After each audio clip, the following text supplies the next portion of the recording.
Go.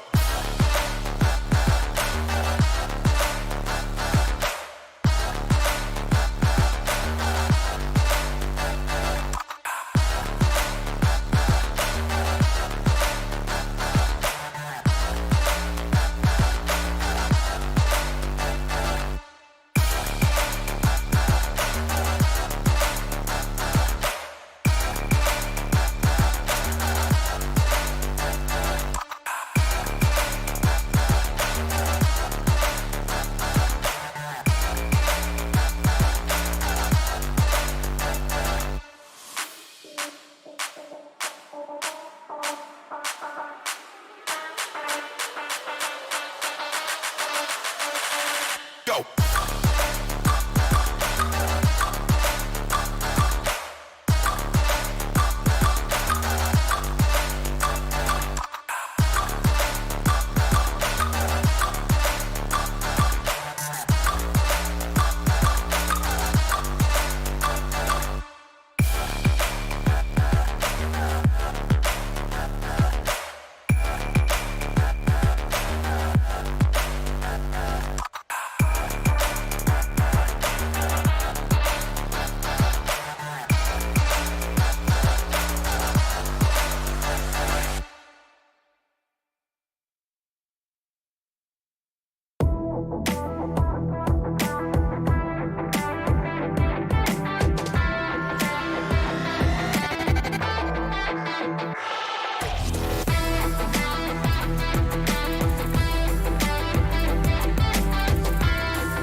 Go.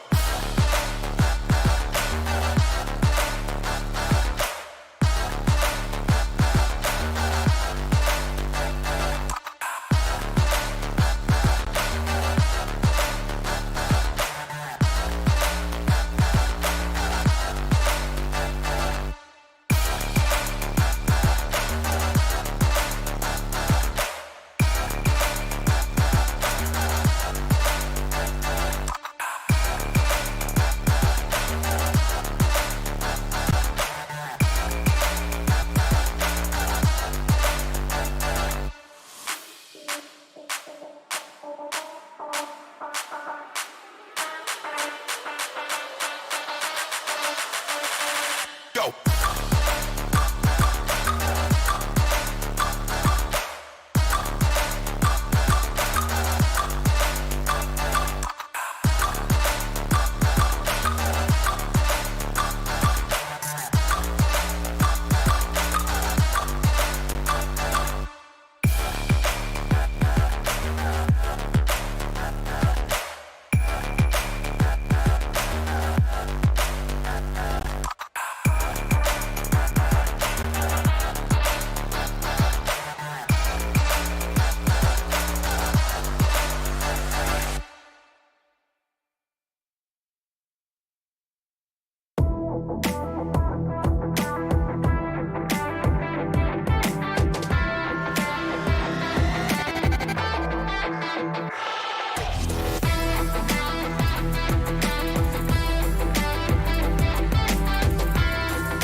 Hello मेरो नाम रु हो अनि म एट्राक्स स्पोर्टबाट खेल्छु अनि पहिलाको जसरी यो पाली पनि सबै कन्टेनर्सहरु राम्रो हुनुहुन्छ अनि सबैको ग्राइन्डहरु सबै हाई लेभलमा पुगेको छ र हामी पनि त्यस्तै लेभलमा ग्राइन्ड गरेर आएको छौं PUBG mobile sport official channel युट्युबमा गएर लाइभ हेर्नु पनि सक्नुहुन्छ thank you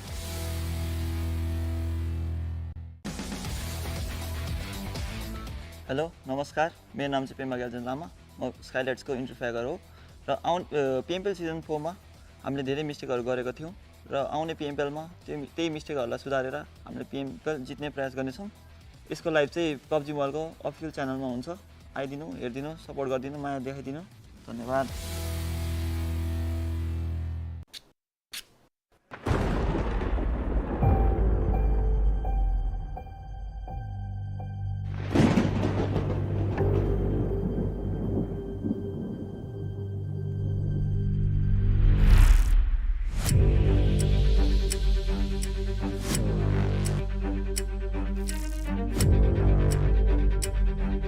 Each new era needs new champions.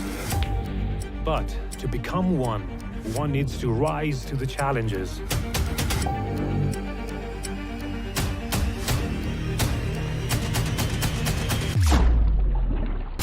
Persevere through failures.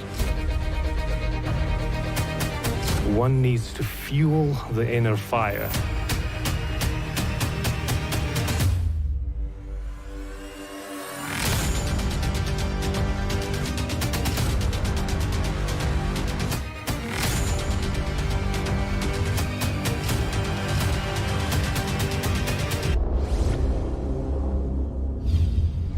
PMPL South Asia Spring 2022. The dawn of new champions.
Welcome back once again, ladies and gentlemen, to the PMPL South Asia Spring Season of 2022, brought to you by the Oppo F21 Pro, ladies and gentlemen, which will be out in the market soon. So you guys can grab yourself a winner chicken dinner with the Oppo F21 Pro. This is Warren Super Johnny John, joined by Ocean Sharma. And ladies and gentlemen, the Coliseum is all set. The players are all ready as we are about to begin the second and the final weekday of week number 2, ladies and gentlemen. The top 16 teams will once again be finalized for the second Super Weekend. We will see who the top 16 are going to be this time. Exactly. Maybe different, maybe similar, because yesterday's last game we saw Vibes just getting down to the 16th position. DRS is out of 16 right now. That's just, a lot to process, a lot to just, think about right at this moment, because DRS, they did not have a good first Super Weekend as well. They had a few games here and there that were quite decent, but then again, they were struggling for the most part of it. But then again, today is going to be the day of realization, a day of reality checks, a day of understanding what is happening with your game and your life henceforth. I mean, exactly, because there is a lot that happened yesterday as well. I mean, talk about the topsy-turvy performances, the sort of roller coaster rides that were given to us by some of the biggest teams that were there, ladies and gentlemen. And again, IHC, I mean, they're the ones standing tall above everyone else so far in the league play days in the 5 matches that have happened. But in a pleasant change of surprise, we have Skylightz Gaming, who are competing for the top spot, joined by Stalwart Esports. I mean, the day ended with an incredible, Skylightz Gaming chicken dinner was very impressive. The circle itself was just quite an impressive as it just went to the backside of Query, and it gave them as they like to drop down to the northern Georgia Pole side right now. It gave them an open ground to move from the backside of the Erangel Island, right? They just moved from the shorelines, and the final fight was just an incredible fight, a 2 versus 1 coming down, and them grabbing a brilliant chicken dinner was just incredible. Then again, Johnny, it all comes down to today. Might just be a same story, might not be, because me and Necro we talked one fact in this one that was like, if you're in top 3 to top 5, right, at the end of day 1, it's guaranteed that you're going there. It's guaranteed, right? You're going there. But for the other teams, I mean, maybe a 12th position, maybe 13, if you don't get good games, if it's like a bad day, chances are you might not hit that jackpot. Exactly. I mean, because only if you make it to the weekdays, to the Super Weekends, will you get an opportunity to compete for a lot of money. That is 15 matches. Every single game, the win is worth $1,000 each. And this is going to happen for 3 weeks. We are already 1/3 of our journey is done. The second third is underway right now with the league play stages happening, and then the Super Weekend will be there. But after that, it's going to be the final week, the final league play days, 2 days, 8 matches per team, and then it's the final Super Weekend where the fates of all the 20 teams will be decided, because only the top 16 move to the finals, and in the finals we have an interesting prize distribution. The top team will be walking away, I believe, with a lot of money, but there is the $1,000 for the MVP of the tournament as well. I mean, we always talk about individual money. We don't like sharing, especially cash. You talked about the prize, right? Let's have a look at the prize pool and the distribution, as we are just talking about all of those things. In a while, it'll be on our screens, ladies and boys and girls, and it is $150,000 on the line, with the tournament MVP getting $1,000 for themselves as an individual. But then again, $1,000 for every single winner chicken dinner. I mean, and we have already talked about the fact how Stalwart Esports and IHC have pretty much already guaranteed themselves that 8th position, $3,000. Why? Because 3 chicken dinners each. That's what they have gotten in the very first Super Weekend. And going into the second one, they're looking very strong and very stable. So it's going to be quite interesting to see how much more cash can they collect for themselves in the second Super Weekend, and what's going to happen in the third week as well. But again, let's not forget there are 20 teams right now in the league stages. So just for being a part of the league stages, every single team gets $2,500 each, which is actually a pretty decent amount as well. So I think nothing too shabby for the teams that might get eliminated after the league stages, but still I think the intentions are pretty clear. Everyone wants to make it to the finals. Everyone wants to compete for the trophy. Yeah, I mean, 1 elimination point coming down for every single elimination that you do. I mean, that's standard understanding. But then again, chicken gets you 15 points, second position gets you 12, third gets you 10. This is the point structure. 8 to 12 gets you 1, and 13 to 16 gets you none. That's how it rolls. That's how the dice rolls. And if we talk about the squad roster right now, we again have group plays in boys and girls today. Will be for the final time that we'll see groups for this week. Then we'll move on to the next week when we'll see the groups again. But there are 20 teams, out of which Group A has these 4. I mean, the first 4 teams in front of us: Atrax Esports, IHC, and Phantom Esports. And Ocean, I mean, looking at the performance from the side of specifically Esports in this particular week, I think I fear that our predictions might come true. That Esports, they have taken a massive dip in the second week right now as far as the league standings are considered. They are in the top 16, so they will pretty much be in a position from where they will play the Super Weekend, but still 31 points secured in the 5 matches today. Quite opposite of what was going on with them in the first week. Yeah, I mean, we know, right? These things, it just comes down to... It happens somehow, and we just cannot do anything on those situations. Obviously, it just comes down to the players and their understanding. Talking about the players, right? Vibes is a team that was at 20th position in the second last game, and the last game they went down to 16. So we are hoping it's a good start for them. 1952, Savage, ElementriX. I mean, ElementriX had a decent run for themselves yesterday when we talk about it. Savage, 1952. Teams are still trying to get to good positions, so hope. Yeah, I mean, hope is always going to be there, but I think, again, as you did mention Vibes, I want to talk about this because the team right underneath them is here. DRS. Outside the top 16 for now, but still they and Vibes are having a tie. DRS and Vibes are in a tie because both of them have 16 points. Then there's 7C right above them with 17 points. So the difference is not that big. You finish in the top 4, you finish in the top 3 in one match, and you get to safety. And I think that is what DRS are going to be looking for. A1 Esports right now sitting on the 20th position though with just 8 points to their name, and TRZ not too far away on the 19th with just 10 points to their name. These two teams have already missed out on the first Super Weekend, and they can't afford to do that again. But things are not looking too good for A1 and TRZ. Yeah, and then this is a group that just, likes to dominate all together. When we talk about Stalwart, Train to Kill, JyanMaara. JyanMaara, for a change, is doing really, really good as of now. It looks like they were trying to pick up pace for themselves. 7C, although, they have had their own struggles here and there. But then again, we'll see.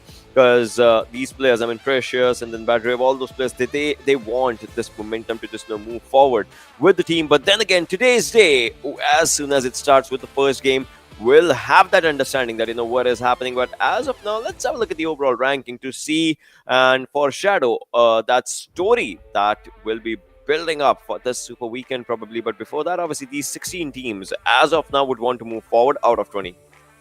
Well, yeah, definitely. And looking at the overall rankings right now, I think as we did talk about this, IHC, Skylightz Gaming, Stalwart Esports, all these teams are in a very good spot. But I think, Ocean, you would agree with me on this. The cutoff for this time, I think it's going to be quite same to what it was. Last time it was 32 points for the team on the 16th position. I feel like this time again, if you want to be in a much more comfortable position, just get that 40-point marker where Phantom Esports is, and that's pretty much a guarantee that, all right, you will be going to the Super Weekend right now. So far, it's Vibes on the 16th position with just barely 16 points. And as Ocean mentioned earlier, they did take that jump in the very last game. So unless they keep on moving further and further in the overall leaderboard, their position is still going to be in a dire state wherein they are going to keep on guessing. It's going to be a coin flip till the end of the day. Will Vibes make it? Will DRS make it? Who will the top 16 be? I mean, no one is safe as of now. As of now, yes. The team at the 20th position is A1 Esports, a team that we used to see that used to just go head to head with the big dogs like BTR.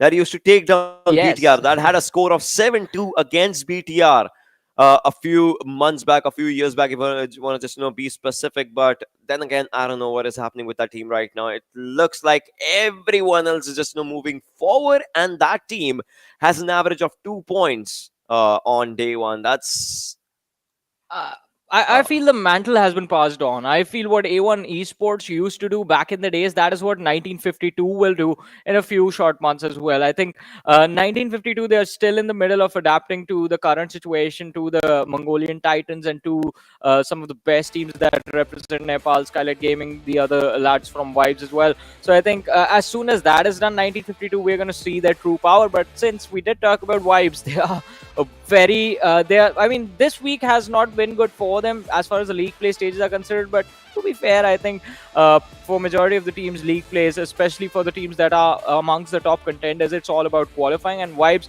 I believe they will qualify, because even the last time, look at the point average. I mean, it wasn't looking too good for them, but still they made it to the other side.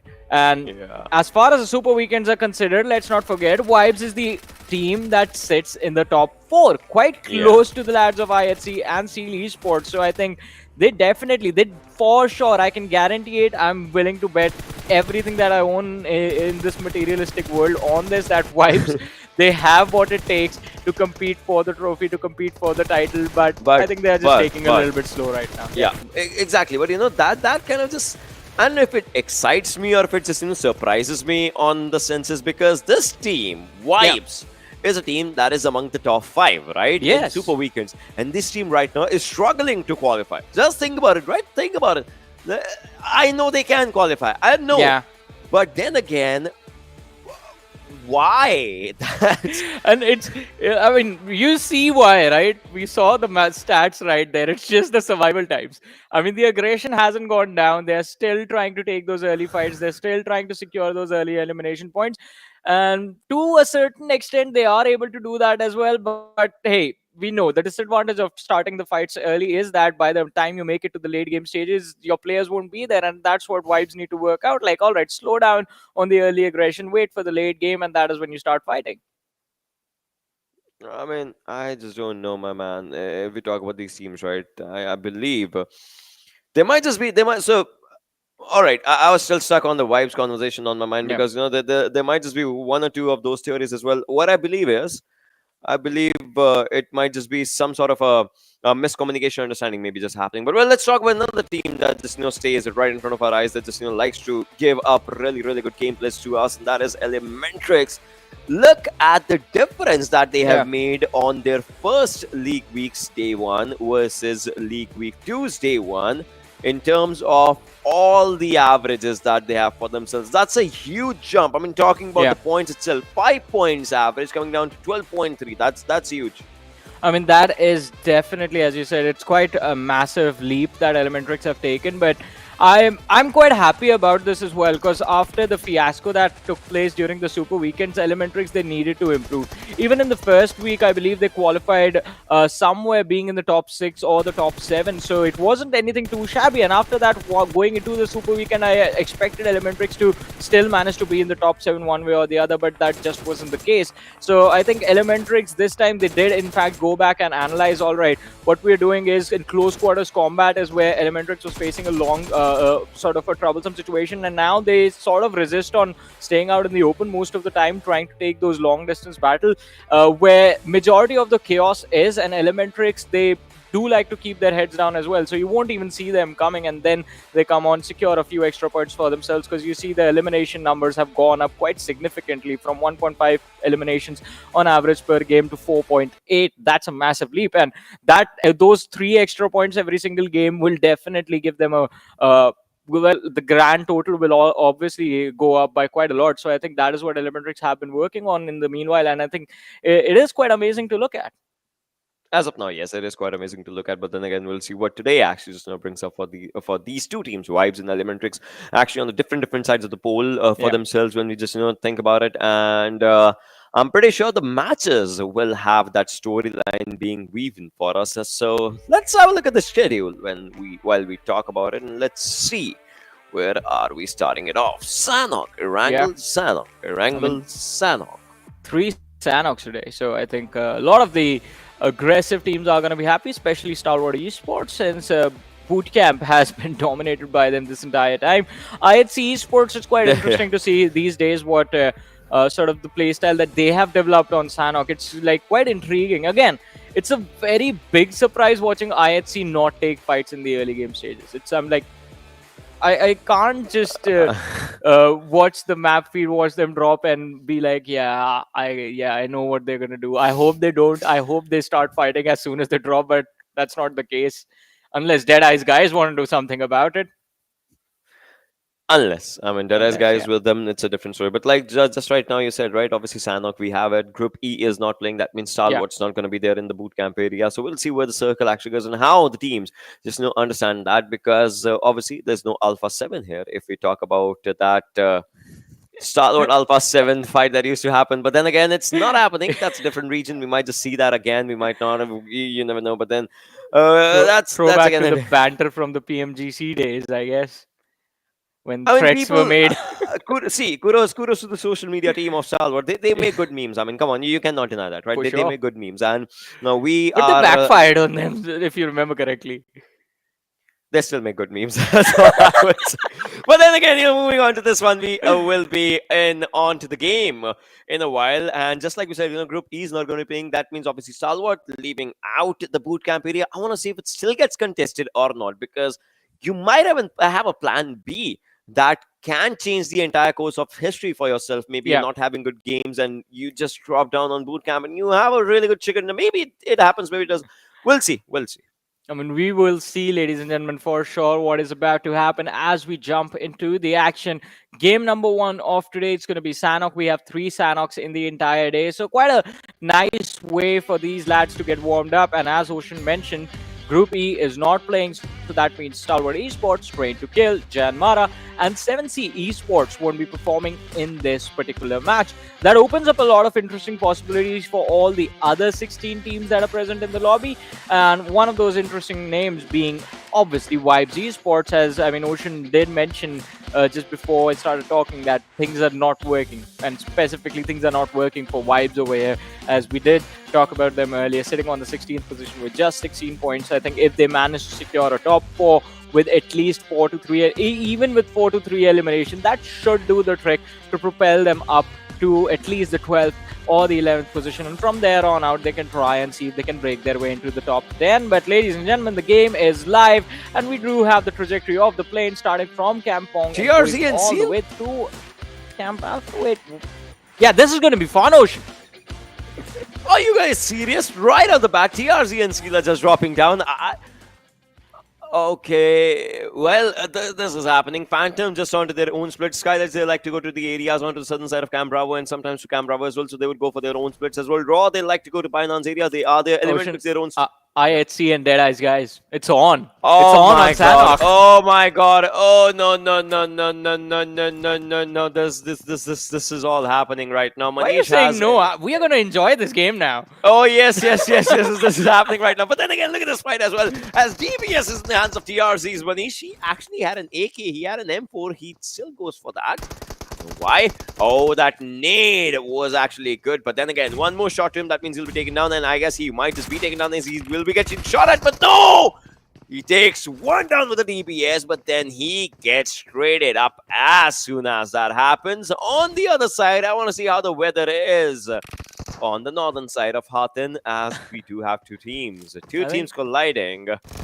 And we... Oh, no. Again, Storm this time with a Vector. I mean, Storm is definitely can be the game changer in this play. The 3 lads from the other side of TRZ, they need to be, they need to get as close as possible, because Seal Esports were definitely on point on capitalizing on the split drop from the lads of TRZ. One man has already been taken down. Manish has been finished off. It's Storm OP who's trying to hold on to his ground. And this fight has been initiated as soon as these lads drop. So even small things like utility, throwables, ammo is going to be a massive problem for these lads. And look at that. Storm, he's going to be out of contention, getting finished off. Wally is going to be the one securing the finish right there. And that's it. 2 free points for Seal Esports, because TRZ, they tried to go for a risky play and it did not work out. The other 2 lads have one good option for them, Ocean, though. The other 2 lads from TRZ can just run away from the situation, go to Kampong, hide, and then just follow Skylightz Gaming as they move up north towards the circle. I love how these players just hold their devices. Look at this. Demo has device stuck to his eyes. That rhymes as well. But still, and now TRZ's other players, the ones that are surviving, they're moving to the back lines right now. And come on, why are you using shotguns? They always like to go with shotguns in the early fights, even in the late fights as well. Let's see. They have shotguns for themselves. We saw Alex with the DBS. whilst the other players, they are surrounding the Deadeyes Guys. Godless on one side, Zeol on the other, Alex from the backlines. They're actually surrounding, but then again, yeah, they lost one. Let's see if these three players, if they can just change the course, or if they can. That's the question. Well, let's see. I mean, there's still going to be a possibility. And as I said earlier, IHC Esports, the only way they are going to be a part of early game action now is specifically on Sanhok if Deadeyes Guys want to do that. And from the perspective of DE, this is revenge for what happened yesterday. I mean, in the early stages, IHC was completely destroying them. And look at this, Zeol with a nade being perfectly cooked. The lob is going to be a bit Oh, it is good. Oh, it is pretty awesome. Fragboy has been taken down. Shifu, spotted down the everyone. damage has been dished out, but this is going to be quite an interesting fight. The shotgun in the hands of Shifu, sir. What will he be able to accomplish with that? The Molotov being lobbed on the broken wall. He's going to try and push Zeol away. Goes for the jump shot and, well, another one bites the dust as IHC. They've been reduced to the final two players surviving. Godless and Alex, two of the best fraggers from What? And one nade takes all of them down. The tables, they haven't been turned, but they have been flipped on the wrong side now. As DE, they are so close to getting wiped out. It might just be shotguns in the hands of IHC, but the utility is proving something that DE just can't deal with. For a while, Deadeyes Guys had such a strong suit for themselves, and now it's being snatched away from themselves as Alex and Godless are moving forward. They are too, but they are worth 200 right now as they are trying to get to a good place. And True Love, he is the last man standing. It's 1 against the 2. Godless and Alex, they have been spotted down by True Love. Even if he was just, trying, we could just say nice try. And IHC, they still survive, they still retain, they will go for a few spam shots because they think they've earned it, but my friend's fight is far from over. Yeah. Wow. I mean, again, the fight is far from over, as you mentioned, but look at this. Another fight has begun on the other side, or hopefully it will soon, as Entry from 1952 finds himself in a very uncomfortable position on this rooftop, surrounded by the players from the side of Raw. Entry, he does not have much to do. All he can do is just lay down and hope they don't see him. And his teammates close in first, yeah. He has no point of entry. That's ironic. And Cooney and Mama go right under his house. I just can't keep a straight face. I know why. They should look at this. They feel someone's there, but they just don't know that someone is actually on top of the same house. Meanwhile, Eisenberg is trying to go fight against A1 Esports 6-9, quite onto the back lines of that rock where he's actually cooking up a good nade. But where is HP? Show me HP. Show me 6-9's HP bar. All right, doesn't matter. He went down in the Molotov. Come on. Yeah, he's knocked out. Why do you want to see his HP bar? In fact, gets finished off, burned alive. Savage Esports, I think a few more points can be secured from here on out if they just keep on pushing forward, because the lads of the other players from the side of A1 Esports are not too far away from this position. But since it's the early stages, Savage Esports, I think they're going to take their sweet time looting up and slowly and steadily moving forward from compound to compound. Otherwise, they could be in a world of trouble. And again, for now, majority of the teams are sticking to the northern side. There's like 40% of the circle inside of the water, so there is not much of land area available for the teams to use. And talking about the teams in the south, because these lads, I mean, there is not a lot of incentive to force fights. Look at how TRZ are moving. This is exactly what I was talking about. There's always that one team. I think yesterday it was T2K. This time they are not playing, so DRS is like, yeah, we'll take their place. Come on, guys. DRS, it's an important match for you. Remember, after this, there are 3 matches left for you. You need to make all those count. They're out of top 16 right now, so they know it's going to be a really high-stakes situation, even if they're just trying to move from one direction to the other. So we hope it works. Otherwise, well, Mamagar, he's just going for a few shots. Yeah, I don't know if they have spotted down 1952's player or not. Entry. And this circle, all right, there was a brilliant chicken dinner that happened yesterday, Johnny. It was 2 players of Phantom, only 2 players, and those 2 players actually won the game just by surviving till the end. I want to see if IHC does it. I mean, it's still a long stretch, but to all those viewers who saw yesterday's Phantom Chicken Dinner, they would be remembering how iconic it was, as there were just 2 players surviving from the first circle till the last, and they won because the zone kept forming on them. I want to see if IHC can actually pull off the same thing. At the end, even if you are the last man surviving, your major goal is to get more and more points, be it the chicken dinner only. And that's always been the case with the lads just trying to secure points. And entry, I think, yeah, how long has it been? Around 6 minutes since he got here? And he's still there. Can't even move. I would want to say his distance traveled, right? So imagine this. He spends all this time lying on top of that rooftop, and someone from the distance just takes him down with a bolt action headshot. All right, so there are so many things that you just said, right? Bolt action in Sanhok. If someone's dedicatedly using it, that guy has to be insane. That guy has to be insane, right? I mean, did you see what the lads of TRZ did in the early days, right? Early game. They challenged Esports. Yeah. These are desperate times, Ocean. They're calling for desperate measures. Yeah. And if someone wants to go for this airdrop, that person is indeed desperate. The water going for a swim. I mean, so DRS are in fact in a perfect route to take it. But I mean, you'll have to deal with Venom Legends and ElementriX. So yeah, there's that. Venom Legends are a little bit closer to this edge. And the circle.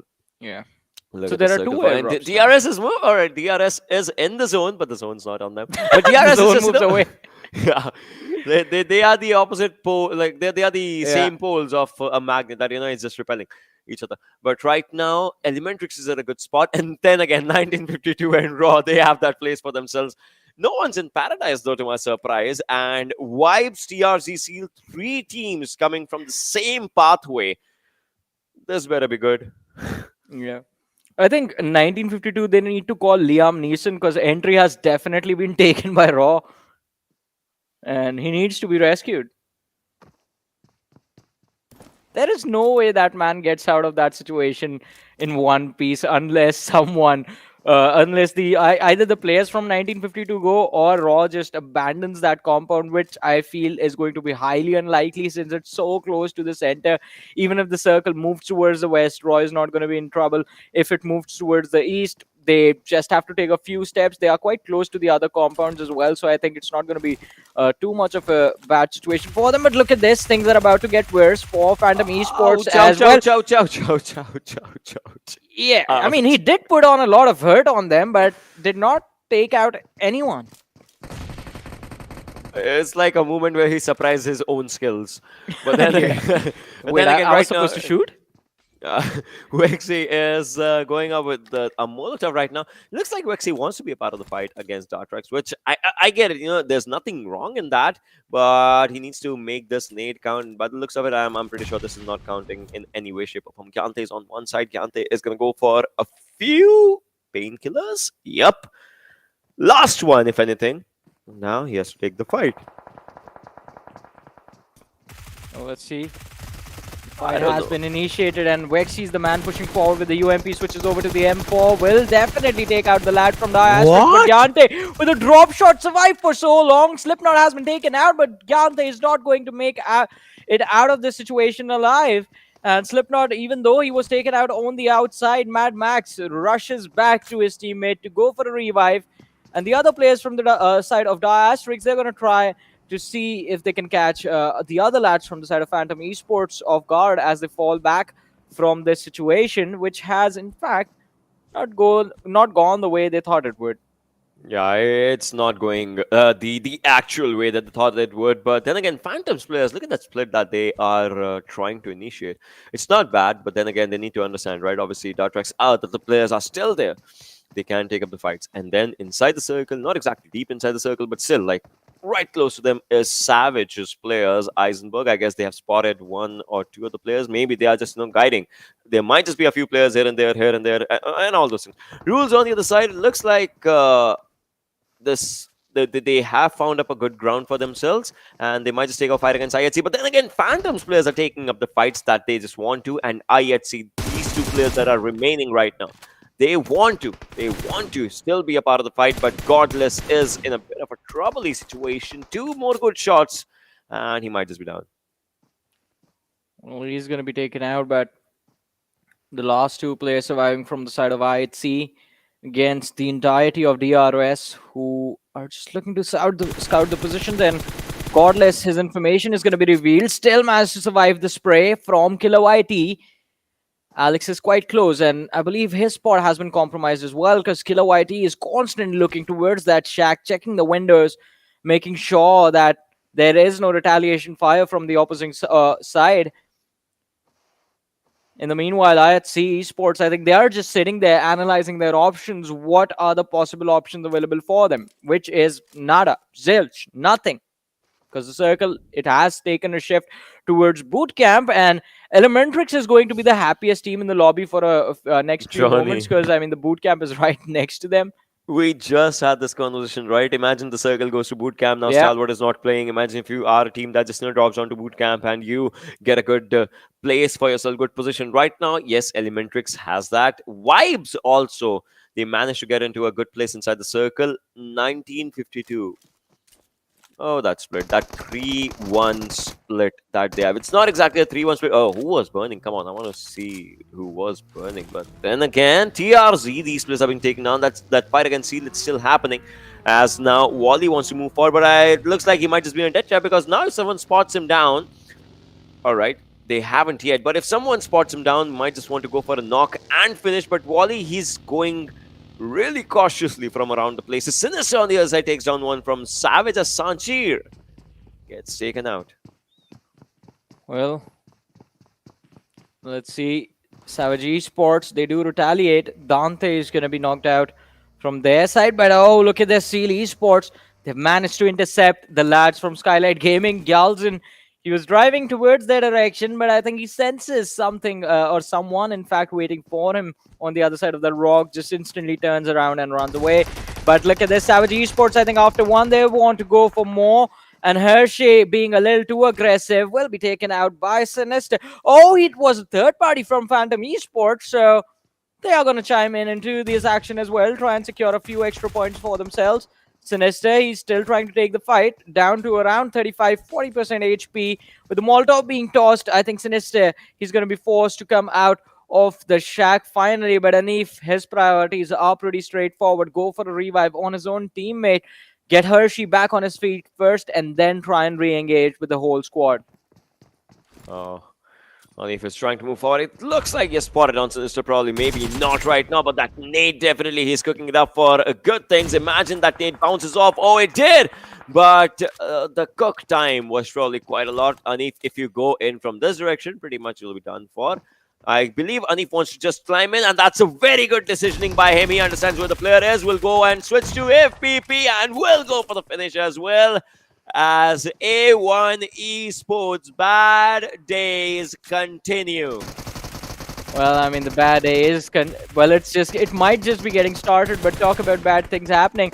And well, Yeta almost taking out Gyalzin might be the worst thing that could happen to the players of Skylightz Gaming, but Mr. Boro was there for the backup, did manage to, well, shake away a little bit of the aggression from the side of Phantom Esports. But this is going to be quite interesting, because the blue zone is here, ladies and gentlemen, and 125 meters to go to get to the safe zone.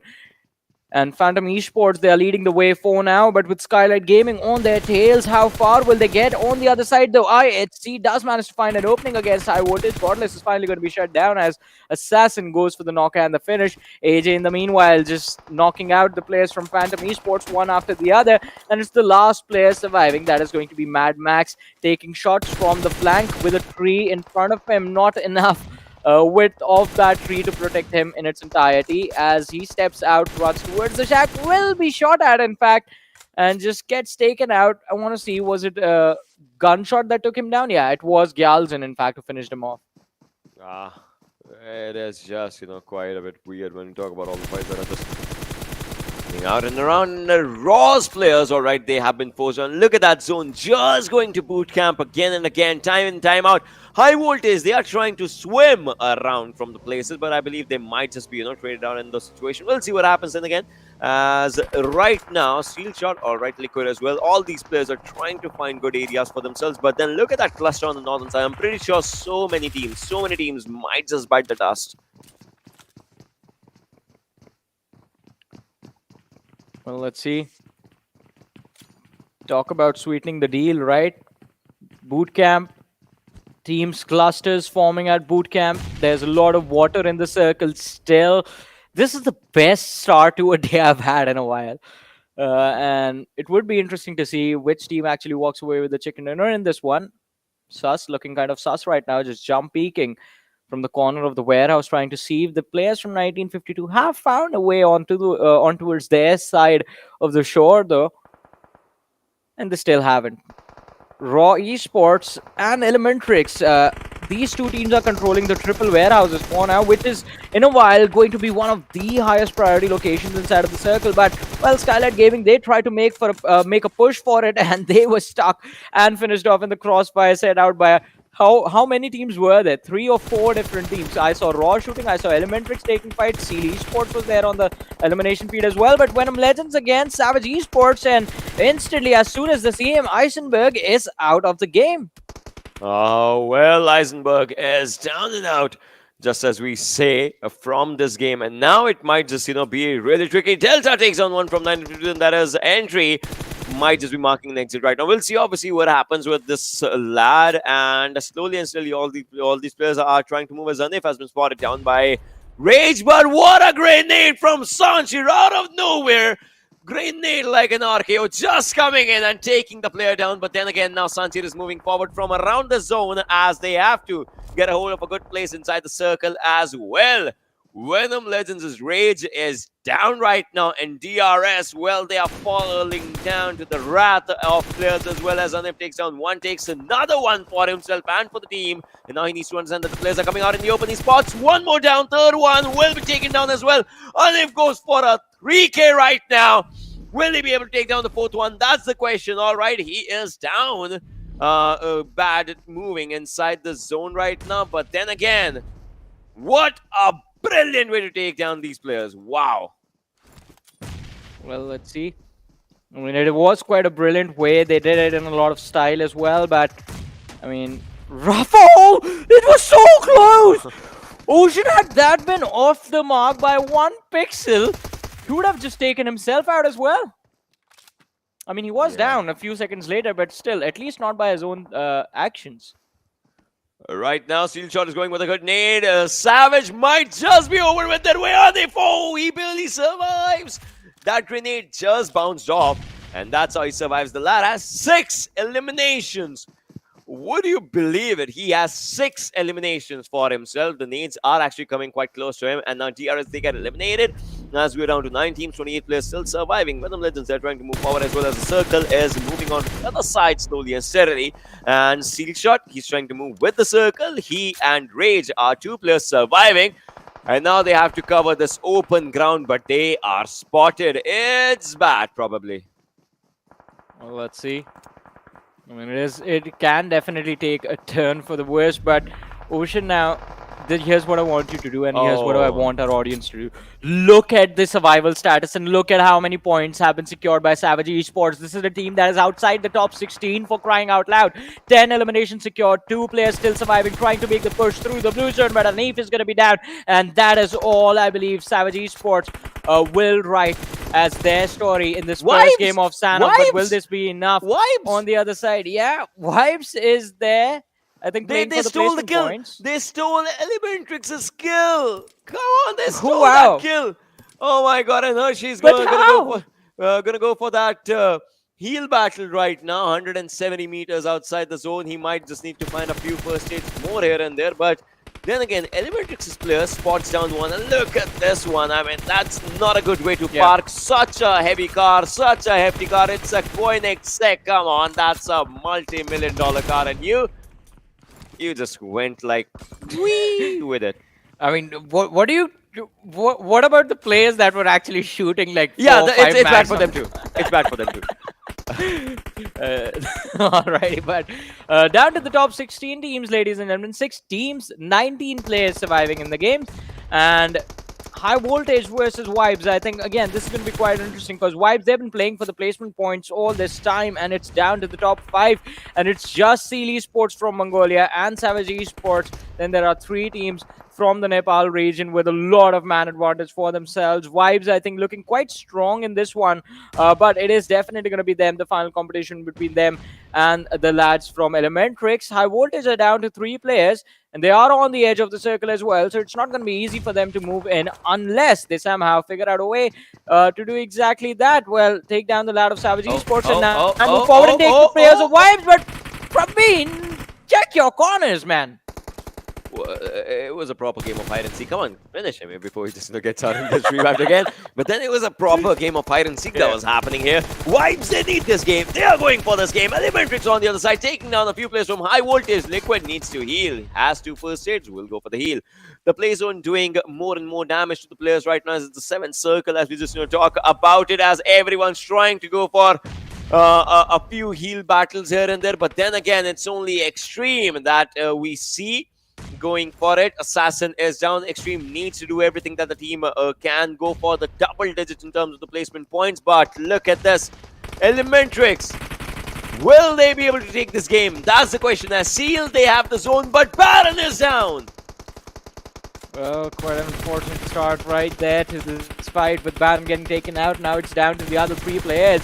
Joker, in the meanwhile, quite focused in, zoned in on Sus. One clip after the other. He's trying his level best to take him out, but Extreme from High Voltage trying to move in. Spots out Leo, goes for a spray. The spray might have delayed him enough to be taken out, and there it is. High Voltage are going to be forced out of the game. We're down to 3 teams, 12 players surviving. Vibes Esports, Jiggle with the UMP and his teammates backing him up, is trying to see if he can finish off Seal Esports as soon as possible. He knows this team can cause a lot of trouble for him. That's the first knock right there. Demo is out. 1 more player down. Seal Esports just barely in this match. ElementriX are almost done with as well. And Vibes Esports, I believe they're so close to walking away with a chicken dinner in this match. Right after the fact that we just talked about them before this match started, that they were struggling. Vibes Esports back, but hey, maybe the plan backfires and Joker denies it. They definitely go for it, but Wally needs to understand that he has all the pressure in the world right now. Demo's down. It's a 1-on-2 for Wally if it does not get Demo up, because Jiggle is down as well. Maybe they'll go for the revive, maybe they won't, but right now Wally wants to go with a good nade, and it looks like the players have been spotted down, and there it is. Vibes, they needed it. They wanted it. They get it. They will be qualifying 100% after this one, because they are down to 8th position right now with a brilliant winner with a chicken dinner. What a way to start the day. Yeah, definitely. I mean, a wonderful way to start. I expected them to take things a little bit slow, but I think they heard what we were saying in the pre-game segment, and they decided, hey, slow. Our name is Vibes. We just like to vibe inside the game. Well, they vibe quite nicely, and it proved a little too deadly for the other sides. But it's not just them. It's not just them that I want to talk about. Savage Esports had a phenomenal run in this match, securing a lot of elimination points for themselves. And while Vibes do bring themselves in a position from where they can say, all right, once again, we are going to the Super Weekend. We are prepared for the action. I want to see where will Savage Esports be in the overall rankings. We'll definitely have that understanding right pretty soon when we just talk about all those things. But then again, what a way to just start it off for themselves when we just have a look and have the understanding as Vibes. They got a brilliant circle for themselves. They played around with that circle, and there were a few times when you saw Vibes' rotation just coming from the southern side, moving forward slowly and steadily. But at the end of the day, what matters is like that, you get a good game for yourselves, and they got it. They got it. They were not scared at all, like a few of the players in a few of the teams, because there was a lot of pressure. But at the end, it's all good. Yeah, at the end, it's all good. I mean, if you walk away with the chicken dinner, that's the points that you have. But ladies and gentlemen, I mean, we are going to break this game down in more further detail, but after this very short break.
Once again, welcome back, ladies and gentlemen, to the PMPL South Asia Spring Season of 2022. This is Super Johnny, joined by Ocean Sharma alongside with me. And ladies and gentlemen, what an amazing start to the day today with the first game on Sanhok going in the hands of Vibes Esports, a team that was struggling very, very badly yesterday, has managed to recover. And it's Yeah. not just them alone. Savage Esports also have managed to secure a very nice set of I mean, points for themselves. see, Johnny, now struggling is not even a word for them. Now Yeah. struggling is actually a word for other teams that are not in top 16. I'm specifically talking about A1 Esports now because the team again just, I don't know. But well, again, let's have a look at the MVP of this game because the show must go on and the fights will as well. As when we talk about it, it's going to be one of the lads definitely just coming up on top of everyone. And this time it's Joker with 7 eliminations. I thought it might just be Anif, as Anif had 6 for Yeah. himself. But Joker just coming on top with 7 eliminations, 852 damage. I mean, especially in the last few moments when we saw him denying a lot of opportunities to the other players from ElementriX, be it from the side of Stalwart Esports. I think Joker became a key player for his team, especially in finishing off ElementriX earlier on, as we did see towards the very end of the game. But other than that, as you did talk about Joker, Anif is there as well, and he does not have 6. He got one more elimination before he was taken out. So 7 is the number. 7. And he's joined by Hershey from his team. So Savage Esports, there are 9 eliminations between these two players right here. 2 factors. Talking about the other players though, High Voltage Prabeen is going to be there representing his team, even though they were taken out a little bit earlier on into the match. And then from the final survivors, we have Wally from Stalwart Esports with 4 eliminations and 606 damage. So 2 factors. First thing is obviously the damage that Joker has more. That is 852 against 580, and obviously his survival time. And the team got a chicken dinner for crying out loud. They will be having a higher survival time, right? So that also just matters. Otherwise, Anif also just played pretty good. But then again, those numbers, that's how it is. Seal on the other side. If you talk about them, they had 7 eliminations for themselves. Vibes they had 11, and the difference that just came out around all these players, you'll see that because. Somehow, Johnny, there's only a 1 second difference in the average survival of both the teams. Yeah. And that 1 second is worth 3 points. Yes, that 1 second is worth 3 points. The 3 important points, other than that, the elimination points as well. But, well, who's counting? We were just talking about the placement points, right? Because you finished second with 1 second, and 1 more second you finish first. Because Vibes Esports, they did pretty much take out the entirety of Stalwart Esports along with that, so that's a bonus on top of that. But along with that, talking about 3 points. 3 points can mean a lot. 3 points can mean quite a lot. As we have seen in the overall rankings that are there for the Super Weekends and the qualification positions for the previous week as well, ladies and gentlemen. But looking at the match summary, we do have Anif leading the highest eliminations board right there with 7 eliminations, followed by Joker with also 7 eliminations. But Prabeen is going to be there on the 3rd with 5th, and Wally on the 4th with 4 eliminations. But it is the lads of Vibes that you do see consistently being present on every single chart. Talk about Joker being there in the highest eliminations, highest damage. He is there in the longest distance elimination and the highest knocks as well. Yeah, Joker is actually on the charts when we talk about it. And obviously, Anif was there as well. We see Sus on highest assists as well with the same number as that of Ryu. Coming down from the team of Vibes and longest distance. In Sanhok, it doesn't matter, but still we have it for ourselves. Prabeen and Wally are there in highest elimination markers as well. But for this game's ranking, when we talk about it, wow, 26, 19, 16. Obviously, overall rankings would be a bit different. But hey, again, DRS is still struggling. Yeah, and that is not a good look for them.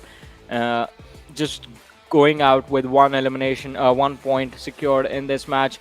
Right above them is the squad of DRS as well. Now, when the game started, I expected DRS to actually have a pretty good run in this. But then just one messed up fight and they were out. They definitely were out when we talk about it. But then again, this was only the first game. A lot of teams have 3 games left, and overall we have 4 games left. So there are going to be a few teams, that is Group E, that are going to be playing all the 4 games upcoming for themselves, and they will go till the last game. If they are qualified, they even don't need to. But then again, they will obviously still come down to play around, because this is how this game,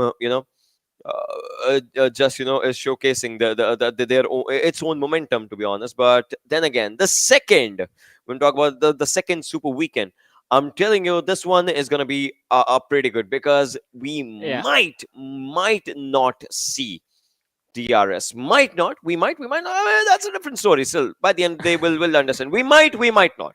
I mean, it's a big might though. I mean, not seeing Yeah. them, it's going to be like a very, very big name missing out on the Super Week. But for now, ladies and gentlemen, let's move forward. Have a look at the Oppo F21 moments of this match, because there were quite a few. I mean, starting things off, there was a lot of early game action, specifically this fight that happened between TRZ and Seal Esports, and it was quite interesting to see. In fact, TRZ go for a split drop when we were looking at the flight path. I don't think they're going to do that moving further into the match, because I think Seal Esports have shown a perfect example of what is going to happen to anyone that challenges their drop location. And this is not the case on Sanhok. This has happened before on Erangel as well, where Seal Esports, they do get challenged time and time again, but they have their own peculiar way of dealing with this. I was a fan of this nade, but I just noticed that it did in fact bring Ruffer to just 1 HP. So he was barely outside the radius. Not entirely, did take a heavy toll of damage as well, and then one shot from the back, he was down on his knees. But towards the end game scenarios, the early control that all these teams, ElementriX, talk about Seal Esports, talk about the lads from Vibes, the early control that they got for bootcamp is the only thing that helped them secure this chicken dinner. Raw could have been in a similar position had they not been too over eager for action, and I think had they just kept their heads down low and just stayed calm and collected and not been over aggressive, I think Raw, we could have seen them make it into the top 3 as well. But in the end, it was Vibes closing things out, finishing off volley from the side of Seal Esports and securing a nice chicken dinner for themselves. And ladies and gentlemen, we do in fact have someone new joining us right now, and it is going to be the man, the myth, the legend, Necro. How are you doing, buddy? Damn, I like that introduction, yo. I've never been introduced like that ever in my life. The man, the myth, the legend, Necro. I love to hear it, Johnny. I want to hear it every single time you say it. I'm just kidding. But yeah, one thing we also need to focus on or take a glance on has to be Savage Esports now. Look at their performance right there. 10 elimination with the damage number of 17-13. That in itself is such a huge leap right there from the side of Savage. Now, we've been seeing Savage in Super Weekend Week 1, even in League Play Week 1. And they barely made it, right? In Super Weekend 2, Week 1, their performance was really bad.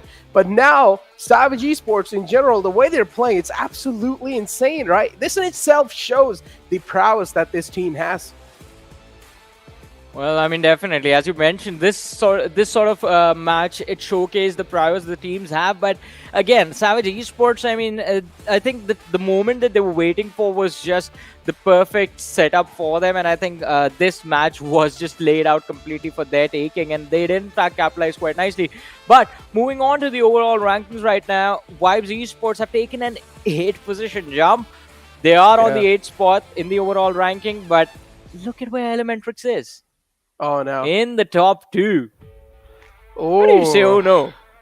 I mean, look, nothing against ElementriX, but I'm not gonna lie. I wanted to see, teams like Stalwart Esports be there on that top 3. I wanted to see that Mongolian domination.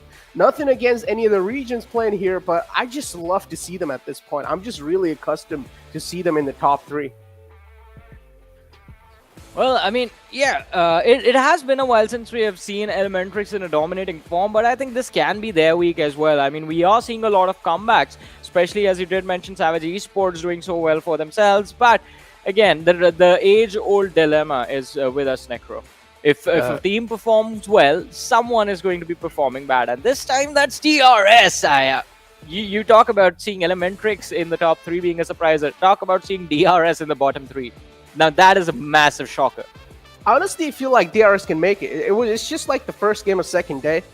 And we've known what DRS is capable of. And I'm not going to lie, DRS will probably make it up top there. I'm pretty confident in DRS. But what I really want to focus on is A1 Esports. Now, I don't understand what's wrong with A1 Esports here, because so far they're all the way in the down, all the way in the bottom in 20 spots. And it's like something, I don't even know, Johnny. Like, what are your thoughts on that?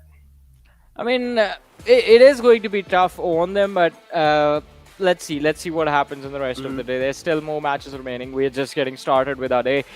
But the next map is going to be Erangel, ladies and gentlemen. I think, Necro, this is also going to be quite interesting because players usually do expect that Erangels are the maps that give them the upper hand. I mean, for majority of the teams, that is in fact quite true, that they bring their best performances out on this particular map. But today, there are only 2 Erangels and 3 Sanhoks. So that is something that the teams will have to deal with one way or the other. And if they fail to do that, then it's game over. And yesterday, Ocean and I were having this little conversation about Vibes, right? Vibes, they're currently on the struggling phase and stuff like that. And I said, just hold on. You know, Vibes are just waiting for that day 2. And we've known what Vibes is capable of. Day 2, they just kick things off on a chicken dinner. Not just a chicken dinner, a banger chicken dinner as well. That's why I'm not really worried about teams like Vibes coming in. I'm not really worried about DRS as well, because DRS, they have shown glimpses of greatness in the past as well. And I personally feel like in the end of the day, DRS 2, they're going to make themselves solidified in top 16.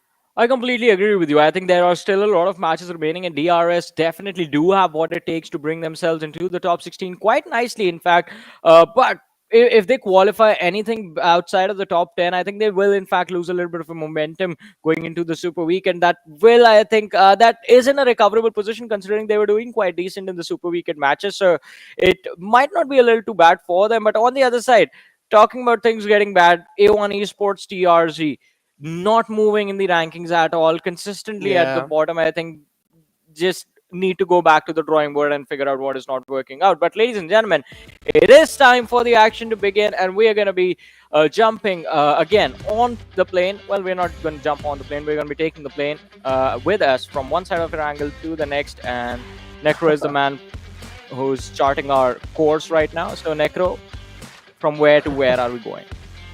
Listen, all right, it's quite tough to say. All right, Johnny, this is like one of those things that is completely random. No matter how much you play the game, you cannot really tell what's going to happen before even the game starts. All right, so I'm just going to let the plane flight path come in front of us, and then I will tell you what exactly is going to happen. But with that being said, it seems like the second match as well is going to be on the board. All the teams that are doing great so far, of course, keeping the jokes aside, I'm really happy for ElementriX as well. One of those teams that have the other viewers as well, the fans, they have their eyes locked on ElementriX, and so far now in day 2, they're doing a great job keeping their pace up, keeping their momentum up in the league play. But again, what really matters is, are you going to be able to transition this over to the Super Weekend? Because that's where it matters the most. Super Weekend transition has to be the smoothest one. If that's not going to be the case, then your team's definitely going to be struggling. Top 16 is the name of the game. Even to qualify in the grand finals, you need to be in the top 16. If you're not going to be there, then of course the bottom 4 teams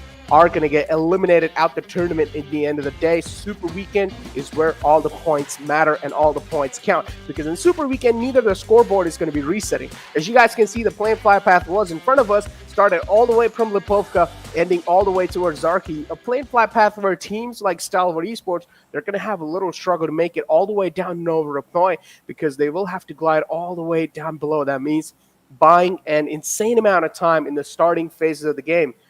1952 as well is one of those teams doing okay so far, sitting on 15th place. I said okay because they do not really have the safety cushion to play with.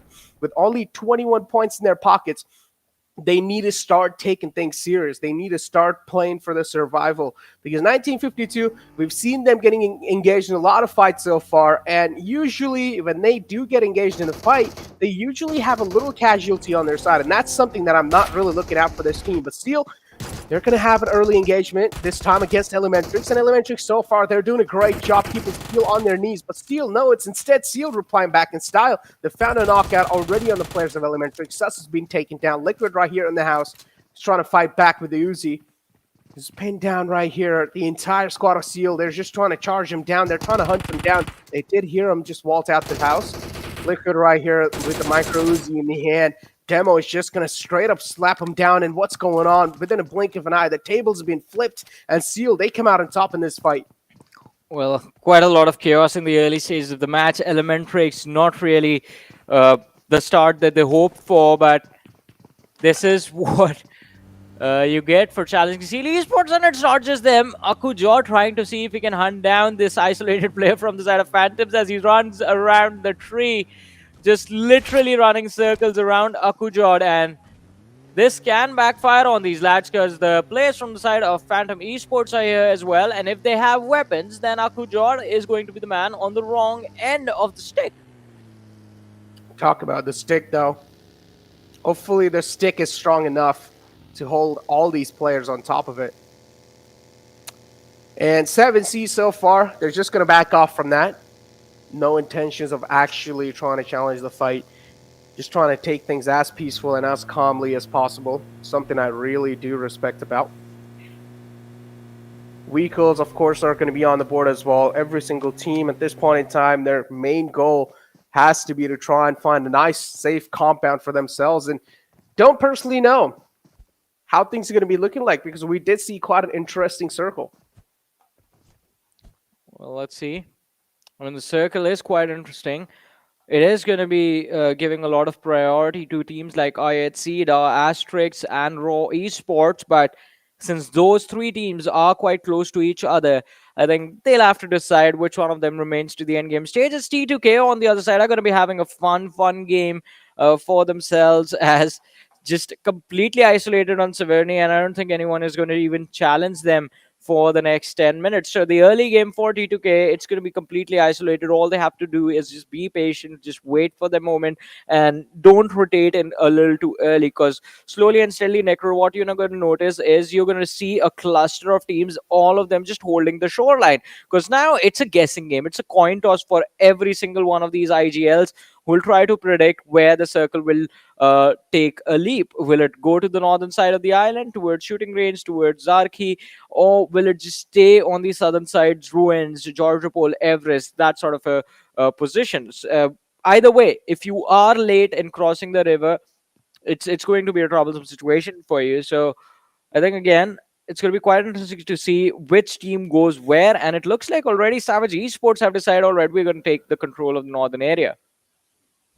Man, I'm really impressed with the way Savage was playing. Oh, and yeah. I don't know why, Johnny. I feel like Savage is going to be one of those teams in the grand finals. They're probably going to surprise all of us. And as you said, I said grand finals. Note my words, mark my words. Savage is actually going to make it to the grand finals, even though they're struggling right now. But I still feel like they're going to make it to the grand finals. And I honestly feel like they have the making of one of the most greatest teams out there in their region. I mean, definitely. Yeah, I agree with you on that. I mean, they do have the potential to do that, but again, it's going to take them a little while, because right now it looks like that spot is pretty much secured by the three Mongolian Titans that are there in terms of what is happening in the Super Weekend performances. Raw, look at them being split up. Two players on either sides of the rivers, and it's going to be quite interesting to see how they will be able to handle any sort of late game fiasco that are going to happen in their direction. Let's see. It's still the early stages of the match. IHC Esports, having taken control of the Georgiopol city, now decide to back off slowly and steadily, as they will obviously stick on what they are the best at, that is playing from the edges. And in order to do that, they're taking control of the shorelines towards the extreme western shore of the map. Talking about the shorelines, though, which is our favorite color? How do you get from shorelines to color? Listen, my focus was really hard on that Lamborghini right there, and the color looked pretty cool. So I was like, you know what? I want to know what's your favorite color. Mine has to be olive green, I guess. What? That's kind of. I mean, okay. You're the first one. I've actually heard likes olive green. I mean, so I have a lot of olive green T-shirts, and I haven't worn them in a while, but I do like those shirts. So yeah, that's it. Olive green, interesting. I'm into red. Did you expect? Yeah, I was just gonna say that. Did you expect me to say, yeah, my favorite color is red because it's the color of blood or something like that? It's the color of aggression. But I'm just kidding. Yeah. My favorite color is red and cyan blue. Yeah. Cyan blue, and you were talking to me about olive green? Dude, cyan blue is a great color. Come on. Yeah, I mean, it's pretty nice, but what? Just a while ago, you were insulting cyan blue, and now you're like, it's a great color, huh? I mean, I said it's okay. I mean, Alright. I don't have a problem with cyan blue. That's all I'm trying to say. Okay. I mean, I personally feel like cyan blue is pretty great, and red, of course, is one of the best colors out there. Like, has to be. But yeah, getting our heads off of the colors and focusing the colors in game. As we do see a lot of colors stacked up right in the center of the map as well. While the couple of vehicles all the way on the right side, it's like a wave of vehicles moving in. They're also trying to book their slot pretty much in the centralized position. Now, most of the teams do kind of guess that maybe another circle shift as well might just take on the northern side. But what if it shifts down on the south? That's going to be interesting, right? Yeah, it's going to be very interesting and intense as well. If there is a southern shift all of the circle, and I think one of the teams that is going to be pretty happy about that is Stalwart Esports, and also the players from ElementriX, as you do see them on the map towards Query, ladies and gentlemen. So I think if there is a southern shift, they're going to be the happiest bunch right now. But all right, yeah, for a second I thought that was Stalwart Esports going up north, but yeah, it's not them. It's just Savage and Venom Legends together towards Oh the my Severny God. area. And Raw, in fact, have abandoned the spot and have taken a rotation towards the south, quite close to the George Pole Bridge. And it's going to be quite interesting to see what is going to happen. But as we did talk about Savage and Venom Legends trying to rotate along the shorelines have been spurred out. A few shots fired, but no casualties. Wait. One of the players from Savage actually plays on a 5-finger claw. Yeah. Wow, that's pretty impressive. That can be intense, but Once you again, master it's just preference for every single individual. Yeah, that also comes down to that, right? Because we've seen in the past too, people who are just playing with 2 fingers, but I'm going to hold on to my words. There's 1952, quite a bold rotation from his side, but 19 degrees so far is alive. So far, so good for that man right there. Savage Esports whiffing a couple of shots in that rotation.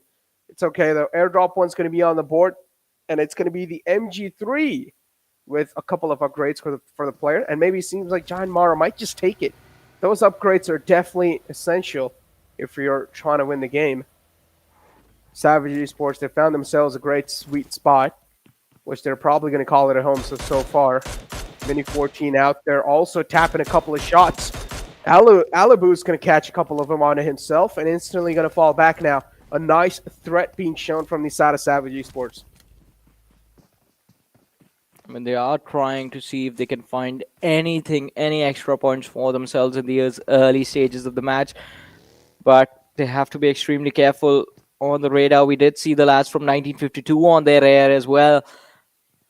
For now, ladies and gentlemen, as we switch over to the players of Deadeyes Guys, we do see True Love and Chari as they try and see if they can pin down the players from 7C Esports. Badrev has been spotted out. Aku Jord is going to be spotted out as he's trying to move in with his vehicle as well.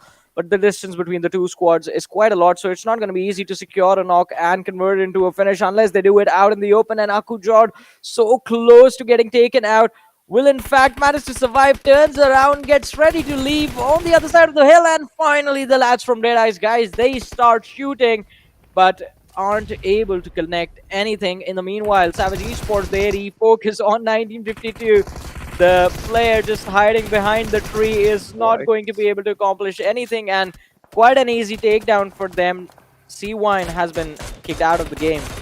Here, this team's got nerves of steel. Praveen, you're out in the open. Oh, he could have also been taken down right there. Anifo could have just tried to tap him out the game. Vadaji's position also compromised now. We'll try to take things a little slow here, but Savage Esports, man, this team is one of those teams that's not going to back out from a fight, even though things aren't really looking that great for them in the overall rankings. They just don't care about anything. All they're here is just rip people apart. Also trying to scout the areas out in the front. High voltage positions definitely compromised Savage Esports. I feel like at this point in time, they're probably not going to try to move too much or just wait it out in that compound. Just wait for the next circle shift. And I do want to see how Savage they're going to be opting out to rotate from this little compound they found themselves. And Scry out in the blue zone. He's also taking a lot of damage trying to tank it out, but he's got a decent amount of mess to play with. Well, let's see. I mean, 6 first aids available, 6 bandages as well. 2 energy drinks, 3 painkillers, quite a lot of healing utility available as well. But on JyanMaara Snipe YT, I don't think he's going to need anything, as entry from 1952 has been spotted out by the players from JyanMaara, and they are looking to finish him off before they try and move into the circle. Look at the massive cluster of teams that's there towards the northern Georgia Pole city, as these two cities have been separated by the small river in between them. IHC in a perfect spot, as every single fight is not going to involve them at all. They are still holding the Georgia Pole city right next to the containers. The Atrax on the other side have initiated an assault on the players of T2K, and I believe they've found a few points in the early stages as well. Will T2K survive and make it to the late game? I mean, it was already not a good start for them in the early stages, as it was a 3-man squad that they jumped into the game with. Legend is going to be there, and he is down on his knees as well. That means T2K is going to be, ladies and gentlemen, the first team to be eliminated from the match, as Chante shut down the last player, Sandesh, from, well, these apartments. Oh man, Vibes now as well. They're getting charged on by the players of 7C. After winning that previous game, Vibes, they're definitely going to be feeling on cloud 9. Malik trying to hold this area off all by himself, and now the rest of his teammate as well trying to just guard him around. Memo is just stuck in the front lines. There is a couple of teammates of 7C in the back though. We do see him cooking the nade up. Vibes with 3 players strong to play with. Badrev in the front. He's taken down low as well. This nade might just be a detrimental nade from the side of Vibes. Do spot him out, and wow, what a nade! That's cooked to perfection as well. Joker, what was that? That's impressive. Well, let's see. I mean, that was quite impressive as well, but what more can they accomplish? The lads from High Voltage, they are trying to see if they can, well, dish out a little bit more damage on the players of High Voltage and, Raw, and push forward, finish them off before they regroup, before they reassess. And well, Rig with the nade being cooked is going to try and see if he can get an easy knock, but no! A nade from the other side brings him down to around just 2 HP. The free fire from Assassin is going to be there, but nothing connects. He's still trying to see if he can dish out more damage. If Assault is down, that's it. That's done and dusted. This fight is pretty much over for the players of Raw, but Assault manages to run away to safety. Still 3 players left standing from the team of Raw. Rig hasn't healed up yet, is still stuck on that rooftop. Extreme was taken down in a trade, but he is slowly and steadily crawling towards Praveen for a revive. Oh man, Assassin with the MG3 just kept on marching on in. Mama God right there in the front. Does have the teammate right next to him to try and get him back up on his feet. Assault. He's trying to get himself in the harm's way to just get his teammate back up on his feet. Raw, again, they're able to get the reset through. The final man needs to heal himself back up, and that's what he exactly does. High Voltage, now again, this situation is against them. It's not favoring them anymore. It's a 3-on-4 situation. While on the other hand, Seal and Savage Esports going against each other as well. While Savage Esports, they've taken quite a lot of damage in this. And wow, what a nade from the side of Seal. That's going to compromise Sanchi right there in the front. He's been taken out pretty quickly. And Savage, within a blink of an eye, they get eliminated and wiped out the game. As Seal, now they're going to shift their attention towards Dax. Well, let's see. Wally, he's still going for the push. Agu is going to be there. Gyante on the hilltop, and Seal Esports, they're applying a lot of pressure on these lads from DRS as they try and fall back. So far in this game, DRS have managed to hold their ground quite nicely, I might add, but it looks like Seal Esports a little too eager and a little too warmed up for the action already. 6 eliminations secured by them. DRS not too shabby with 3 eliminations on them. And from the flank is where it hurts, as Baron is going to bring Agu to his knees. Now Gyante tries to peek for a trade, but will find no one there. And Leo with a nade being lobbed in Gyante's direction is going to get a perfect arc. 2 knocks secured quite easily by Seal Esports, and they are pushing forward to secure those elimination points as well. And as we see it now, ladies and gentlemen, DRS all of a sudden are down to the final 2 players in the match. Exactly. They're on the verge of getting eliminated now. And Seal, they're just keeping on pressuring them over and over again. They're not going to stop anytime soon. Vibes too. Joker as well now follows it up with another knock. Joker gets knocked out. It's all down to our Ryu to RGR in the front. The frag should be confirmed on the Joker. Vibes again in such an uncomfortable spot. The final man as well is going to be cleaned up. And Deadeyes Guys on top of here. They're also trying to be the Overwatchers. Have a decent amount of info to report to each other. Spike from the side of Dax. Trying to scout the areas out in the front. He has spotted a couple of players on that hilltop, but isn't exactly quite sure where they are just yet. It's see a vehicle fading away though. Deadeyes Guys, quite unsettled. At this point in time, a lot of teams, they've found themselves a safe ground inside the Georgia Pool city, or the north of Georgia Pool. There's quite a couple of teams, though. They're on the outskirts. For example, Deadeyes Guys all the way on top. They're trying to be the Overwatchers with the high ground to play with. But Seal now, they're getting charged up on by the players of JyanMaara. And from the top is JyanMaara raining down death and destruction. They're just inflicting so much pain on the players of Seal. Last two players alive, Baron and Leo. Indeed, they're going to feel every sort of pressure onto themselves right now because they have a huge burden to try and carry over. Snipe is trying to fight back, and what?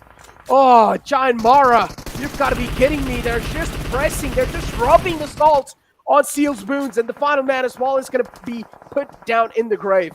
Well, but now JyanMaara, they need to be careful as well, as Baron is here running around in the smoke, shooting left and right, but will find nothing. It's Gunner who takes him down with barely any HP left. This is something that you do not see every day, ladies and gentlemen. JyanMaara, in a fight that, well, was not supposed to be theirs. They charge forward, they push forward and finish off one of the best teams in the lobby right now. But in retaliation now, it's quite difficult for them to move into the circle. They prioritize the points instead of prioritizing their position. And I think even with the 6 eliminations that they have, they will get a grand total of somewhere 7 points in total if they get eliminated now with no extra eliminations, no extra placement points. And it's going to turn, I think, an interesting situation, but let's see. High Voltage Vadu on our screens is trying his level best to see if he can finish off the lads from JyanMaara, as they are, in fact, got out in the open with not a lot of cover to help them get inside the circle, while the other players in the lobby have, in fact, taken control of the apartments, and now all they have to do is just hold their positions. IT on the bridge as well. They're quite exposed. Stalwart on this hilltop, indeed looking the king of the hill so far. All 4 players up. Something goes for IT as well. But the only downfall of their positioning is they're on the open, on the bridge. They also have all 4 players up, but how are they going to make their safe rotation out of that spot? That's what I'm wondering, because Rafat's right in the front. Venom Legends, they're trying to bridge camp him. Indeed, it's going to be safe way out. And even if they do pass by from Venom Legends, then it's going to be Raw just welcoming them, or Phantom Esports on the other side. So threats lingering on top of their heads all across the board, while action from the side of Stalwart Esports catches a couple bullets onto his dome, and he will be knocked out. Get the revive through, though, so that's not going to be a problematic situation for them. IC finds a return knock on the players of Venom Legends. Rafa is going to follow it up with a knock, though, as Chari now as well is going to find the opening against the players of JyanMaara. A lot of time being bought here. Well, let's see. I mean, in these urban warfare situations, specifically on Erangel, a lot of the matches do tend to be taken to basically the last few seconds of the final zone closing in, because there's a lot of cover available for the teams and the players to move around with and to juke out the oppositions in. But Stalwart Esports now have figured out that JyanMaara have in fact rotated into the house behind them, and they do not want to have another team on their back. They just want to focus on the teams in the front. So they're going to try and finish off these 2 individuals first before they try and pick the fight that they have left off for now.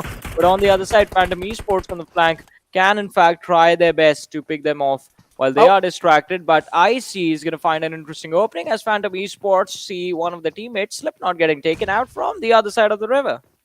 Yeah, Slipknot's life might just be slipped. But no, his teammates holding on. Phantom Esports, again, a 4-man strong squad. Now, IHC from the back, they're looking to charge in. Now, IHC knows if they do want to make it inside the zone, they will have to breach through a Phantom Esports defense.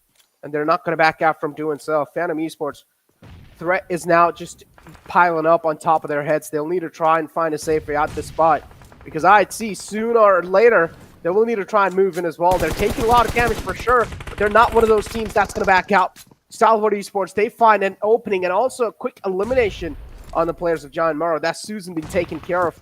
In the back, there is one more player from the side of JM, but they've gotten a decent amount of points for themselves. And Venom Esports, now they're falling down. As Stalwart Esports, they're just going to rub the salt on top of their wounds. Venom, they also have IC to worry about in the back now. These are the two Mongolian Titans they're going against. At the same time, it's a 4-on-8 situation. They're going to find a couple of knocks in the front.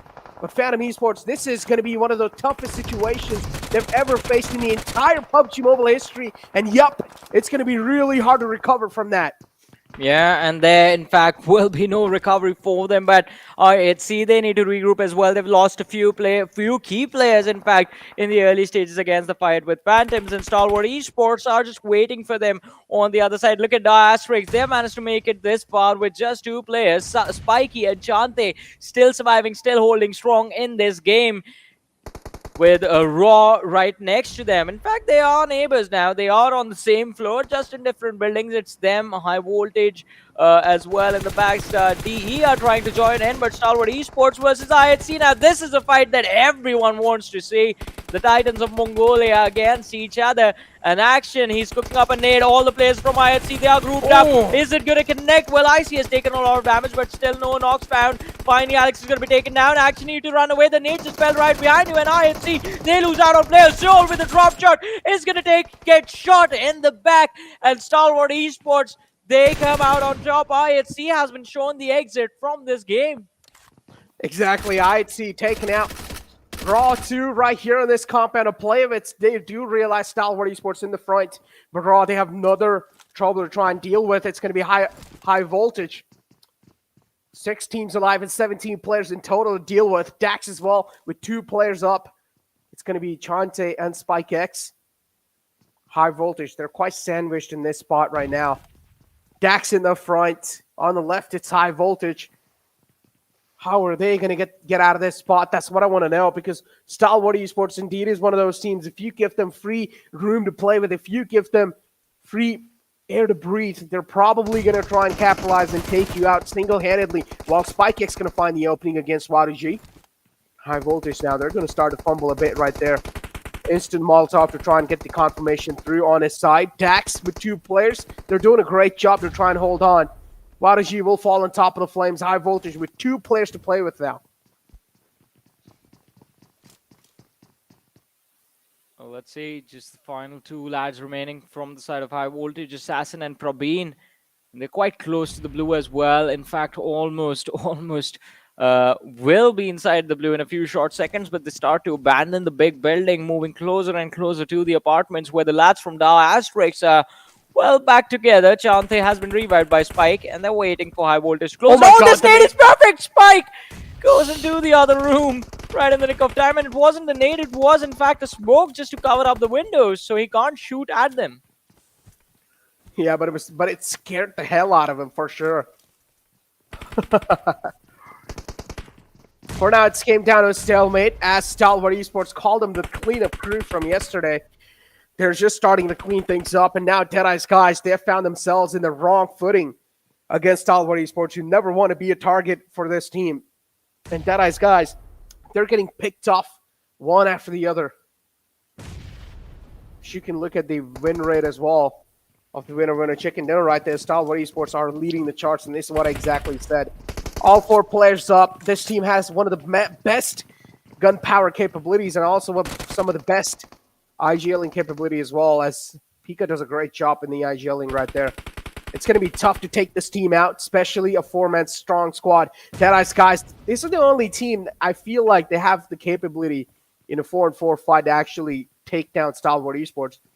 But High Voltage in the front, not really best to compound to play with. 2 players trapped in the single house. Deadeyes Guys, they're just trying to bombard him. Well, let's see. Deadeyes Guys, they have done a pretty phenomenal job surviving this late inside this match, but Stalwart Esports, they're looking very deadly. with the way they are moving forward. And we're down to 6 teams, 14 players still surviving in this game. Frag Boy, smoke being cooked from his teammates. Jari going for a nade, being locked towards top, and it's going to hit him right in the head. Top has been knocked out. One more in the same room. I mean, you're going to take down another one, but action with a lot of utility being exchanged between DE and Stalwart Esports. Both the teams are going to take massive hits. Action is burning alive, runs out in the open. Scry in the meanwhile going for a revive, and DE, they get third-partied from the players of JyanMaara as Snipe YT is the man trying to push forward. Scry has taken a lot of damage, but Action runs forward with the UMP, just barely makes it out alive, securing the final elimination right there. And JyanMaara, ladies and gentlemen, have been eliminated from this game, but what is Raw going to do? Look at Mama God. He's just standing behind that snowman, just trying to see if he can, well, deny some vision of his head to the players from High Voltage, as they have taken control of the top floor of this building. Oh man, I'm not gonna lie, I did not even see him for a second there. Oh dude, that's a perfect place to be in. That's right scary. Now. Yeah, that is indeed scary. Like, you're gonna think, oh, that's a cute little snowman, and then you just get shot at from it, and you're like, all right, woo, that cute little snowman led to my death. But yeah, Stalwart Esports, another trouble to deal with as they've taken care of Frag Boy right there in the front. But Deadeyes Guys, they're not done and out just yet. They have another player to stack it up, as Turuluf's going to find one, and he's instantly going to confirm it as well. What's going on? Why would you do that? Turuluf, oh, he goes for the confirmation. Okay, I guess at least he got an elimination point out of that. But he could have at least tried and clutch it out, in my opinion, but it's okay. Raw, though, now it's 4 teams alive. And Chante with this great nade onto Action is not going to get a lot of time to react on that nade for sure. As Dax, now they're going to find the opening. And they're just going to keep on penetrating through that opening. A lot of nades are being lobbed in from the side of DRS. These tossed nades, they're just hoping that maybe these nades will potentially find the opening, and they do. Another one taking down Dax. What's going on? This is one of those teams that's stepping up. The utility utilization from this team's on point right now. And Chante realizes he needs to step down in the opening. He has no other choice left. And well, right below, it's going to be Raw just welcoming him from the top. He fell down in the players of Raw's crosshairs, and Raw, they're not going to let him get away just that easy as that. Still 4 teams up. Dax are barely holding on the edge. Spike is still alive. Those 2 players, they've done a great job so far. Another player drops from the top. It's going to be a High Voltage taken care of. The final nail has been put to the coffin. These players are just getting nailed down to the ground.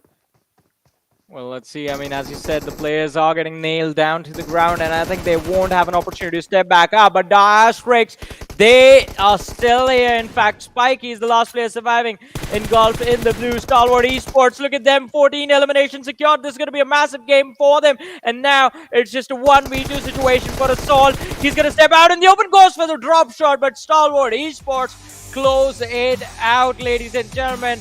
An amazing way to start their day. They did not play the very first game, but now they're here to stay. And the first position in the overall rankings is there, rightfully there. 30 points from just one match, Necro. I don't know, man. In the end, it seemed like Stalwart Esports, that could have just been it. But they still win no matter what. And this is what I'm saying, right? Yeah. The mechanical skills are there, the firepower is there, and also add on a little bit more brain. And that's Stalwart Esports in front of you. I mean, I completely agree with that.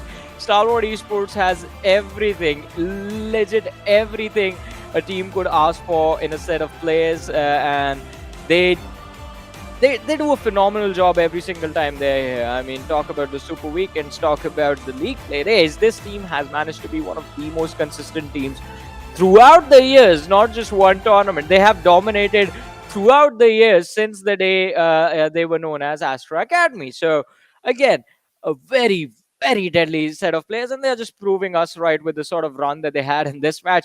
But I'm happy for DRS, although DRS have shown a nice recovery. Raw Esports had a pretty beautiful game in this one, making into the top 2. Assault doing so well for his team up until the very end. But when both the players are just dropping down right in your face, pre-firing the entire way from the 4th to the ground floor, I mean, you can't really do anything about them unless you just manage to hit their headshots in mid-air, which is like a very tough thing to do. But still, Assault, GG's for him. I mean, overall, a very exciting game to watch. Although I did not expect Stalwart Esports to be in the top 2 since they start from nowhere up north and the circle was way up in the north. But I mean, we're going to talk a lot more about this after this very short break.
Welcome back once again, ladies and gentlemen, to the PMPL South Asia Spring Season of 2022, brought to you by the Oppo F21 Pro, ladies and gentlemen, which will be out in the market soon. So you guys can grab yourselves a winner chicken dinner with the Oppo F21 Pro. This is Super Johnny, joined by Necro, ladies and gentlemen, and 2 games of the day are done. In the first one, we saw an amazing performance being delivered by ElementriX, although it was a different team that walked away with the winner chicken dinner on that one. But this time, it was quite a nice start from Stalwart Esports, who missed out on the first game on Sanhok, but did a return on Erangel with a vengeance, I might add. I mean, hey, we know, right? Stalwart Esports is one of those teams. They like to kick things off on a great note.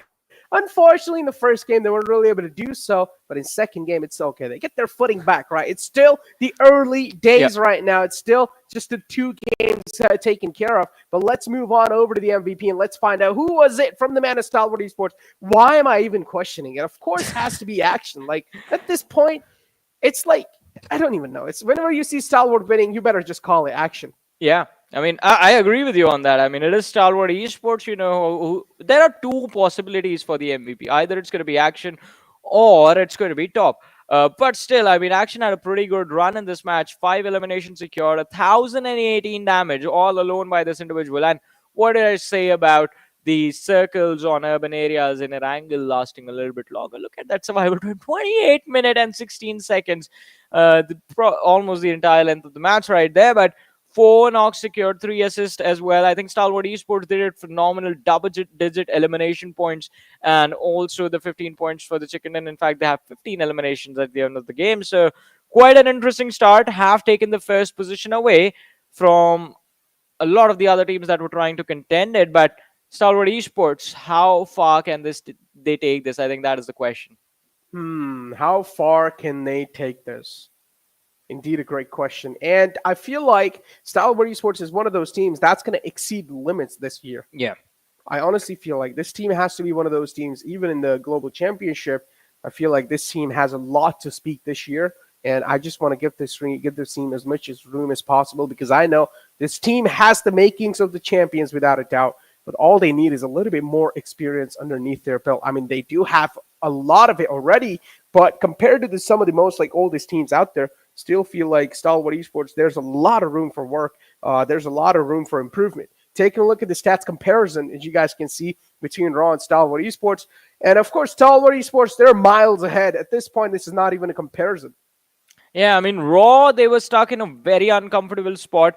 Not much left for them to do towards the end stage of the game. I mean, as soon as they got to the apartment, it was a world of hurt for them, always being shot at through the window. So I think they decided to just take cover and play for points. And it worked out in the end. I mean, 15 points from a match. Had Stalwart Esports not been there, I think it's not too shabby of a performance from Raw. So I think even they won't be. Too much worried about what is going to happen in the later stages, because at the end, as you keep saying, Necro, I think the league play days, it's all about qualifying, and Raw Esports already find themselves in a position from where they know they are going to make it. But looking at the match summary, we do have the players from Seal Esports there as well. In fact, Baron and Demo are the players we see in highest elimination, highest assist, and highest knocks as well. So Seal Esports did quite decent in this match, and again, they are also one of the teams that do in fact like to land towards the eastern and the southern part of the map. So quite an interesting scenario that though the teams that were supposed to be the furthest away from the circle are the ones making it to the later stages of the game. And on the other side, IHC, I expected them to actually walk away with the chicken dinner, but hey, I mean, crossing the bridge was like crossing crossing basically a molten lava at that point. Indeed, and they still actually walk on top of the flames and they win it somehow, right? Then Yeah. you have right here, of course, the match ranking in front of us, and Stalwart Esports, no doubt, they dominated it with 15 elimination, 15 placement points, 30 points in total for them. Another interesting showing for me, though, Dax is one of those, and Dax, if I'm not wrong, they aren't really in top 16, right? So Dax doing pretty okay in the final day right here of the league play. It is quite impressive. Hopefully, they keep the momentum flowing for themselves. JyanMaara as well showing pretty good. Seal, of course, has to be there. Deadeyes Guys, too, one of the best teams out there. I am expecting these teams, without a doubt, in the top 16. But the teams I'm personally eyeing out for this Super Weekend 2 has to be Savage Esports and Dax, because I feel like Dax, again, is one of those teams. We have known players Yeah. like Yante and Chante. They have been playing since a long time in the past as well. So I feel like Dax coming back together, these two players, it's probably their dream, and they want to make it true. I think I agree with you on that, and it's going to be quite important for them, for Dax as well, because again they missed out on the first Super Weekend, and this time they are also back with a vengeance. Before the day started, I believe they were sitting on the 11th position with 26 points secured, and now with this match, I think this is going to be definitely a nice move boost for them. And it's not just them, high voltage, it's pretty important for high voltage to make to the Super Week as well, because they were also there in the list that missed out in the first week. But look at this map rotation from Stalwart Esports, and again, it's not too surprising to see them go to Nova Repnoy in the early game stages, but it was a little bit surprising to see how they made it back into the circle. So this is, ladies and gentlemen, the team path of the winning team, Stalwart Esports, in the previous game. From the first circle moving into the second, always Wow. playing a little bit late up under the third circle, and now this is where the action started. This is when rotations became tricky once you had entered the northern Georgia Pole City. Such a clean rotation as well, right? Having Yeah. all their four players with this one, and a methodical approach inside the game. And in the end, the position they had a great read from the side of Stalwart Esports, and you can only get these reads for over and over of playing thousands and thousands of hours of PUBG Mobile. And Pika, of course, being the IGL, is doing a phenomenal job guiding his team to the path of success. I mean, definitely. It is going to be quite interesting to see exactly how far can Pika take it. Because, I mean, there have been a few key games where we see Stalwart Esports even miss a few steps here and there, but Pika is the one who keeps them grouped up. Pika and Scry do a phenomenal job of being sort of the backbones of both the players that they're with. I mean, Pika can usually be seen with action and Scry quite close to top. So I think that is kind of the duo split that Stalwart Esports have been moving around with and taking fights with. But still, it is going to be quite interesting to see exactly how big of an advantage can Stalwart Esports take going into the Super Weekend that is already being dominated by them. Again, nothing too shabby. Once you are in the close quarter situation, moving from building to building can be quite tricky, and that is why we saw Stalwart Esports just making sure that the direction that they were moving in, it was completely isolated and no one was there to break their flow. talk about breaking the flow, though. I mean, Stalwart Esports broke out quite a lot of teams' flows. And Oh, in yeah. the end, we did see it was just raining men from the top. Like, it was high voltage dropping down. Then it was Dax as well dropping down. It was just raining men on top of the players of Raw. And Raw, they were just like trying to look above them. And from the back, then Stalwart Esports just took full advantage of that. In the end, though, it did seem like a couple of things were slipping by from the hands of Stalwart Esports, but still somehow they get it back together. Let's take a look at the open moments and let's find out what exactly I was talking about. Of course, with that, we're also going to find out how things really kicked off when it comes to the action. Exactly, and I mean, it is going to be quite an exciting series of highlights, ladies and gentlemen, because this game was very intense from the start to the very end. As we saw the first fight happen, ElementriX versus Esports, where even though for a second it looked like ElementriX, all right, this might work out for them, it didn't. And then look at this right here. JyanMaara, not going to lie, JyanMaara as well, they have had one of the most dominating games so far. And they're looking really strong after this previous game. Now, moving on forward in a couple of more maps, I want to see how JyanMaara are able to get the conversion on the other maps with the momentum they found themselves in. Vibes as well right here. Quite a dicey situation. They barely make it out alive from that. But as long as you're going to win that, that's all that matters. Seal versus Savage fight right here. Savage somehow screwed up and got caught off guard. And Seal, they had a great positioning over the players of Savage. I mean, definitely, the positioning was quite impressive, but still, again, in the end, it was, I mean, I think Phantom Esports also had a wonderful opportunity to secure extra points for themselves in this match, but quite unfortunate the exit that we saw them take. On the other side, Esports, again, as soon as they made it to the Northern Georgia Pole apartments, this was their game to win. They knew exactly what they had to do to take every single fight and to come out on top in every single fight. TrueLove might have made sure that they lost out on a few key players, but it wasn't enough to stop them. And even though at one point almost every single team tried their level best to shut down Stalwart Esports, no one was able to do that. And look at that, the superhero drop right there to close out the game. Exactly, the superhero drop. And yeah, Stalwart Esports, I feel like at this point, Stalwart Esports is a team of superheroes. But taking a look at the damage graph, of course, we did see Stalwart Esports just absolutely kicking butts. But then you have Raw as well chiming in on the second place with 3 elimination points and 1,094 damage points for themselves. Dax as well, not far behind with 6. And then you have 26 damage point, but Deadeyes Guys and JyanMaara, even though they haven't really been in the top 3 in that previous game, still having some of the highest numbers on the board. Overall rankings in front of us, Stalwart Esports just solidifying their spot in the #1, but I'd see they're getting quite close. Well, they are getting quite close, and well, it's going to be a chase till the very end, though. On the other side, again, since it's the league play stages, we are always going to be interested in the bottom 5. Because that's where the action is. And this time, 1952 again find themselves on the 15th position, along with Train to Kill, who are now 16th. Vibes Esports, they did have a pretty great start to the day with the win that they had, but a steady drop is going to be there on the 11th, 45 points secured. So I think they pretty much made it to the Super Weekend stages. But in the next match, I think it's all going to change. Train to Kill, they need to be extremely careful. Plus, in the next game, Vibes is not going to be playing. 1952 is going to be sitting out. Savage Esports is not going to be there, and Skylightz Gaming won't be there. So that opens up the floodgates for DRS, TRZ, A1 Esports to capitalize and try and see if they can make it into the top 16. Out of the top bottom 4 teams that are outside the qualification bracket right now, 3 teams belong to Group D, Necro. Oh my god, exactly. And now, Group D, it's like, I feel like at this point, Group D is just like a cursed group.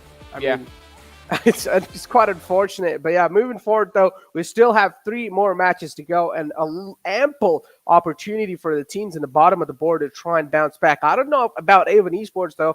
For them, if they do want to make it in top 16, they will have to get a chicken dinner next game. If they don't, then there's just going to be out of top 16 in week 2 too, and we might as well just count them out of the grand finals too. Yeah, I completely agree with that. I think the next game becomes very important for them. Otherwise, they're going to be left too far behind. And even the qualification cutoff, it's going to feel like a dream to them for them to achieve.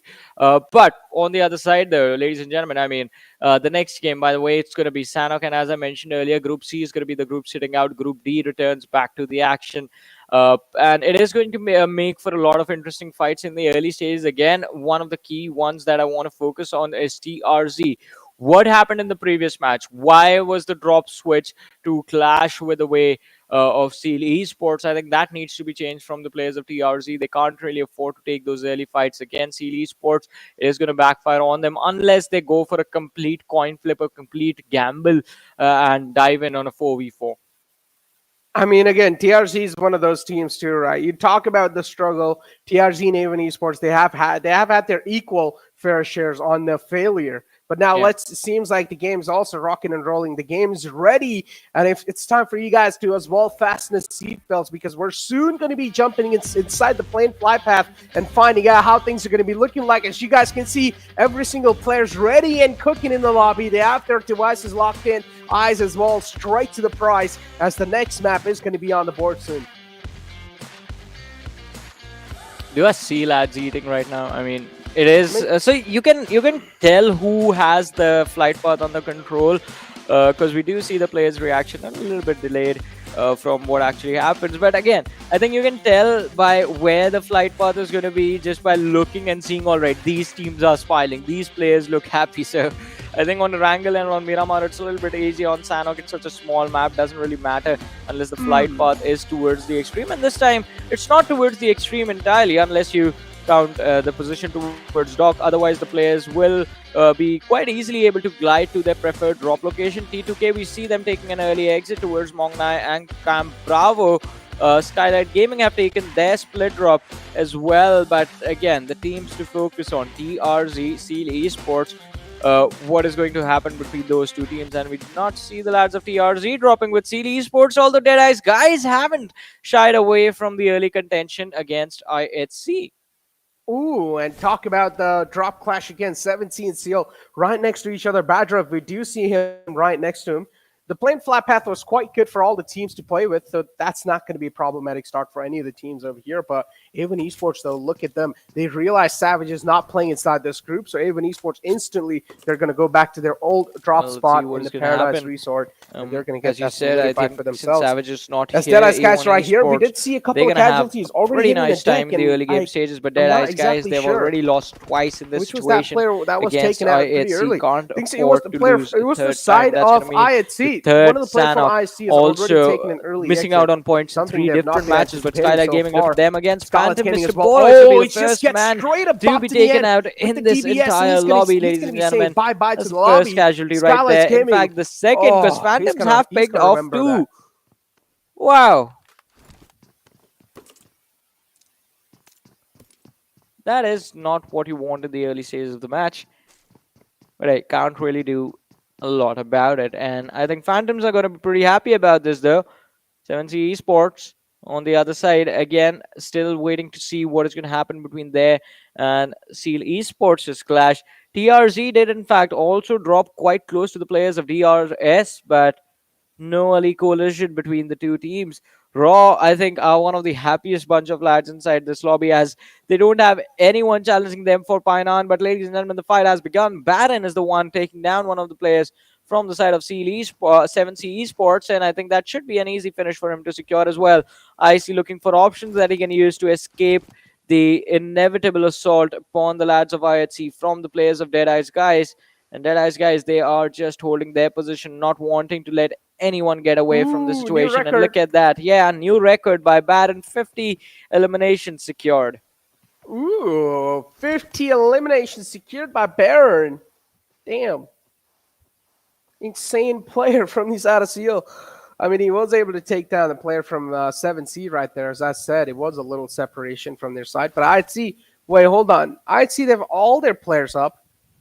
Which was that team? I think so it was Skylightz Gaming then, who took like 2 players, or who already had a casualty on their side. 17 Skylightz Gaming. That's quite an unfortunate start for them.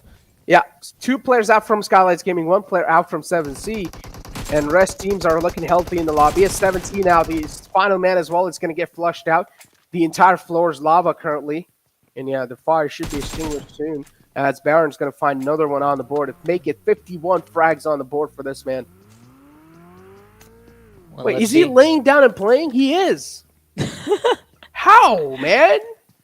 I mean, You gotta do what you gotta do, Negro. Whatever it takes. That way, I think the phone is a little bit closer to the fan, and I think he can just keep it in the most efficient I form.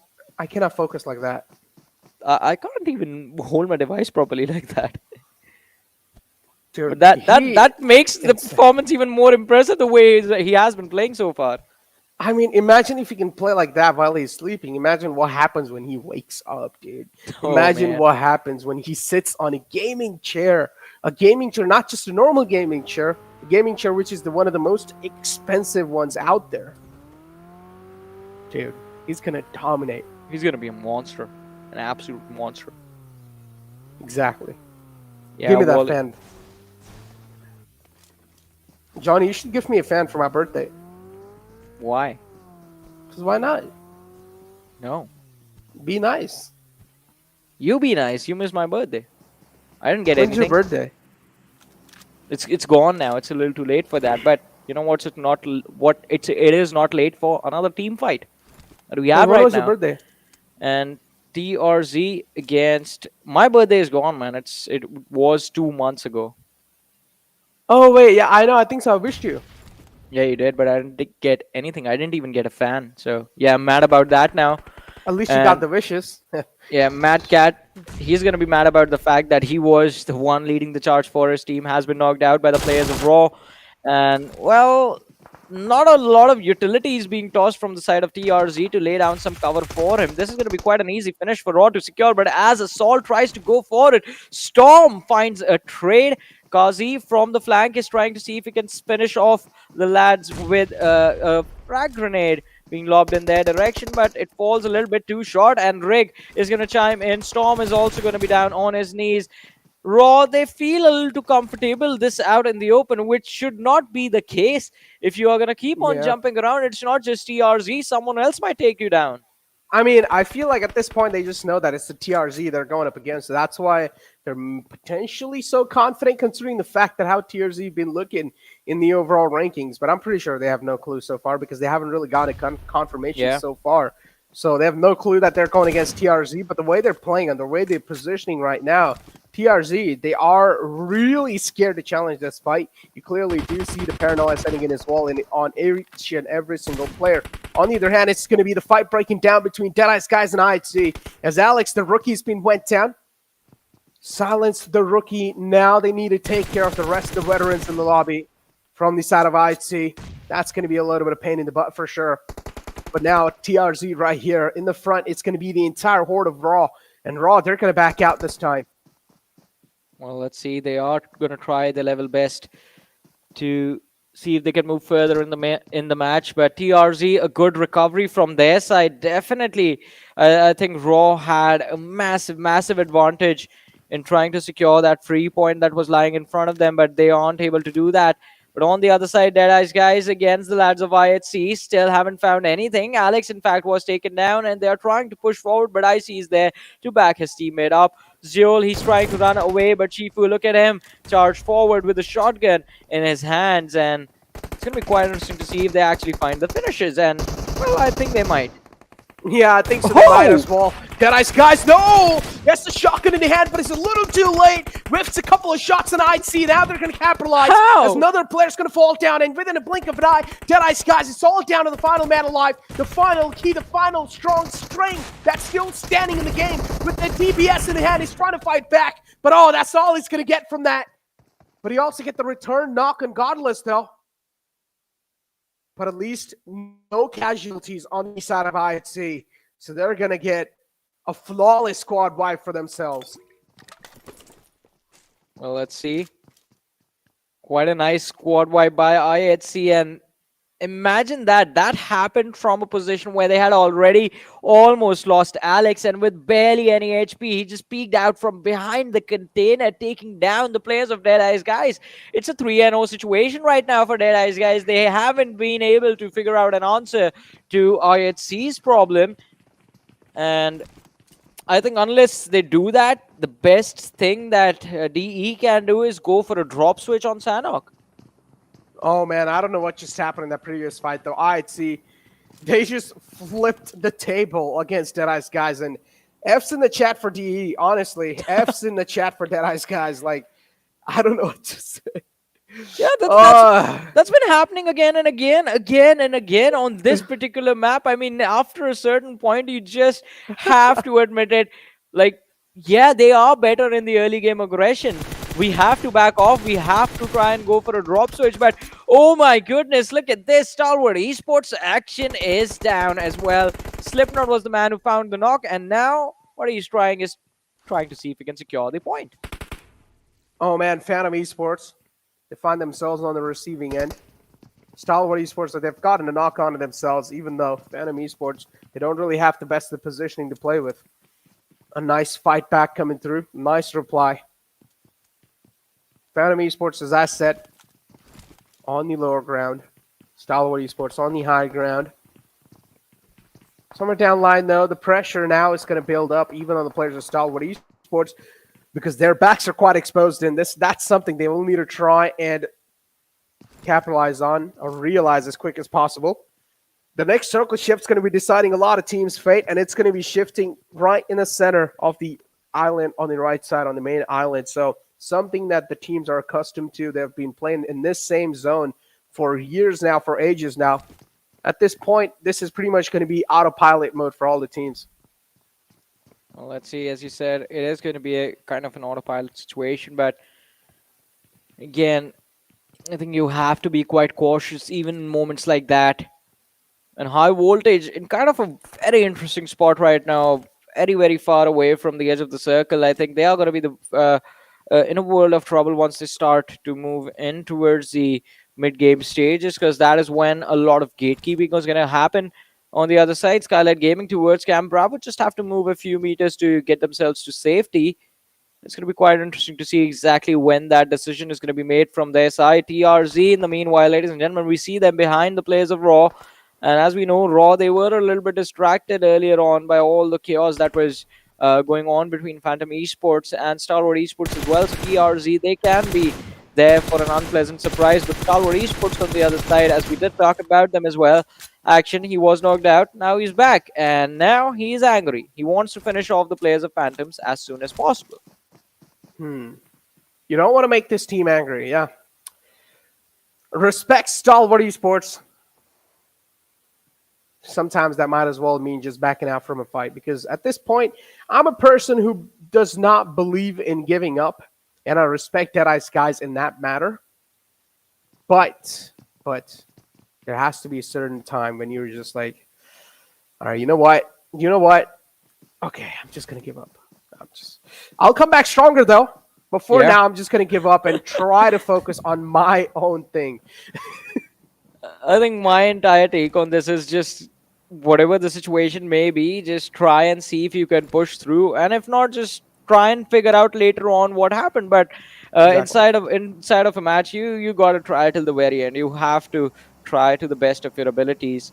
And that there used to be a time when back in a different esport, there was a certain sort of code of conduct that had this written, and every one of the players was it wasn't like a legally binding thing or something like that. It was just supposed to be an unsaid set of rules that had that were put in place by sort of the entire community, and one of which was like, no matter what the situation, no matter what is going on, just make sure till the game is over, you're giving it all you have, you're trying your level best. And I think that has just stuck with me through all these years.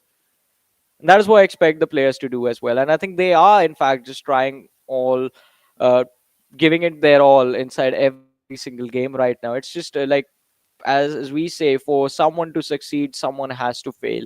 Not everyone can finish first, and that is why, I mean, we do see heartbreaks happen every single week. We see heartbreaks happen when the league stages are done. But there's happy moments involved as well when we see the teams perform. They're throwing pans at each other. Yeah. that's just to kill time, I guess. Can't really Johnny, do you want to much. have a pan battle with me in real life? Sure. I'll win. How? Have you looked at me? Yeah, but you know I used to be an athlete, right? I have a pretty good aim IRL. Oh, what kind of athlete? Like, I played soccer, and then after I blew out money, I had to switch to being a goalie. So, yeah. ooh, I used to be a basketball player in my school days. Oh, nice. I mean, you are pretty tall, so yeah. Yeah. Used to be So a I think good I basketball guess player. we'll have a pan fight now, IRL. Exactly. I can just lift you up and throw you out the battlefield. We were talking about a pan fight, nothing like physical, like just a pan fight. We're gonna hit each other with pans.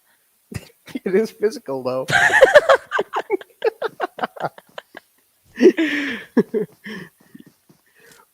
Yeah, but there's not a lot of stuff happening in the match right now, ladies and gentlemen. There's a lot of dull moments. I mean, after Deadeyes Guys were taken out, at Skylightz Gaming lost their 2 players. Now we are seeing some action as Esports have finally engaged on the lads of Raw, and Kazi has been taken out. Oh, man. Kazi taken out Raw. Oh, he's still not been taken out. I mean, he's been knocked out, but he can be revived back on his feet. As another player from Raw is going to expose himself and try to run away from that fact. And, well, he's going to get taken out too, and that's going to give Seal an easy opportunity to try and capitalize and push on in. And they're going to do so. Assault is still there in the closer phrase, and Baron, he needs to realize that exact fact because Assault is right behind this rock, and he spotted out the player from the Seal in the front, and he still messes it up somehow. Baron with a nice drop shot. Assault will be taken down, and how did he just mess it up? That's something that he should have won. That fight he should have won because he had the advantage. He had the upper hand.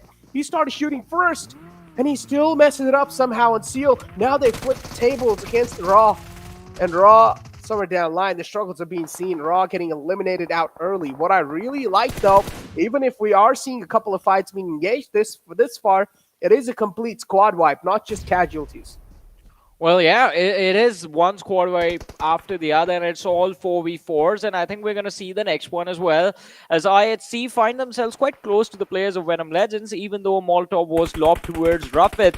He still managed to survive, but look on the other side, look at the elimination feed. JyanMaara are taking on Stalwart Esports as well, so it's 2 of the biggest names fighting teams that were struggling a little bit but are trying their level best to regain the momentum. Zeol takes a lot of damage, is going to be knocked out by Ruffet as he walks away quite healthy from the fight. Ale has been knocked out in the other side, but IHC, they are getting picked apart. And Venom Legends, what have you done? Taking out IHC, all 4 players in a 4v4. Venom Legends, they were quite patient, and now finally they are here, and I think this should be the momentum boost that the team needed. Oh my god, Venom Legends, the IHC Kryptonite? Is that what we're seeing? But now Venom Legends, their leader, try and defeat another wave of enemy in front of them. High Voltage are going to try and charge on in. Assassin in the front lines. Steel Shot is quite right here. He has a lot of things to try and take care of. The toes are exposed, and Steel Shot now is going to get a lot of damage inflicted on himself. Assassin lobs in a nade. He's trying to toss it in inside that little shack. He still thinks that he's outside there, but he's not just yet. Venom Legends in the front. High Voltage. It should not be that tough of a task for them because Venom Legends, they're in a really bad positioning right now. Dictator as well will be taken out. Venom Legends, now they're getting picked off one after the other. High Voltage, they're making it look really easy. This third party was played to perfection. Those again are exposed. Wadu is missing a lot of shots. Steel Shot is still going to get out of harm's way somehow. And how is he still alive? That's what I want to know. A lot of shots missed out from the side of High Voltage, and now they will have to pay the price for that. Another lifeline given a Steel Shot, and he's going to try and capitalize on top of it. Assassin now is getting third party by No Fear from the side of JyanMaara, and the tables have now been flipped, and this is another lifeline given to Venom Legends. I mean, this is quite brutal on the lads as JyanMaara are here for the third party. But on the other side, Venom Esports getting choked between DRS and A1 Esports. Steel Shot is going to be down on his knees as well. And the lifeline that was handed to Venom Legends by JyanMaara has finally been taken away again by the lads of High Voltage, as they do lose out on Wadu G, but Praveen, Assassin and Extreme still managed to survive. Now, it's going to be quite interesting to see, since they know that there is a team waiting for them on the edge, how do they work out their rotation. But in the meanwhile, ladies and gentlemen, guess who finds themselves in the perfect spot in the circle? Trying to kill. Trying to kill indeed. Avon Esports says 6-9 boys knocked out in the front. At this point, expecting anything from Avon Esports. It's something really tough to get out from.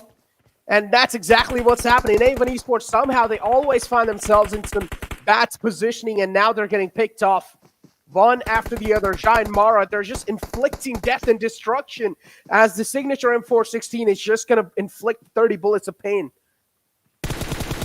Well, let's see. Well, it's going to be quite interesting to see exactly when the pain will be dropped. JyanMaara, they know exactly where the lads from Phantoms are knocked out. It's just that they're hiding the pixels. Oh, finally getting revealed, Vexy! Don't go there! Don't go there! They know! Oh, no, Vexy. Just a few pixels being revealed, and that's all JyanMaara needs right now. So JyanMaara looking very strong on Sanhok today, by the way. Yeah. Not just as Sanhok, even in the previous game of Erangel, they've been looking really phenomenal. And it seems like in Week 2, in general, they have just grown up quite a lot compared to the Week 1. Stalwart Esports with 3 players up, and that's all they need. 3 players are more than enough for the squad of Stalwart Esports. Dax out in the open. Gante, what are you doing? Even though you realize your teammates are taking shots in there, you're still healing yourself and moving out in the open. And he will be taken down too. Dax just making some rookie mistakes. Spike X in the front, trying to fight back from this spot as JyanMaara. Now they're going to pick off the players of Stalwart Esports. 2 players already taken down. JyanMaara, this should not be that tough of a task for them to eliminate Stalwart Esports out the game. And they're doing so far. 11 teams alive and 26 players in total. It's all down to Action, the final man left alive from the side of Stalwart Esports. And that's all they're going to need, because Action now is replying back as well.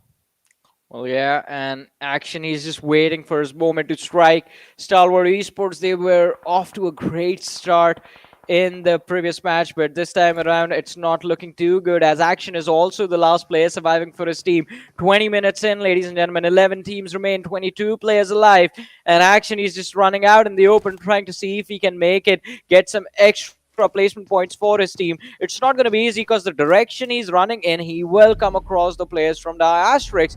But towards the blue, we have kind of an interesting situation. The lads from High Voltage find themselves up against the players of E2K, as the circle has betrayed them, and they will finally be required to move out of these compounds. Siyok dished out a lot of damage on Extreme, but did not find a knock, and now Extreme is going to be taken down by the blue. Praveen is trying to get away. One Esports here to cause a lot of distraction, and Siyok, don't look away, just focus on the other lads, just getting these exit frags right now. I think T2K, they have secured the elimination points, but they have to focus and worry about their rotations as well. Yeah, the wall of death is closing in. A lot of teams are outside it as well. High Voltage now trying to fight back against JyanMaara. Praveen's quite low. Has 4 first aids to play off of with. He needs to banish right now. If he doesn't, oh, a little too thirsty right there. He should have tried and heal himself up, but that's not what he tried to do. He could have been alive right now if he could have made a better and mature decisions. But no, High Voltage got a little too greedy for that frag and tried to confirm it. As Stalwart Esports now, they're going to get eliminated on 9th spot. Trying to kill, closing in, quite close. Right on the edge of the wall of death, right on the edge of the blue. Play zone now is going to be dishing out quite a lot of damage. So you want to make sure you're not being caught out even for a split second. If you do, indeed, a lot of damage is going to be inflicted on you.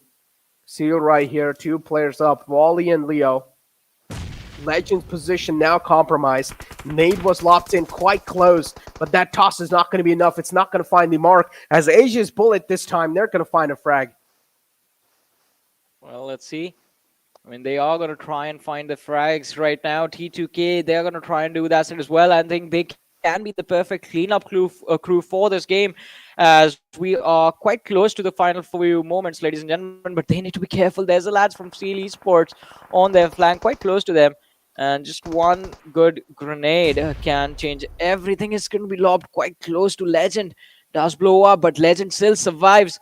Wally with the second one in the same direction will find the opening, and T2K, finally they figure it out that there is someone lurking right next to them. Wally tries to fall back. Leo is there. He's knocked out.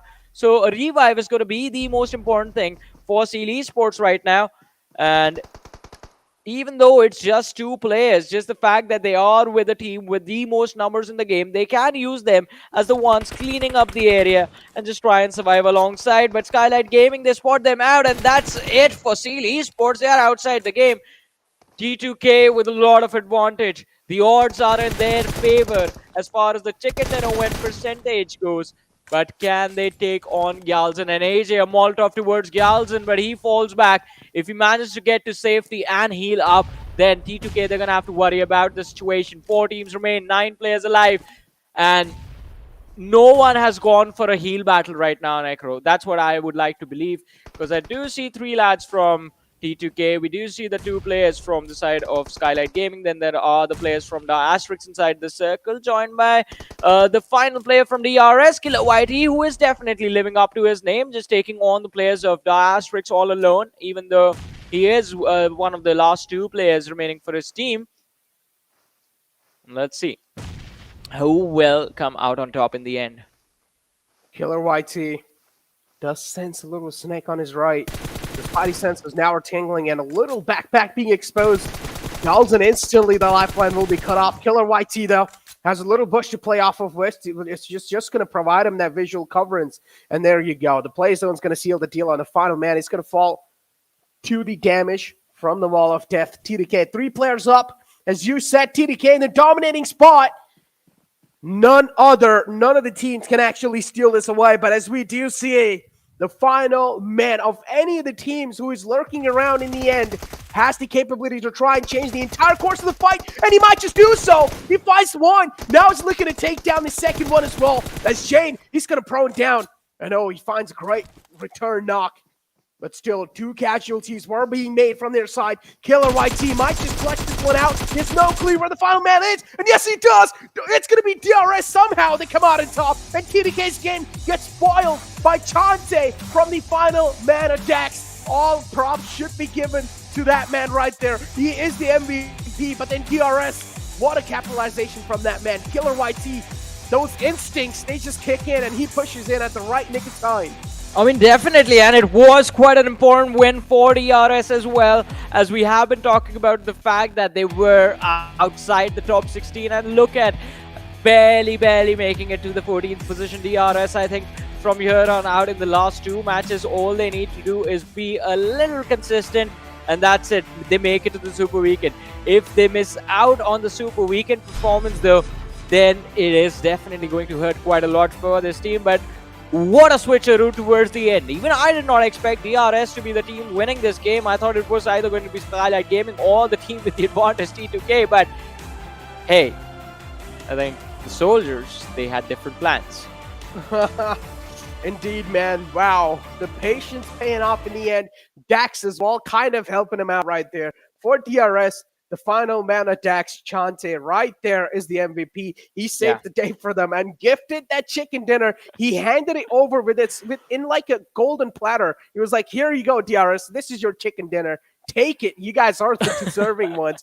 But man, he spoiled TDK's game. Oh boy. He just ruined their day, not just their game. I think DRS are going to be glad that Chante was there, and they're going to be grateful for the lads of DRS. But now, T2K, they're going to be mad. They're going to be angry. They're going to be there with a vengeance in the next few matches. And they also will try to secure a few extra points going to the Super Weekend. But DRS, again, it's not just a chicken dinner that has been handed over. It's along with that realistic possibility of making it into the Super Weekend, because DRS were not looking good before this.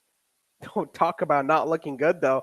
I mean, after that game, TDK's mentality is not going to look good, because they were like, all right, everything's going in our favor. We might just close this one out, but unfortunately they don't. But it seems like that's going to be it from our side. Don't go anywhere, though. We'll be right back after a short break.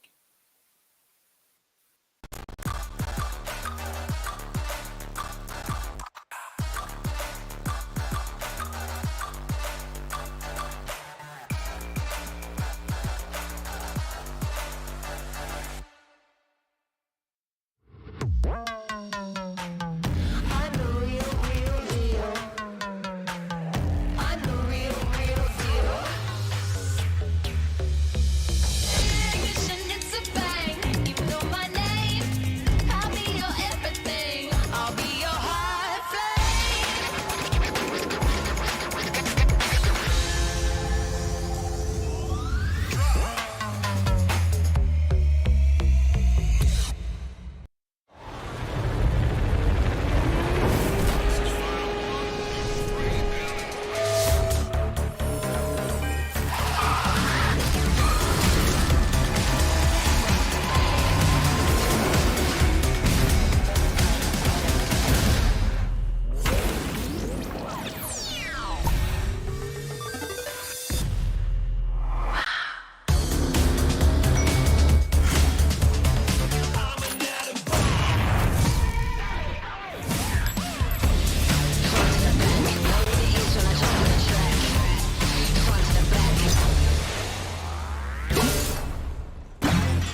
Welcome back once again, ladies and gentlemen, to the PMPL South Asia Spring Season of 2022. This is Warren Super Johnny John, joined by Necro alongside with me, ladies and gentlemen.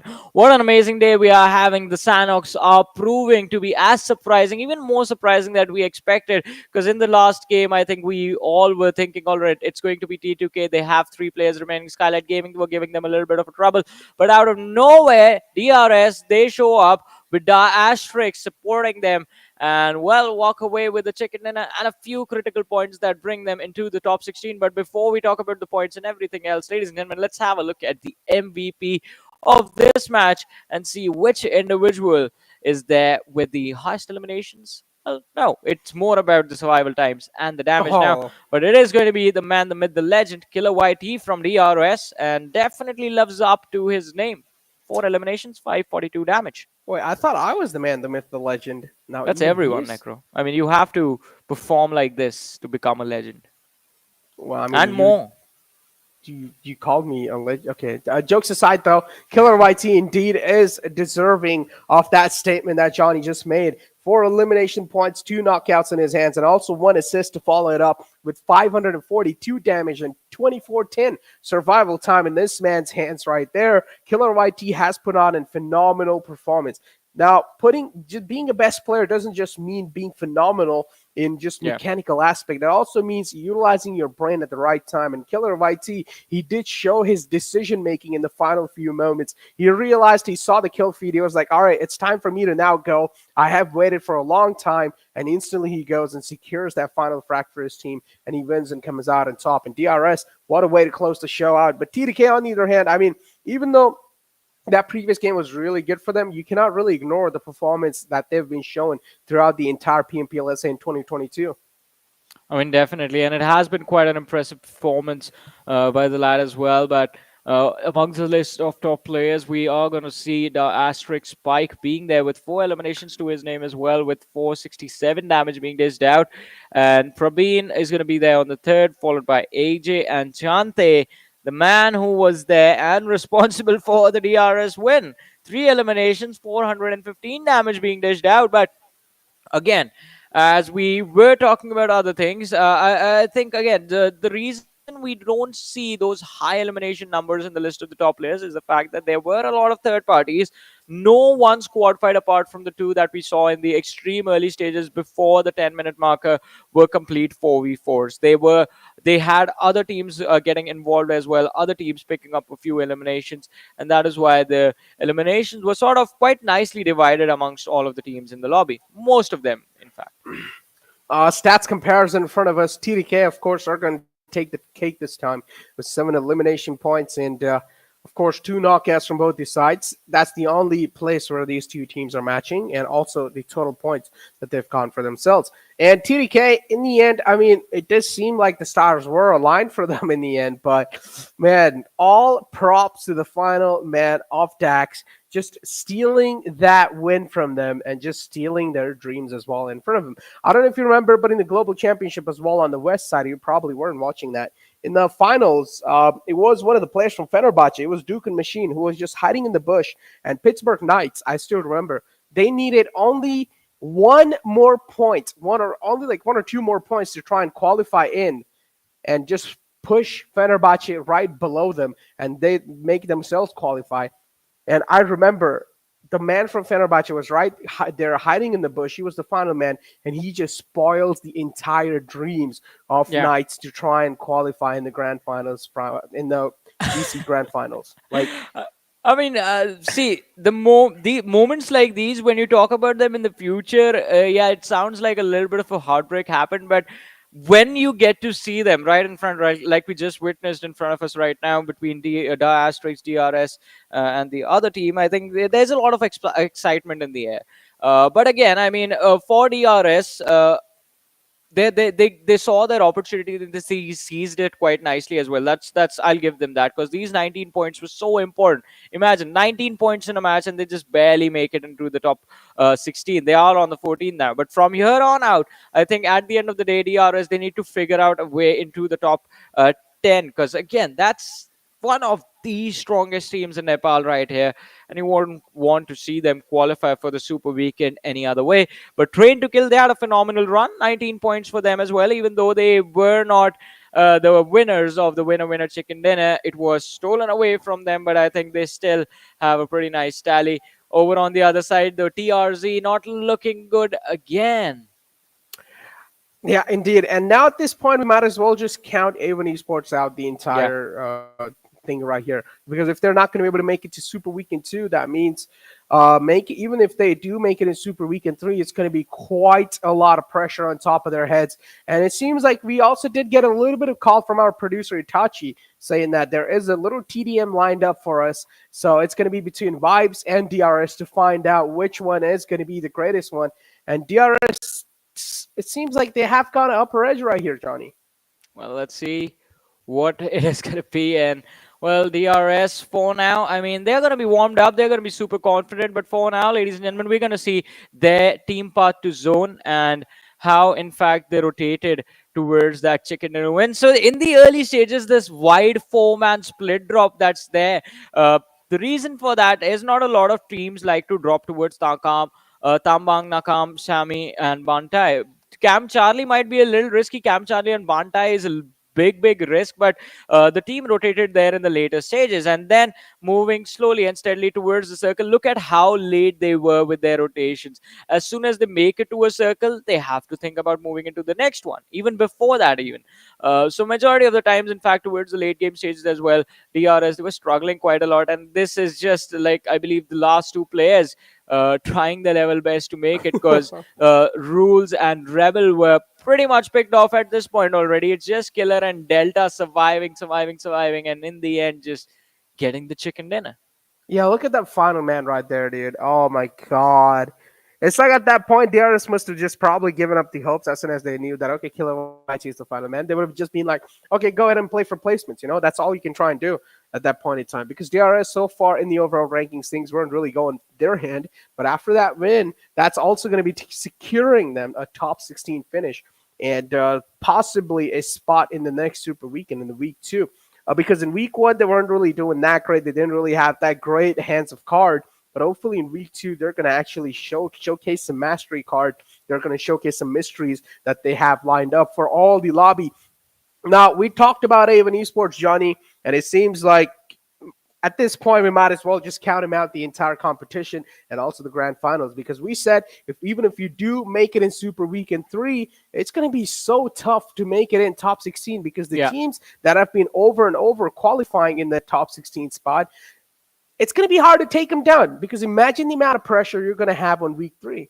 I mean, exactly. Plus, the teams that have already made it in and are, in fact, in a really good position in the overall leaderboard, they have the opportunity to go absolutely YOLO and basically try anything that they want. And it's very hard to predict those movements inside of the match. But, ladies and gentlemen, for now, we do have the Oppo F21 moments in front of us. And again, what an exciting game this was. Skylightz Gaming, they were off to the races, but did not really expect to be caught off guard like this by Phantom Esports. Exactly. 7C as well were taking a lot of shots from underneath them.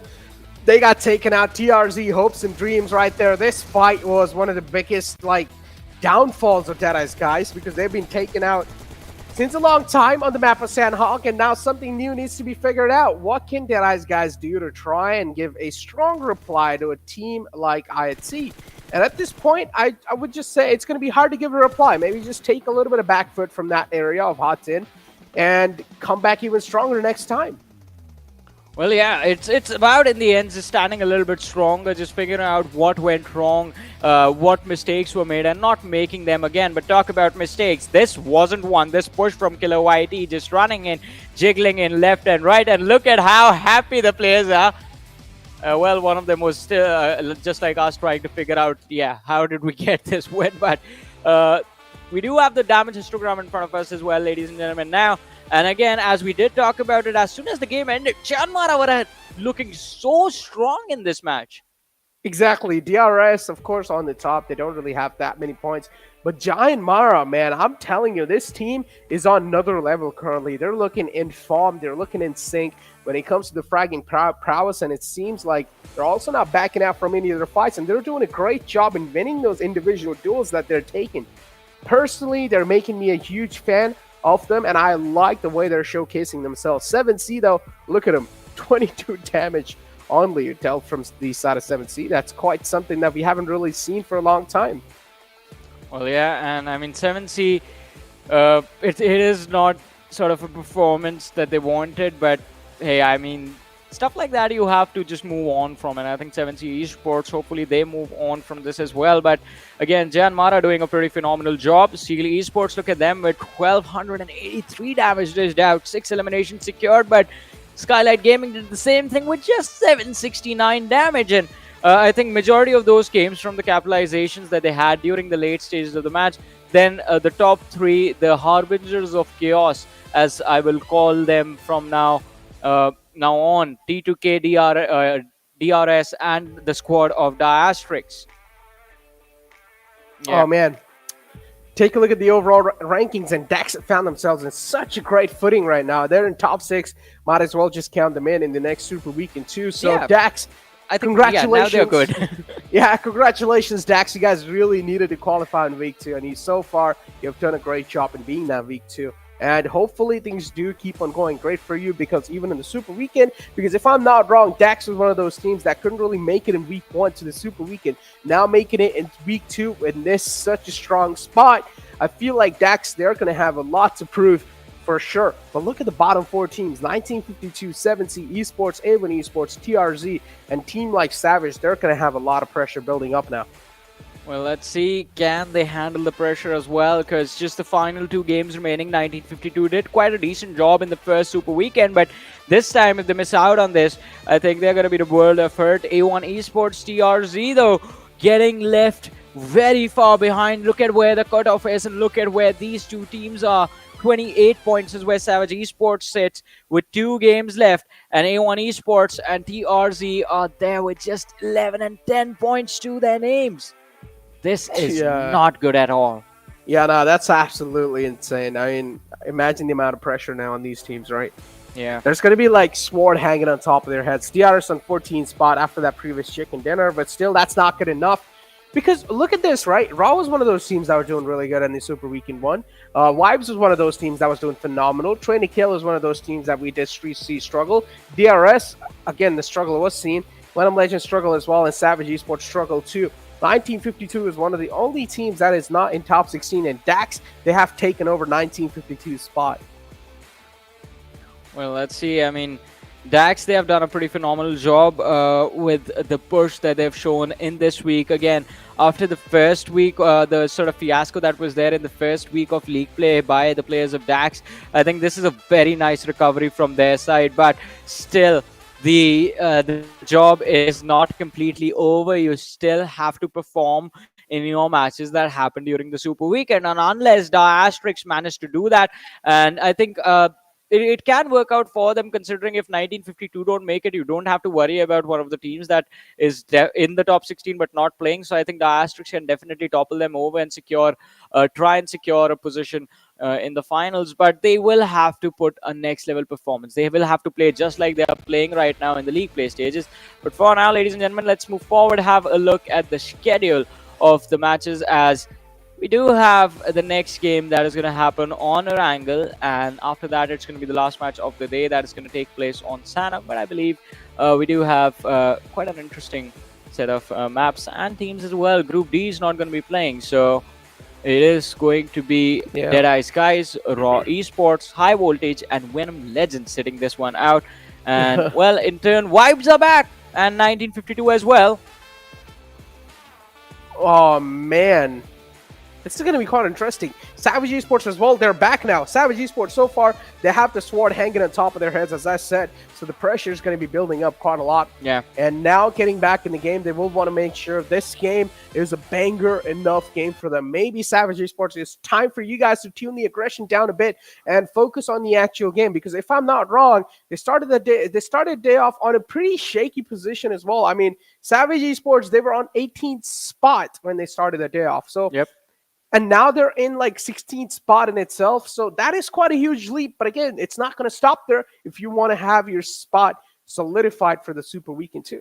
And I think they have what it takes to do that as well. I mean, Savage Esports, even though they missed out on the first Super Weekend, I think this week has been pretty decent from their side. And I think coming back into the action, I do expect them to do quite a lot. But ElementriX is going to be stepping back on the battleground as well. And I want to see, will ElementriX push quite hard on the players of IHC and the lads from Stalwart Esports as well? Because let's not forget, there was a certain moment in the day that ElementriX was not too far away from taking the first position and qualifying as one of the best teams to perform in the league play as to qualify for the Super Weekend. But now that is in contention, and Stalwart Esports is the team leading the charge right now. So it's going to be quite important for ElementriX to sort of build up that momentum as well, considering, as we did talk about when the PMPL started, that they were away from the global stages for a while, and now they're stepping back, one of the biggest names Nepal has to offer. But ladies and gentlemen, you know what time it is. I mean, it is going to be a time of excitement as we have a lot of action-packed matches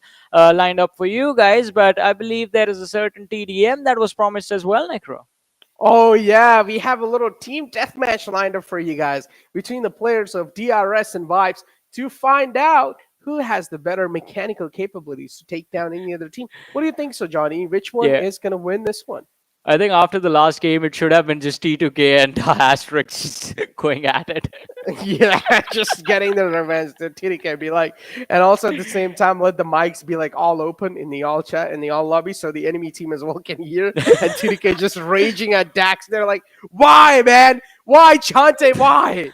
Just why, dude? Yeah, that could be our game. All four players just piling up on poor Chante right there, like just beating him down because he costed them the chicken dinner win. I mean, I don't know if T2K would even care, because at the end of the day, they had the similar point structure, so it did not really cost them any. It costed them points, 3 points, but they were still first as far as the tally was concerned. So it's a pretty good spot to be in. But again, I think DRS and Vibes, it's going to be a pretty exciting collision as well, considering two of the biggest names that Nepal has to offer. Plus, I think, as we always talk about Vibes, the veteran of the scene, mechanically some of the best players I've seen. And then DRS, these are the same lads that used to represent with Vibes, and back then in the previous season there was no one who could take them on as far as their aim was considered. Now they are working with a little bit more experience, just have grown quite a lot. And I think the tactical positions are where, as far as the game is considered, they are struggling a little bit. But hey, that's not what a TDM is about. This is all about aim.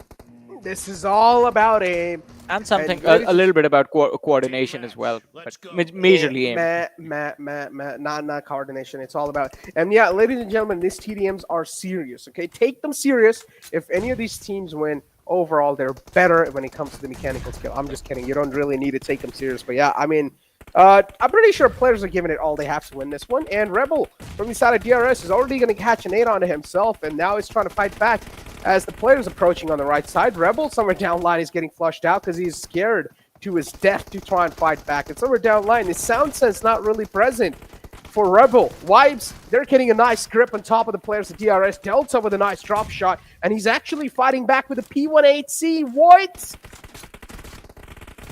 Bruh. Well, let's see. That again, you said it yourself, Necro. Don't take this too serious, but like, let's see who's gonna come out on top. So far, DRS is the team leading the charge with 7-4 being the score. Now it's 7-5 in the favor of DRS. Still, Vibes, they're trying their level best to see if they can get a few early pickups. Oh, Rebel, he's gonna be in trouble.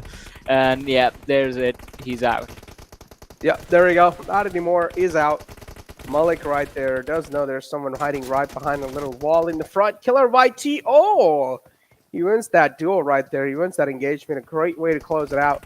Vibes, again, so far, they are not in the lead. DRS, they found themselves in the lead with 12 points for themselves. looking great so far after that one. But now they'll need to try and get the ball rolling in their court. As Vibes, they'll need to try and catch up. Because so far, DRS, they've built a nice, comfortable lead over. And wow. Well, let's see. It's going to be quite interesting. Vibes, oh, Ryu gets shot in the back, but Joker is there with an important trade. Now he sees Delta on the top of the train and dropping down to the back lines. Will go for a nade toss in his direction, but will have one lobbed in his face as well. Now the aim duel is going to be there, and it is TDM, so going to be required to pre-fire every single angle that you're running towards, which does not really happen from Delta, so he gets punished for that. And well, Vibes, they are closing it slowly and steadily. It's almost all tied up between these two teams. Yeah, exactly. And what Vibes, what a comeback, man. Honestly, Joker, he has to be the main man behind that insane comeback right there. He was just stacking up these frags on his name. Delta, too, is going to be a bigger threat on the side of DRS. They'll need to try and watch out from Delta if Vibes, they want to win this one. Because Delta, we do know what this man is capable of. He pulled off some insane clutches so far in the BR mode. And he's, wow, single-handedly going to shut down 2 players of Vibes and also going to take down the 3rd player, Delta. Indeed, as I've said, he's clutched out some insane times, and this is a prime example of that, a one-man army. Well, let's see. One-man army. Can he take on the lads of the oppositions all alone at the same time? Which I think it's a little too far-fetched. It's going to be quite tough to do that. But still, Delta, let's see. Trying to see if he can get some extra vision. Gets confused a little. And, well, he's going to be shot in the back by Ryu. Killer is going to be there to cover up. But Vibes, they are not letting go of this. It's still just a 1 elimination difference. There's a stun as well. Why is Killer? Why is Killer playing with the iron sight? What? Killer's playing with the iron sight. Okay, look at him. Yeah, I mean, so you can actually do that if you do not intend to go for these sort of setups, just firing through those small gaps right there at the entrances. If you just plan on spraying close ranges, like, it should be perfect. Not too shabby right there. But let's see. Delta gets stuck on top of the wooden boxes. Does not get finished, though. Indeed, surviving quite nicely, but the score all tied up. 1 extra elimination, 1 shift of momentum can change everything for these two teams, and it's going to happen for the players of DRS. They're the first one to break the equilibrium, and Vibes again finding the equalizer as Malik. Oh, there's the pan. Killer YT getting a pan finish. Oh, man. Vibes too right here. Oh, Malik. Some nice recall control from this man right there. Vibes, and now Vibes, they finally got themselves a nice lead to play with, making 30 points on the board, and they're just looking to stack him up on top of each other. They're looking to keep this lead. They're trying to hold on to this lead for sure, but DRS, somewhere down line, just creating a lot of troubles for Vibes. Oh, Joker almost caught some bullets while he tried to fade away. Now he needs to try and deal with 3 players, and oh, he's going to get caught with a pre-fire. What a nice pre-fire from the side of DRS.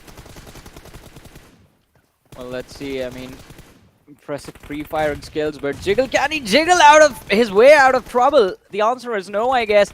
And still nothing separating these two teams. Every single time DRS has been able to get a pickup, Vibes do find a trade. And as soon as I say that, we see 3 eliminations from the side of Vibes. DRS, they come out on top, and I think this is all but over. DRS almost walking away with the win already.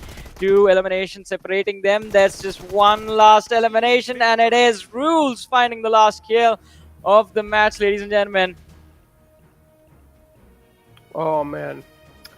Insane showing indeed, ladies and gentlemen. What a way to close it out, huh? What a way to shut it down as well. But yeah, in the end, it was DRS who showed themselves up, and now, even on the boards, they are doing a great job. I mean, but now... It makes sense, right? The soldiers do run a lot of drills, so... I guess. But I want to see a team deathmatch between Stalwart Esports and IHC. That's going to be interesting. Oh, that's going to be personal, I guess, between those two teams. Yeah, 2 of the Mongolian Titans just going off at it against each other. I'm pretty sure even the viewers in the chat would want to see that. Yeah, I think everyone would unanimously agree. Like, yes, that is something that we want. either that or Esports and IHC as well, or maybe I think Skylightz Gaming and DRS going at it. That's going to be fun to watch as well. Two of the biggest names in Nepal. Vibes against Skylightz Gaming is going to be another exciting matchup. There are a lot of different combinations that we could come up with that are going to be super fun to watch, and TDMs that we would actually love to see. But you know what? Instead of a TDM, I think we should just let them be inside a game and just tell them, all right, send them on Erangel, tell them go to Pichinki or be on Sanhok, send them to boot camp and be like, all right, now fight it out. Now fight it out. Honestly, I want to see like a 4-on-4 nice drop clash. I want to see 16 players dropping in on boot camp and then fighting it out with nothing but pans. That's going to be fun. That should be a game mode. On it. Game? Nah, I wouldn't. Nah, I feel like, okay, that game mode would be fun for like first couple of games, and then later on you'd be bored. Like, you'd be like, yeah, what is this? You know, it's just the same thing over and over again. Drop down, pan people all over. You know what I want to see though? I want to see pan competition in here around all the talents. Ooh, that'll be interesting, huh? Like IRL or in game? IRL. I mean, you and I are already doing our pan fight later on in the day. Ooh, that's interesting. So make your bets, ladies and gentlemen, in the chat. Who do you guys think is going to win this one? Is Super Johnny going to take it, or is Necro going to take the pan fight? Who's going to win it? Make your bets in the chat, and hopefully we will read them. But now, I'm pretty sure the upcoming games are going to be one of the most interesting games to watch out from as well. And Johnny, now putting you on the spot here. Yeah. Upcoming map is going to be the map of Erangel, and who do you think now is going to take, considering the fact that the first ever Erangel map that the things kicked off on, or first map was Sanhok, if I'm not wrong. The second map was Erangel. So considering the fact how momentum looked like on the second map, which team you think can be the team that might just take the chicken dinner on this Erangel game? I think the Erangel, the first Erangel of today, which was the second match number 2, I think even though it looked like IHC, they could have had done more in that match, delivered a little bit more. Stalwart Esports, in fact, just made sure that their timings of stepping into team fights was perfect, on point, and that is the reason that in the end it was them walking away with the chicken dinner and not IHC. So this time I think IHC, they're also going to be pretty mad about what happened earlier on to them. Plus, I think, again, considering this is their last game, they're not going to be playing the final Sanhok of the day. It also becomes quite important for them, Esports, Phantom, and Atrax to actually deliver their best performances. But I think it's going to be between IHC and Esports having not a chicken dinner, but I think they easily a top 3 finish in the match. Easily a top 3 finish. Yeah. And I would say A1 Esports, they would still have their fair share of chance. If I'm not wrong, we still have 2 more games to go. 3 games have been passed on. A1 Esports, if these 2 final games are being made absolutely phenomenally, or if these 2 final games are being played to perfection from the side of A1 Esports, then they can actually push things to the Super Weekend 2, and they can make it to the Super Weekends 2. But it seems like we have a little break lined up, but don't go anywhere. We'll be right back after the short break.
Once again, welcome back, ladies and gentlemen, after the break to the PMPL South Asia Spring Season of 2022. This is Super Johnny, joined by Necro alongside with me. And ladies and gentlemen, I mean, it's going to be quite intense because the final two games are just all that are left for today. And as we are about to begin on the action on Erangel, once again, a reminder that Group B is not going to be playing in this group. It's just A, C, D, and E. Ooh. Big teams are not going to be playing in here now. That means teams like teams that are stuck down below, a final chance. A1 Esports, come back up. It's your guys' chance now. 2 more banger games you guys want to try and get yourself in the top 16 spot. For example, one chicken dinner and the second game as well. They need to be consistent. Did you see the lads of Stalwart Esports? One guy checking his notification, other guy is having some water. Scry, I think, was solving a Rubik's Cube. Yeah, look at him. It's too easy for them, dude. It's actually checking the notification. Yeah. And Pika is right there on the left. On the top, if I'm not wrong, that's top. On top of them are the lads from Savage Esports. Top is right underneath Action, and yeah, I think they should have put him on top because his name is Top. Ooh, like that. But yeah, what do you think, Johnny? I want to see how far Scry gets with that. Can he finish it before we jump to the game? Johnny, yeah, I want to get hired as a coach for a team. What should I do? Try and talk to the teams, I guess. You think I'll be a good coach? I think no, not at all. Why, man? I think we still lack a lot of experience to just coach, because coaching can be a lot more than just like coming up with tactics. It's more about understanding the mentality of players and understanding them as person.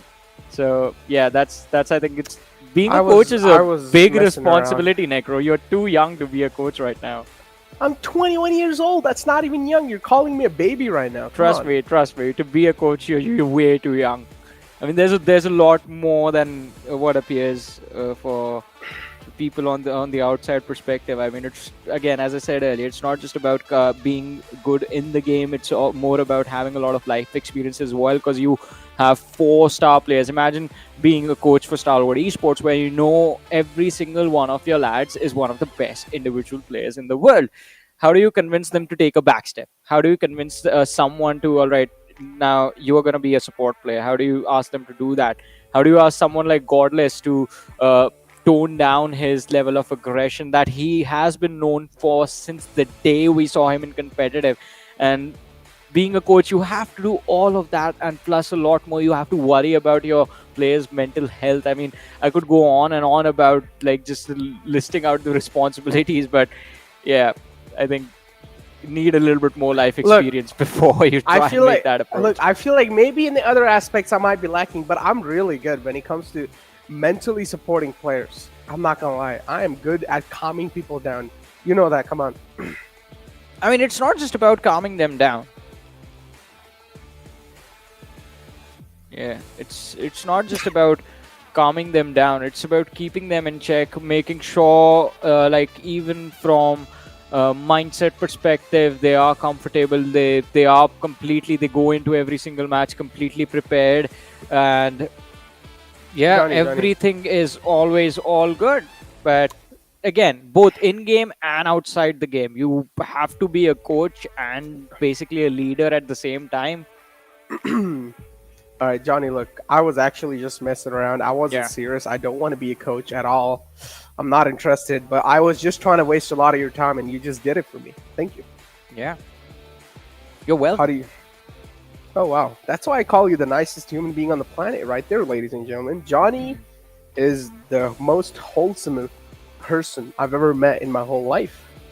I mean, plus, I think, again, you might have been trying to waste some time, but again, I think there usually is a lot of confusion between people as to exactly what a coach does and what an analyst does, and exactly where do you draw a line between what is what and who is who, because sometimes you're going to see the IGLs. I mean, I've known lineups in other esports that where the IGL is not the team captain, which I think 90% of the time is not the case. But it happens that a captain is going to be someone else. There's going to be different IGL.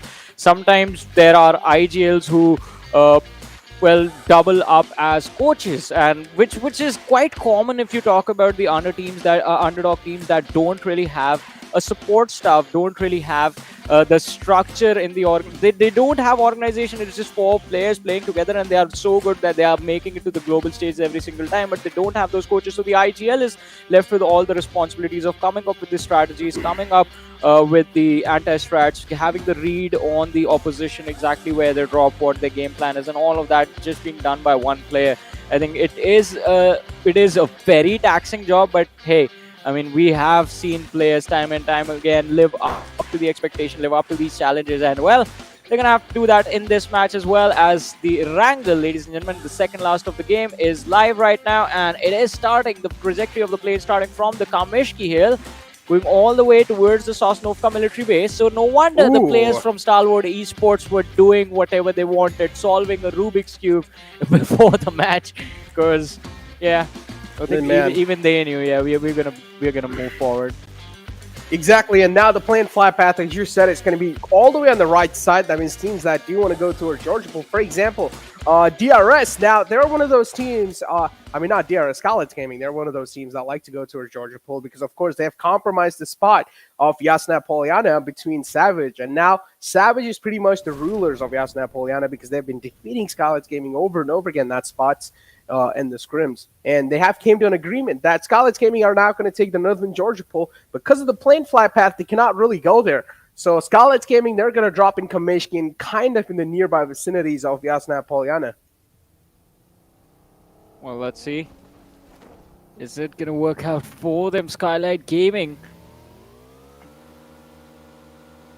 just going for a 4-man split in a very weird position, because now it's going to result in them getting caught off guard. As you mentioned, Yasna Poliana, I mean, Savage Esports will have a perfect opportunity to gatekeep them, in fact, from entering the early stages of the circle. But I believe it's time for some early game action, as look at the clusters that are there towards Pochinki and the farm area.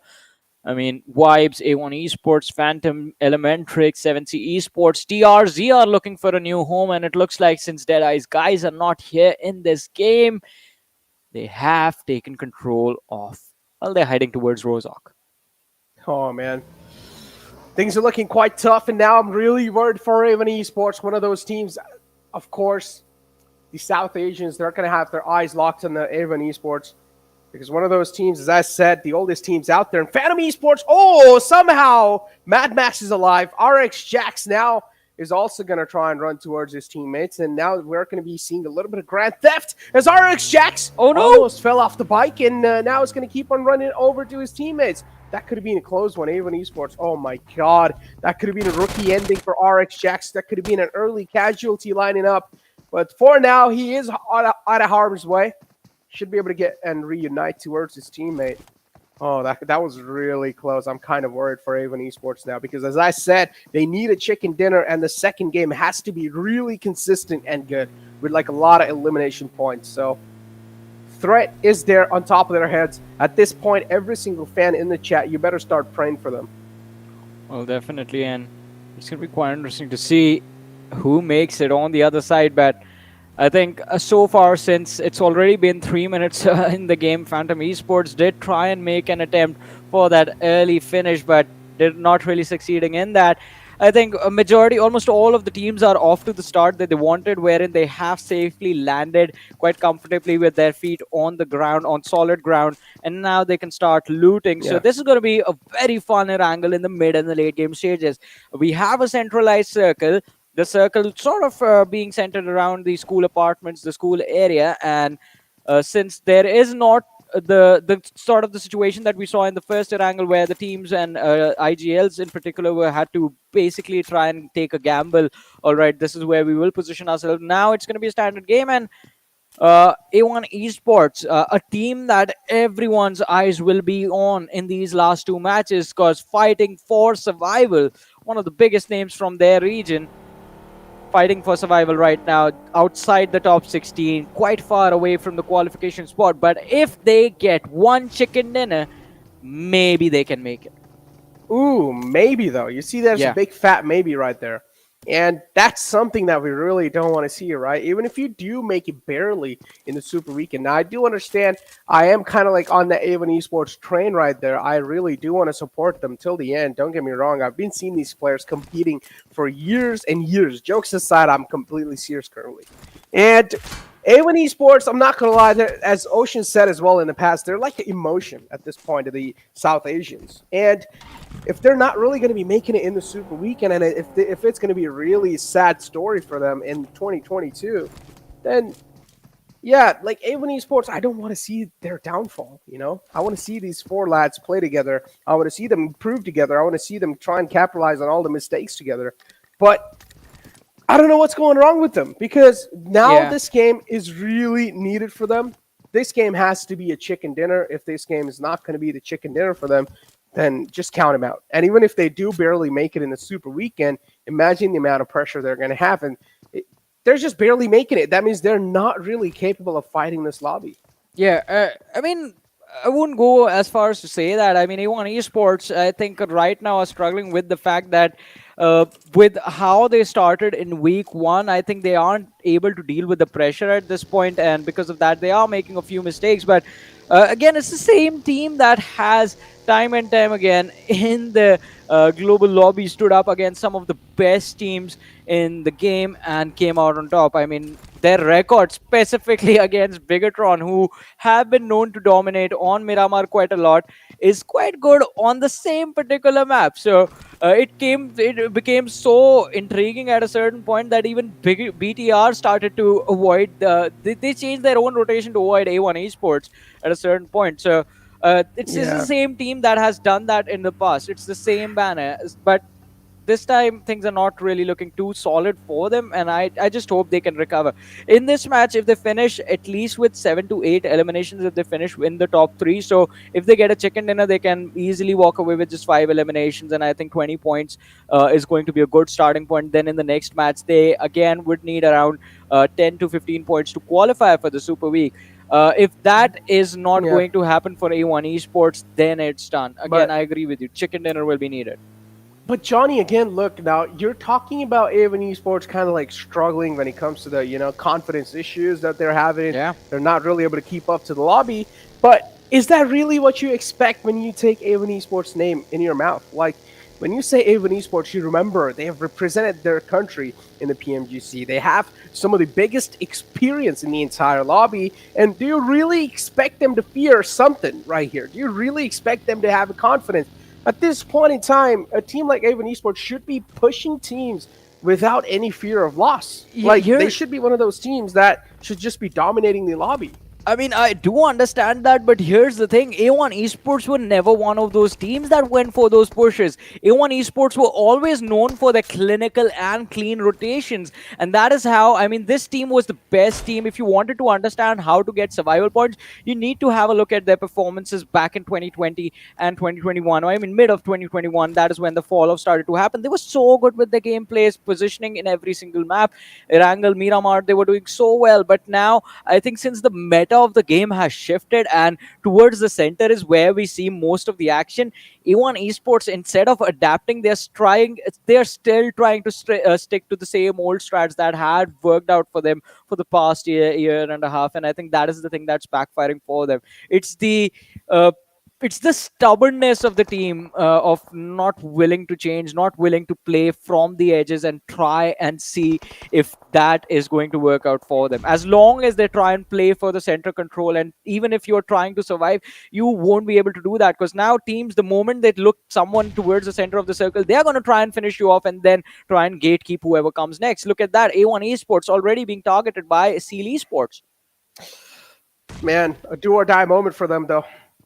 And they're also wrapped around by Seal Esports, as now Seal, they're already going to open the fray up against A1 Esports, something that they really do not need right now on their court. And Seal, they're not going to stop. They're just going to keep on charging on in, because these are the league play. And a team like Seal, they are going to have no fear of lofts, because they've already solidified their slot in the top 16. And in league plays, not a lot of teams like to play clinical and that methodical. So Seal, they're not really going to stick to their main strat. Instead, now they're going to amp up the aggression because they do realize it's the second last game of the league play, and you might as well try and rack up a lot of points and try and finish things off on a great note. Avon Esports on the receiving end currently. 6'9" boy in the front. He's taking a lot of shots, and he will fall down too. Avon Esports, what's going on? They're left with only 2 players to work with, Johnny. And it seems like now the glimmer of hope is also fading away for Avon Esports. Yeah, the team that we have been talking about the most is the first team to get taken out by Seal Esports, but Sinister might just be able to recover from this. Goes for a few shots, takes a lot of damage, needs to disengage and heal up, hiding behind that crate. It's not going to work out for this man. He's going to be knocked out. Anyone Esports down to the last player. Well, it's not even down to the last player. The entire team has been wiped out. And Seal Esports is proving a little too much for the team to deal with. Yeah, you got anything to say about that? Yeah, bye-bye. Super Weekend, I guess. Bye-bye out the entire PMPL SA. Well, not yet. Maybe the teams that are playing the Super Weekend too, they mess up a little. A1 Esports qualify in the 3rd weekend. They barely make it to the 16th. That can still happen, but Johnny, that's a little bit of second too is much gone. opium. That's a little bit of too much I've opium, seen that happen time and time again. So until the league stages are over, I'm not going to say anyone is like not qualifying. I've seen that. That has backfired on me before, so I'm not taking that risk again. All right, you know what? But you can be the hopium right there. I mean, I personally am a lover of Avon Esports. Nothing to take away from that team, but I am going to hop off that bandwagon now. And I personally have given up all the hopes on Avon Esports. But hopefully, again, as you said, hopefully they bounce back, but I have no expectations left from them. But now, one of those teams that I'm really expecting greatness has to be Savage Esports. What are your thoughts about Savage? I mean, Savage Esports, again, as me and Ocean, I remember we were having this conversation 2 days ago.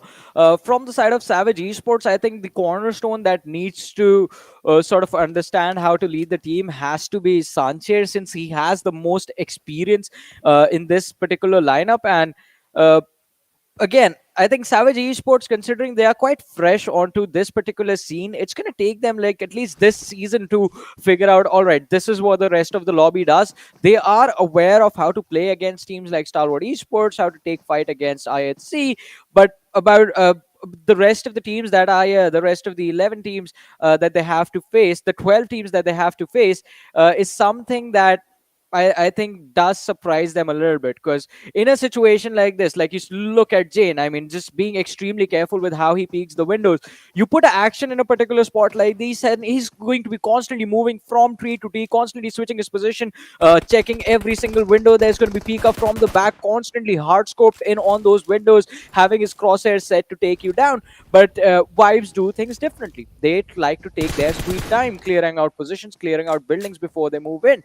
And I think that sort of off timing can throw a little bit of aggression, throw the game plan out the window for Savage Esports, because when they expect the players to move in, people are just waiting on the other side. They get a little restless for the fight, they charge forward, and then they run into an ambush. Oh man, the nade crawls quite close. A great toss from Sus, but he's not really going to get the confirmation just yet. Wally needs to try and get the fallen man back up, but that's a nice reply, a strong reply from the side of Seal. A knock and a confirmation right then and there. Wally needs to try and get Demo back up on his feet, because Demo is one of those kill leaders, and Seal, they know Demo is one of the most instrumental players they have currently in the lobby. Well, yeah, but look at this. What is happening right now? IHC stuck in a ditch out in the open, and well, so far they haven't been bothered. We saw the lads from 1952 just pass them by, but Phantom Esports looks like has them focused down. They have their number, and Stalwart Esports shooting on CY. He just managed to get away from one of the biggest teams in Mongolia and runs into another one. That has to be the most unfortunate position to be in. Oh, look at Nemo though. He finds a nice knock on the players of Stalwart Esports. Top's been taken out. That's quite a risky positioning from the side of Pika. Is out in the open, and IHC, they could have tried to take him down. Took a couple of shots onto him. It's the two Mongolian Goliaths going against each other. Two of the biggest teams out there. Alpha Tines, if you'd like to call it off the lobby. Tapping those shots away with the M16A4. Pika's out in the open too, but I'm pretty sure that's a little bit of visual problem in the spectating mode. I'm pretty sure there's like a little smoke to play off of with that Pika has found himself in. Yeah, just I think not rendering right now, but there's pretty definitely funny. a smoke right there. On the other side, though, I think IC just got too sort of zoned in on the smoke that was there laying out next to the tree that he ignored his flank and takes a massive shot to the face. Action quite on point with the cover fire. And IHC, all right, so we did witness a game like this a few days earlier, and IHC, I think, again, they were trying to see if they can contest Stalwart Esports earlier on, but it is not going to work out. Now the circle has shifted, and it's towards the southern side of Yasnaya Poliana. Open farms, and all of a sudden, DRS, who are on the northeastern edge of the circle, seem to be in a very good position, but 7C Esports, they are also stuck out in the open, and well, with 1952 pushing forward, I think they might get sandwiched between 7C and Atrax. Exactly. 7C is one of those teams as well that is on the struggling phases. This game's going to mean quite a lot for them as well because they're still not in top 16. One of those teams that also needs a banger of a game desperately, as quick as possible. And they're already taking a lot of damage onto themselves. They're getting damaged quite a bit. From the left is Atrax, as you said. And on the right, it's the player of IHC. Pressure indeed is there on the board for this team, and how are they going to try and counter it? That's something they'll need to try and figure out.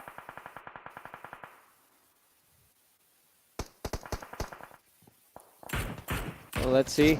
Stalwart Esports, they are still holding strong, although Pika has been knocked out. IC from the side of IHC is knocked out quite far away from his teammate. I think this has to be it for IHC. There's too much pressure for them to deal with. But as we were talking about them, look at this. Godless, he's the last player surviving out in the open. There's a smoke lobbed and popped right in front of him, but he needs to make sure that his teammates come back. And after that, I think IC is someone that IHC will have to give up on. And Savage Esports, look at the push coming in from their side, trying to see if they can finish off Slipknot from the side of Phantom, who is burning alive and in fact will be knocked out. So Phantom Esports are down to the last player. Exactly. Yeah, this the Yasna Rice Fields ending as well. Something that it's been a long time I haven't really seen now. And I personally want to see how things are going to be ending on this note now. As Savage as well, they're finding themselves another fight against Phantom Esports, and they've already opened the fray up. Savage looking really strong in that fight in itself. Phantom Esports, they're crumbling under a lot of pressure right now. They're cracking under that pressure. IHC in the receiving end currently. That's a nice 2-2 split. But they still need to make it inside the zone. And how are they going to do so? That's what I want to personally know, because IHC, they're not out of harm's way just yet, and they will need to try and rotate all out in the open. And you also saw this circle. There's not a lot of cover left to play with. Well, let's see, as you said, there's not a lot of cover, but well, do Seal Esports even need it? TRZ in a world effort. Demo is still there, hiding behind a broken wall, and even though two of the players from the side of TRZ are down, it's a 1v2 situation for Demo. He does not have a lot of health left. Will he go for a revive first, or will he try and see if he can secure these eliminations? Oh my God! He runs into the nade! A He's gonna big clutch it. mistake. Why was he getting in the vehicle in the first place? And Seal Esports, they can capitalize on this quite nicely. Demo running around the building. Will He's go gonna for win a this. 3-5 fight. Oh my God. Will have to go for a drop shot, but Monday comes out on top, and that's it. Seal Esports are out of it, but Necro, JyanMaara showed up and took a few points away from them. Oh my God. Talk about the thieves in the lobby. Talk about the thieves in the night just stealing that kills away. Oh my God. JyanMaara has to be one of the biggest ones out there. And now DRS too. It's like the circle is out in the open. Fights are happening all across the board. It's really hard to keep up with the aggression and with the pace of the lobby currently. Because look on the bottom right. There's so many teams. Skylightz Gaming, JyanMaara, IHC, DRS, 7C right next to each other. And then Dax is right on the front. They're on top of all of them. And Dax, they're currently having a really great spot to play with as well. That they have a nice split working for them. And no fear from all across the board. He's putting on a lot of pressure on the players of IHC. IHC decided to just straight up ram their vehicles in the compound. And look at No Fear. He's just punishing the entire squad of IHC. And they're also going to put the final nail in the coffin for them as TRZ. They get the final confirmation. Well, TRZ are still trying to move forward in this game. 11 teams remain, ladies and gentlemen. 35 players still alive. Skylightz Gaming, they're going to lose out on Nima. And DRS rules. He has a buggy right in front of him and he needs to crawl back a little bit so he can use it as cover just in case it gets blown up. But let's see. Rules. He sees AJ. Oh, he sees the vehicle. And he's going to try and take a few shots the moment AJ peeks up. But AJ was also using the TPP. And, well, the shots coming in from Rules. They're not going to hit their mark, but he takes a lot of damage in return. Kind of finds himself on the wrong side of that trade. Oh, indeed, did find him on the wrong side of that trade. They're also taking quite a lot of shots, and now if you can see, Dax as well is such a great spot. DRS, they're trying to move in, having all their players up. 7C, we mentioned this. This is one of those teams that's on the struggling phase. You almost ran him over, but oh, he slips at the last second. He slips at the last nick of time, and he's going to find himself in safe shoots for now. But again, he's been knocked out, so that's enough amount of damage dealt on the side of DRS. Well, let's see. 10 teams remain, 29 players still surviving. Atrax this time doing a phenomenal job. 3 eliminations secured. All 4 players are present in this lobby right now. DRS as well.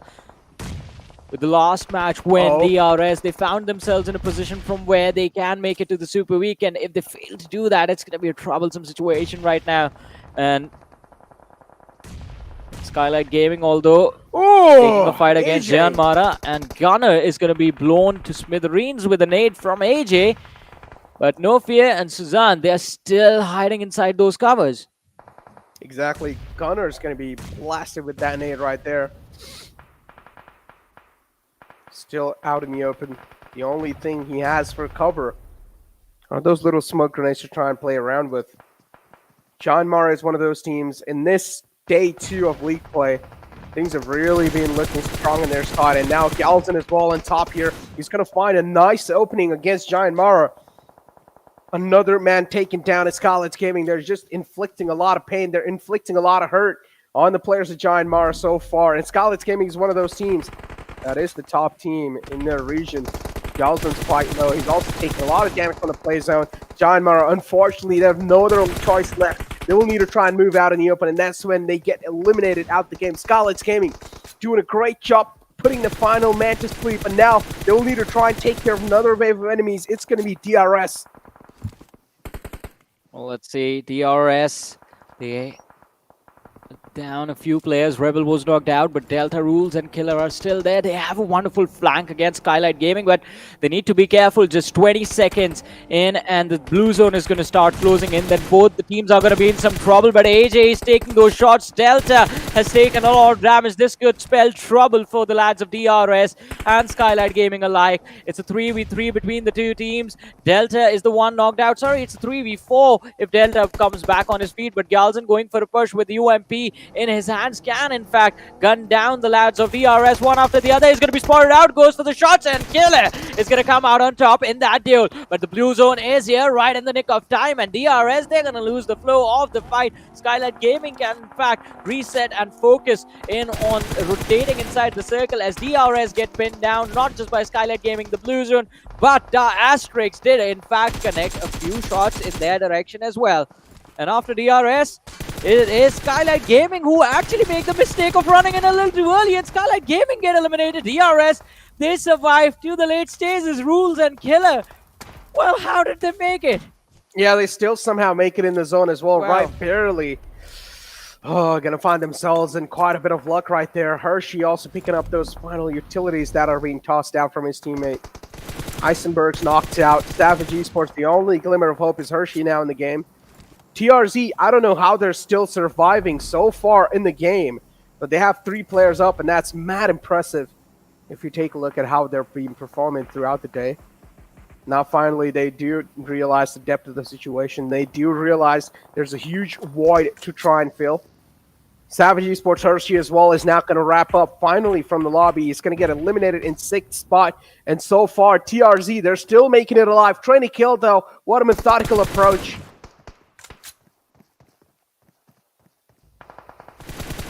Let's see. Everyone is out in the open. This fight is going to end in these open fields, ladies and gentlemen. And Atrax, they are desperately still searching for their chicken dinner win of the day. or maybe I think just taking it away from again T2K. Who knows what's going to happen? A little bit of a history between these three teams. DRS Killer White E is going to be here as well, kind of in the similar shoes. And TRZ, I think, making it into the late stages of the match is going to be quite exciting to witness, see what they can accomplish. But Jane is going to get knocked out by Atrax, and oh my goodness, second game in a row, Atrax making sure that T2K did not get the winner chicken dinner. Oh man, TDK again. What's going on? Dax, there's just like the kryptonite of TDK. Whenever it seems like TDK, the stars are aligned for them, it's Dax who's just pulling their leg down on the earth. And they're like, stick to the ground because we are still alive in the lobby. And now look at this. They're also ganging up on the final man that's left alive on DRS. And they're going to shut him down instantly. They're going to strike the final man down. And what a spot from Sandesh. 2 free knocks for this man. And now Sandesh is just fading those glimmers of hope for the Dax side to try and secure this chicken dinner. Gets the confirmation too quickly. And as you can see, Octopus somewhere down the line has a clue where he's getting shot at from. Sandesh right here. A nice, silent assassin from the side of TDK. Has the suppressor on the M416. And the rest of the Dax players now, they do realize they need to get the fallen comrade up. So they're just going to straight up send it towards them. Well, let's see. How far will they be able to go, though? As Atrax, they're taking a lot of damage. It's just one last player, Spike left standing for the team. T2K just not taking any risk of missing out on this chicken dinner. Taking out, pinning down, in fact, Atrax first and foremost.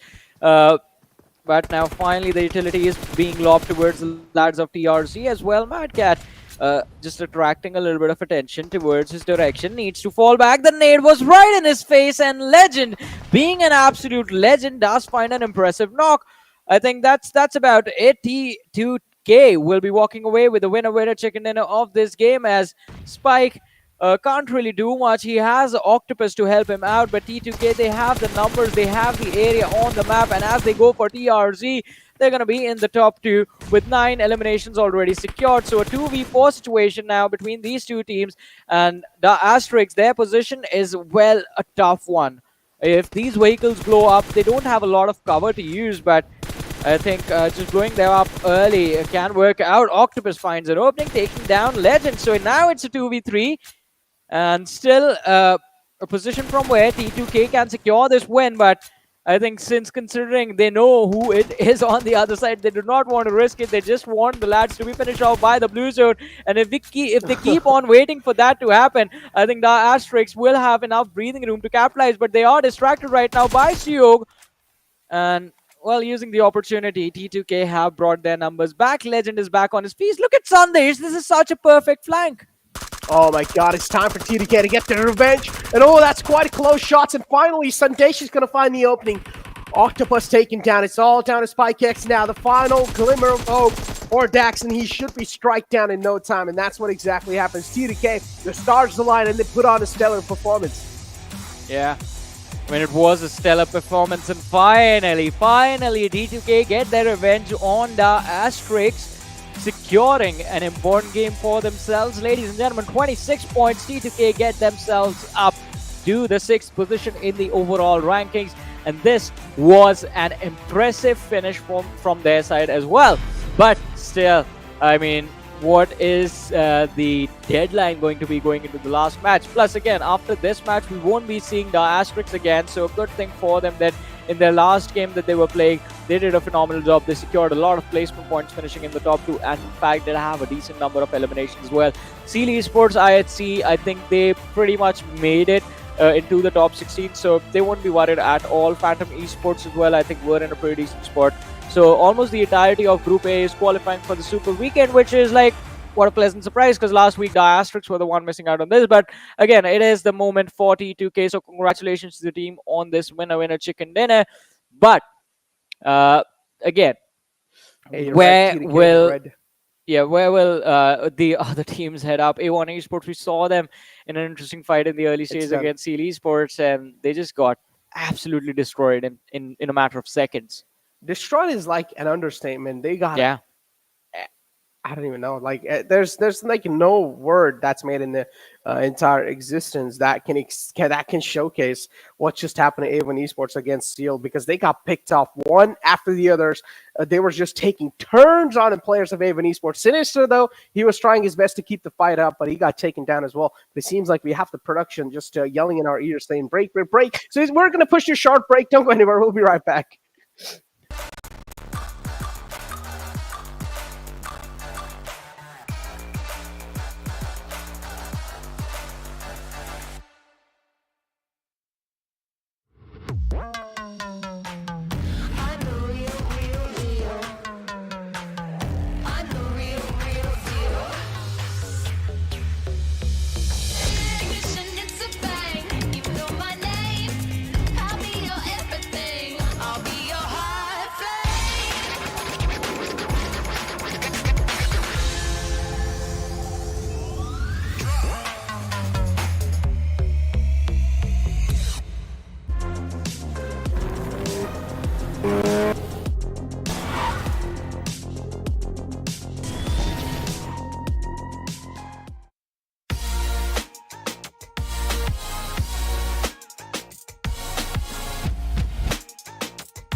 Welcome back after the break, ladies and gentlemen, to the PMPL South Asia Spring Season of 2022. This is Super Johnny, joined by Necro. And ladies and gentlemen, this event is brought to you by the Oppo F21 Pro, which will be out in the market soon. So you guys can grab yourselves a winner chicken dinner with the Oppo F21 Pro. And again, ladies and gentlemen, headed towards the last game of the day, which is supposed to be played on the map of Sanhok. But before we do that, it is time to discuss the action of the previous one, where we saw T2K grab an amazing chicken dinner for themselves. And I think, Necro, you and I are just waiting for the overall standings now. Exactly. The overall standing is what I really want to see, because, again, one thing we know for sure is that Avon Esports is not going to be there. But for the overall standing, we have a couple of graphics to go through. And the first one is going to be lined up as MVP. Let's check out who is going to be the MVP, who's going to be the man of the hour, who's going to be the man of the match of the previous game. It was SpikeX from the side of Daxon with 2 elims. But look at the damage number that this man has put up, 992 with the survival time of 26-21. Wow, I mean, the conversion was not really that great, but he was able to put up the limbs. I mean, he was able to dish out the damage as well. And as you said, even though the conversion wasn't great, the new MVP system does prioritize damage numbers and survival time. And since DRS, in fact, also did make it to the top 2 teams, I mean, we do see them high up on the leaderboard. And since I think with the 992 damage, he does not have a lot of assist as well, I believe the eliminations were in fact picked up by the other teams, Necro. Oh man, talk about the other teams. The top 5 players are going to be in front of it. And I'm pretty sure TDK has to be there somewhere down the line, just stealing a little bit of limelight for them. DRS too, they had to fight their way through. Seal as well, they were doing so great. But it seems like the 2 players are going to be from Dax. I mean, Gante and Spike right there at the top. And then you have Sandesh right underneath him. Sandesh, this man has been such a great man. We saw him last year. Sandesh was one of the biggest threats to the lobby. But this year, somewhere down the line, he's been suppressed down quite a lot. Well, I think he still is one of the best as far as individual skills are considered. He's still one of the best lads you could see. Joined by Jane, of course, who is, of course, his teammate from Train to Kill. But again, I think Train to Kill, they did take their sweet time to adjust to the new sort of state of affairs that are there between the teams, them switching their play styles, the game meta of the game always evolving. But now I think finally they are here, because we are seeing a little bit of a consistent performance from Train to Kill as well. Killer YT from the DRS squad is always going to be there, getting his team those crucial placement points towards the latest stages of the game. And also kudos to DRS on capitalizing on the mistakes of Skylightz Gaming. Rushing in an all-in commitment to rush into the circle out in the open field is never going to work out. DRS, they played it smart. They split in twos and then left just 2 players behind to be the distraction to just get taken out, and the other 2 lads push forward. But a stat comparison of Train to Kill and Atrax, and even though the numbers look quite similar on the other side, it's just the conversions of eliminations being a lot more in the favor of Train to Kill, because they in the end did eliminate the players from the Atrax. But hey, I mean, a very, very interesting fight between these two teams, and not just in this match, even in the previous one. This is getting carried forward from the previous game. Exactly, and as you can see, things indeed getting really carried forward. Sandesh too right here, we saw him, and then on the highest damage mark, Spike, he was putting up the damage numbers for himself. Manish too right there as well, with 4 assists on his name, and longest distance elimination as well is going to be on the side from Spike right there with 303 meters, and then you have highest knocks too from the side of Killer YT. So far, I mean, of course, every single team right here, other than the TRZ team, these players are from one individual region, and they're doing a great job so far. I mean, yeah, they are doing a pretty phenomenal job, and it's going to be quite important for them to see how far they can get themselves. But again, I mean, no matter what you do during the league play stages, if you can't replicate the same thing during the Super Weekend, all that effort was for nothing. So I think that is what it comes down to. All these teams, all these individuals, they have to replicate the same level of domination even during the Super Weekend. Otherwise, I think we might see them be in a little bit, not just a little bit, but much more trickier situation. And dealing with that, it's definitely not going to be easy. But again, as we did talk about A1 Esports, even in this match not being able to perform, I think it is definitely going to backfire upon them. TRZ on the other side did have a pretty good game, and with those 15 points, I think if they can walk away with 15 more in the next match, maybe, just maybe, Necro, they make it. Oh man, I want to see what the cutoff is going to be before this, though. We need to do some maths. I mean, look, at this point, the teams that are in the bottom 4, or at least the team that's on the 17th spot, they will need to try and find a convenient way for themselves to try and qualify. If the way's not going to be convenient, if they're going to be stepping out their comfort zone, then honestly, it's going to make things even harder. I do understand sometimes changes are some of the best things you can do if things aren't really working out, but changes at the last second when quite a lot of things are on the line, I feel like that's not something that I'd really roll with. Just try and reset your mentality before the final game and just go in with a clean slate. And I'm pretty sure maybe, hopefully, you will be able to put on a decent amount of performance. But let's take a look at the open moments and let's find out how things really kicked off in the previous one. Exactly. I mean, the game was off to an interesting start right off the bat with how the flight path was and exactly where the circle went. I think that only allowed the teams to have a little bit of a more breathing room in the early stages, because 10 minutes in was when we saw the first squad wipe happen, and it was Seal Esports versus A1 Esports. Even though A1 Esports were trying to hold on to these compounds, I think Seal Esports are just too brutal with those pushes, and there's no way you can defend it against them. And after that, they just went on to destroy a few more squads before we saw them finally being shut down. Exactly, a nice spray from Skylightz Gaming right there too. You can see AJ wasn't really able to get a lot of connections through, but at least he was able to shook him off successfully. Stalwart Esports took quite a bit of early hits, and that's why they weren't really able to see. They weren't really seen right there in the late game phases. Demo loses this one-on-one against Fardy right there, and then you have 7C again. The unfortunate stuff, the unfortunate circumstances continue for this team.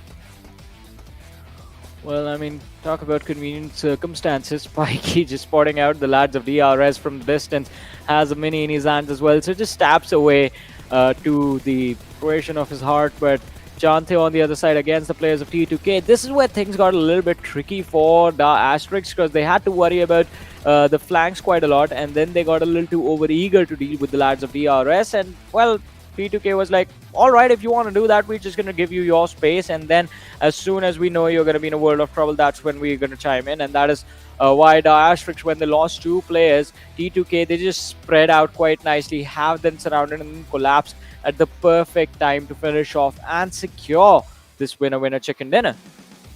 Exactly, and as you can see, in the end, too, TDK is just like celebrating each and every single thing. Thank God they're not really complacent about that win. But yeah, as you guys can see, the damage frag right in front of you guys, and TDK, of course, they're not really going to be leading the charge because we did see Dax. They were in the prime positioning throughout the entire game, so they were able to inflict a lot of damage, but the conversion wasn't really there in the eliminations. TRZ2, somehow they just kept on holding onto that compound, and they weren't really taken down, but they were taking a lot of damage, and they were taking a lot of hits, but they still somehow survive and make it to a late game situation, and that was a really needed game. I want to see in the overall rankings where TRZ have found themselves in. Okay, this first half of the board, okay, cool. But what I'm really surprised, Johnny, is looking at Dax right there. 3rd spot. Consistency is the name of the game for Dax, and so far they're doing a phenomenal job in that compartment. Well, yeah, Atrax definitely quite phenomenal, but now that makes us wonder, Necro, what went wrong in week 1? This team is on the 3rd position right now with 81 points. And, well, they're not going to be playing the last game, so can't really hope for them to see them in the 1st position. But look at this! Alrighty, Necro, we are all set for the final game of the day, because look at what the situation is. We have Savage Esports on 37, we have Venom Legends on 36, and there's TRZ 1952 and 7C Esports. Alright, 7C Esports is a little too far behind, but still, TRZ, they need 11 points to topple down Venom Legends, who are not really having too much of a great time right now, and to push themselves into the top 16. Okay, so in the next game, Dax, Seal, IIT, and Phantom, they're going to be sitting out. So that means all the teams like Venom Legends, TRZ, 1952, Seal, and Avon Esports. I mean, Avon Esports out the equation, 7C as well out the equation, 1952, TRZ, they're going to have their fair share of chance to try and steal that 16th spot from Venom Legends or either Savage Esports. If Venom Legends have a really good final game, that means Savage Esports will be pushed down to 16th and maybe potentially would not be able to make it in the Super Weekend.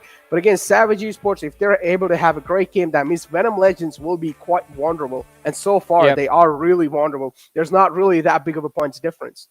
I mean, definitely, as you said, the point difference is not that much. Plus, with a few extra teams sitting out of the competition, I think it can definitely be quite tricky. Plus, I think the teams, if the teams sitting out, I mean, Atrax Esports, IC, and Phantom, if they were towards the lower half of the standings, if they were in the bottom 10, not the bottom 10, but outside of the top 13 teams, I think then it would have been a position where I think these teams would have been a little bit more hopeful that, all right, they are not playing, so at least we can topple them over one way or the other. But since that is not the case, all the teams are in a position from where their spot for the Super Weekend is pretty much guaranteed. I think it's going to be a lot more pressure for the bottom 4 teams to deal with, specifically the teams that have missed out on the previous Super Weekend. I'm talking about TRZ right now. They have what it takes. I mean, they've shown this in the last map. They just have to do it again on Sanhok. They will have to do it again on Sanhok indeed, but hey, look, what the question is that going to be an easy case or not? Because all the bottom teams, they're going to give it all they have, including Savage Esports too. They're going to go ham in that last game right there. Yeah. And especially Venom Legends. Now, we do know what Venom Legends are capable of. We have seen a couple of glimpses in the past too. Now, I just want to see how Venom Legends are able to shift the momentum up because they have none so far. I mean, today momentum, there wasn't really that great of a start for Venom Legends. So having a great start or having a great ending, it's going to be a really tough factor for all the teams that are in the bottom. But hey, it's not impossible, right? Yeah, it is definitely not going to be impossible, as you said, Necro. But, ladies and gentlemen, as we have been talking about it, the last game of the day is about to begin in a few short moments. And I think this has to be the perfect game for A1 Esports to just unleash themselves. I mean, they're too far behind from the rest of the competition. And there is, I think, unless they just finish off the entire lobby in one go and then go on to finish the game with a chicken dinner, they won't be able to make it to the Super Weekend. So it's quite a tough position for them. But I think these are the moments when you can just play like you want, play like do whatever you want inside the game. You want to charge head on in a team fight in a 1v2 situation, just absolutely go for it. You have nothing to worry about. And that sort of freedom can be quite deadly sometimes, but we'll have to see what is going to happen once we are live with the action, ladies and gentlemen. And it is going to be quite interesting to see exactly how this early game situation is going to work out for a lot of these teams, a lot of these players. And I believe the match is just about to begin in a few short moments. It has already started, Johnny. So Yeah. there's some, I think so. There's some problem going on with us, but yeah, the match has already started. The fly path as well is on our screen, and okay. Oh, okay. Apparently, it's actually a rehost, so that's quite interesting. I mean, I did Yeah. see the map feed going live, and it seems like we have a little rehost going through. Maybe some of the players weren't really able to connect in. Some technical issues. We won't really get into that. But what we really need to talk about again is that bottom four. Venom on the verge of getting eliminated. The points difference between Venom Legends and Savage Esports currently is Savage sitting on 37 and Venom Legends sitting on 36. Johnny, 1 point difference. Imagine how close it is. All these teams in the bottom, including Raw too. Yeah. I mean, Raw, they have like a decent amount of cushion to play with, but Savage, Venom, TRZ, and Team Right underneath them, they are going to have a lot of pressure in this final game because they do want to make the Super Weekend Yeah. too. And I've always been saying the number two weekend or number 2 day is always the day of comebacks. And if they're not really able to make a comeback in Super Weekend 2, then Denzo. I mean, it is going to be pretty much over their journey in this PMPL South Asia. But as you were saying, I mean, Savage, Venom Esports, then there's TRZ, which is 11 points behind Venom and 12 points behind Savage Esports. And after, right behind TRZ is 7Cs, I believe. So it's going to be quite important to see between these four which two will be making it to the other side and which two will be left behind. The bottom two teams are already pretty much in the ditches and the trenches, and they are stuck there. There is no getting out of this one for them. But again, as we were talking about this, Necro, it's going to be quite interesting to see what the top performing teams are also going to do, because it looks like the more and more safety you give in terms of the rankings and in terms of the qualification, you give to the lads from Skylightz who are not playing, in fact, but the same can be said for Stalwart Esports and Savage. The safer they are, the more trouble they are going to cause. Savage is still in trouble, so I think we can still expect them to be on the down low, hardly notice their presence during the game. But Stalwart Esports, a team that's leading the leaderboard, will look to do the same in the game. Dude, like, I mean, one team that I'm really happy for this Super Weekend has to be High Voltage, making it in the Super Weekend. I mean, we completely forgot about High Voltage, right? We've been talking about the teams on the bottom, but High Voltage was one of those teams that weren't really able to make it in Super Weekend 1, but now they're able to make it in Super Weekend 2. And this lineup, I mean, having Assassin with you as well, one of the best star players out there in their region. Assassin has been proven up time and time himself, and I can't really elaborate on that fact because Assassin was one of those players that has switched up quite a lot of rosters and then came back to High Voltage to just settle things down again. And I'm pretty sure High Voltage in week 2, they will pop off. I mean, definitely. I agree with you on that. High Voltage will pop off quite nicely in week number 2, but it's going to be quite interesting to see exactly what they will be doing in this Super Weekend, because it is quite important for them to make it. And since they have made it in quite a decent position, I think the only thing left to do is just try and see if they can cover up the difference between them and the teams that have already played the Super Weekends. Which right now, I think the best they can do is try and take on the bottom two teams, that is ElementriX and JyanMaara, and even those teams and 7C as well, because even those teams have secured quite a lot of points. 7C is on the 14th with 65 points, JyanMaara is there with 63 on the 15th, and ElementriX is on the 16th with 57 points, and they have 15 matches to cover up. You win one game with 5 eliminations, that's $1,000 plus 20 points already secured. That's one third of your point difference between JyanMaara. Well, almost one third of your point difference between JyanMaara and starting from scratch, almost done. So I think that sort of can in fact give a boost to teams like High Voltage who are going to be there for the first time.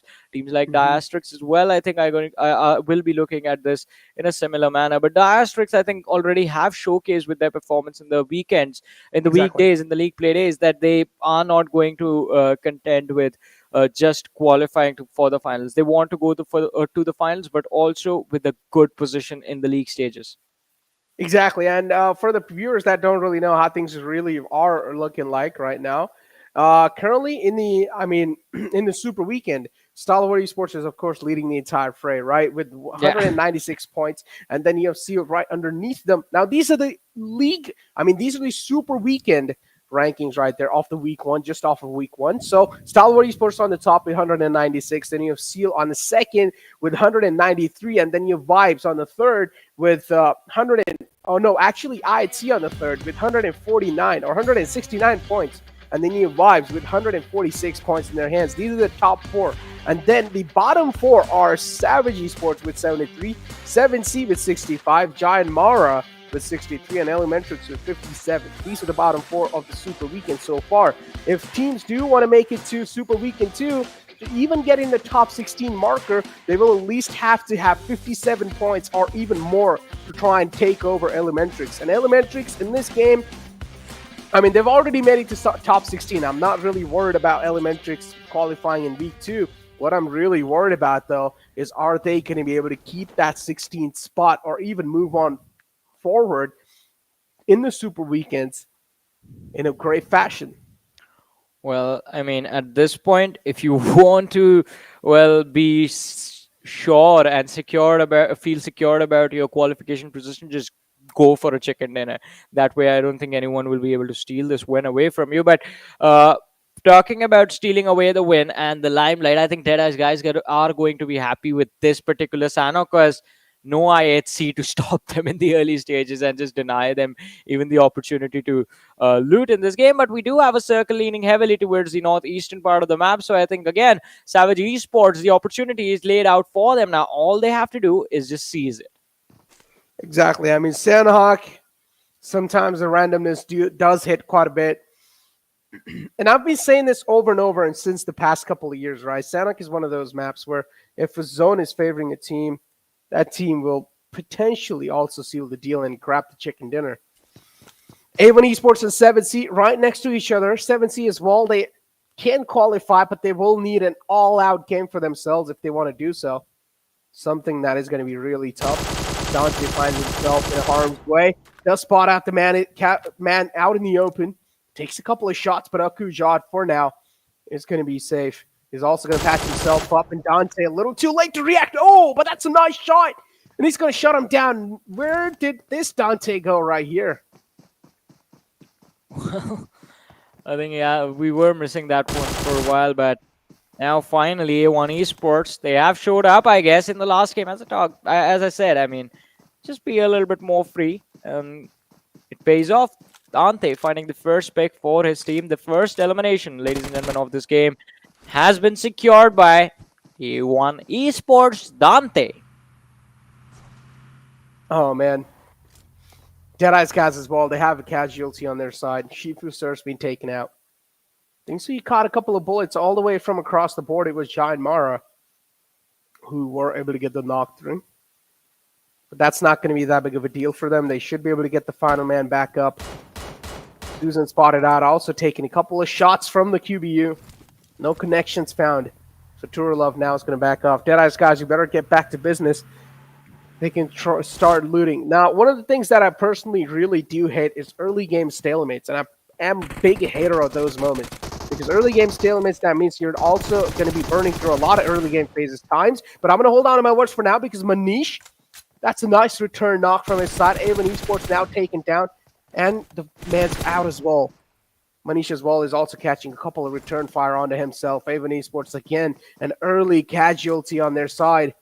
Something needs to be done at this point in time. RxJax is trying to get as safe as possible. Every single player from A1 Esports is trying to play really safe. Well, let's see. They are just trying to see if they can survive at this point, but again, it's a little too late. I think they are in the perfect position to ruin the plans of the other teams, and yeah, that was a scary start of that view. So,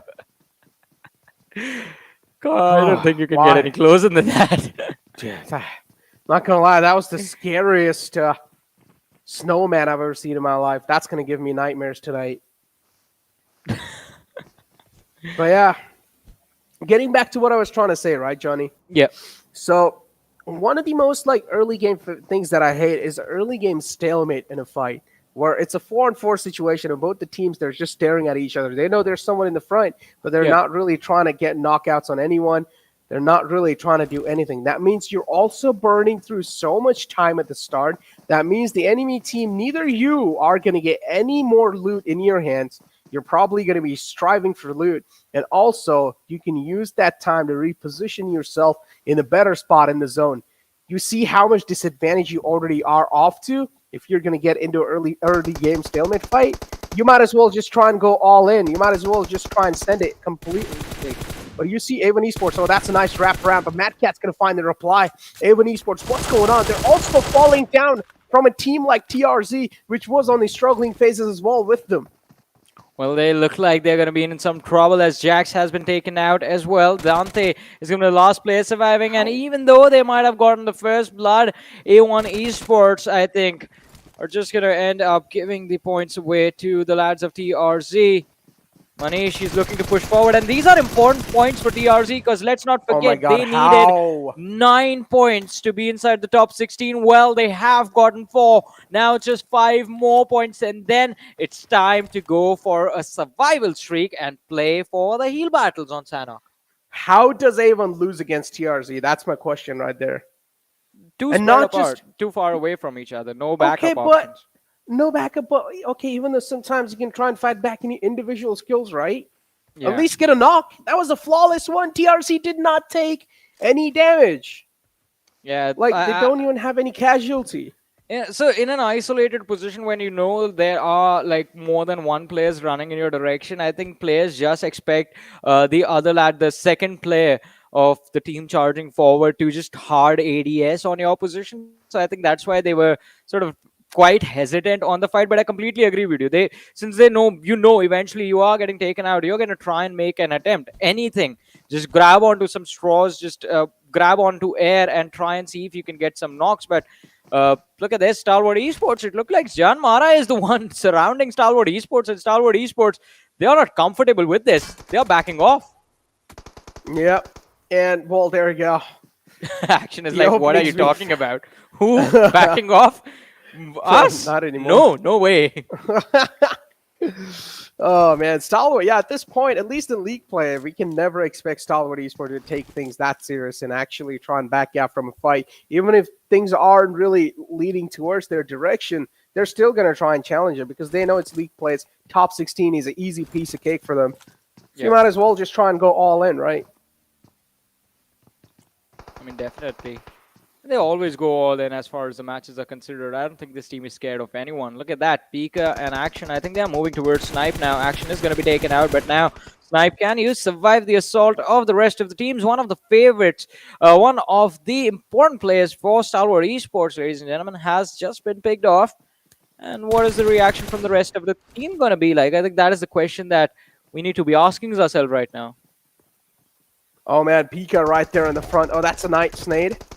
Snipe YT also caught a couple of bullets. That was a little head exposed.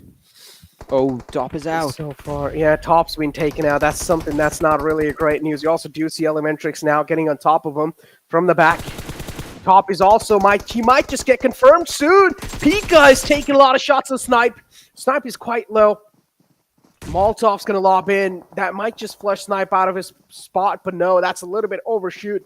The toss is not going to be to perfection, but this nade might just be to perfection. Yes, it is. Pika finds the opening. Now he's also trying to take the second man down as well. JyanMaara, this might just be the final nail put in the coffin, and that's what exactly happens. JyanMaara out the equation. 1952 as well is now closing their distance close to the players of Stalwart. Well, let's see. They are trying to close in, but Top is back on his feet, and 1952, they can capitalize on the fact that Stalwart Esports were a little distracted earlier on. But Mr. Yozu, oh, no one saw that. Oh, man. Another wave of enemies to try and deal with Stalwart Esports. 3 players up for them. They have taken a huge hit. It's Action out the game. It's okay. 3 players, we know what they're capable of. Well, let's see. Surrounded from every single direction, Stalwart Esports, I think, have switched up the pace a little bit. Instead of pushing forward to either of the teams, just want to let them close in on their position. And the trap has been laid out. Kitscry on the white flank. Pika backing him up top is going to be the aggressor from behind the tree. And ElementriX, they will have to be extremely careful once they start moving forward. But I think there is still a lot of time for these lads to try and avoid any sort of collision. And considering there will be no incentive of actually coming out on top on this fight, apart from just having the bragging rights of beating each other up in the league play stages, I think since both the teams are inside the circle, they can just hold their position and just be nice to each other for a change.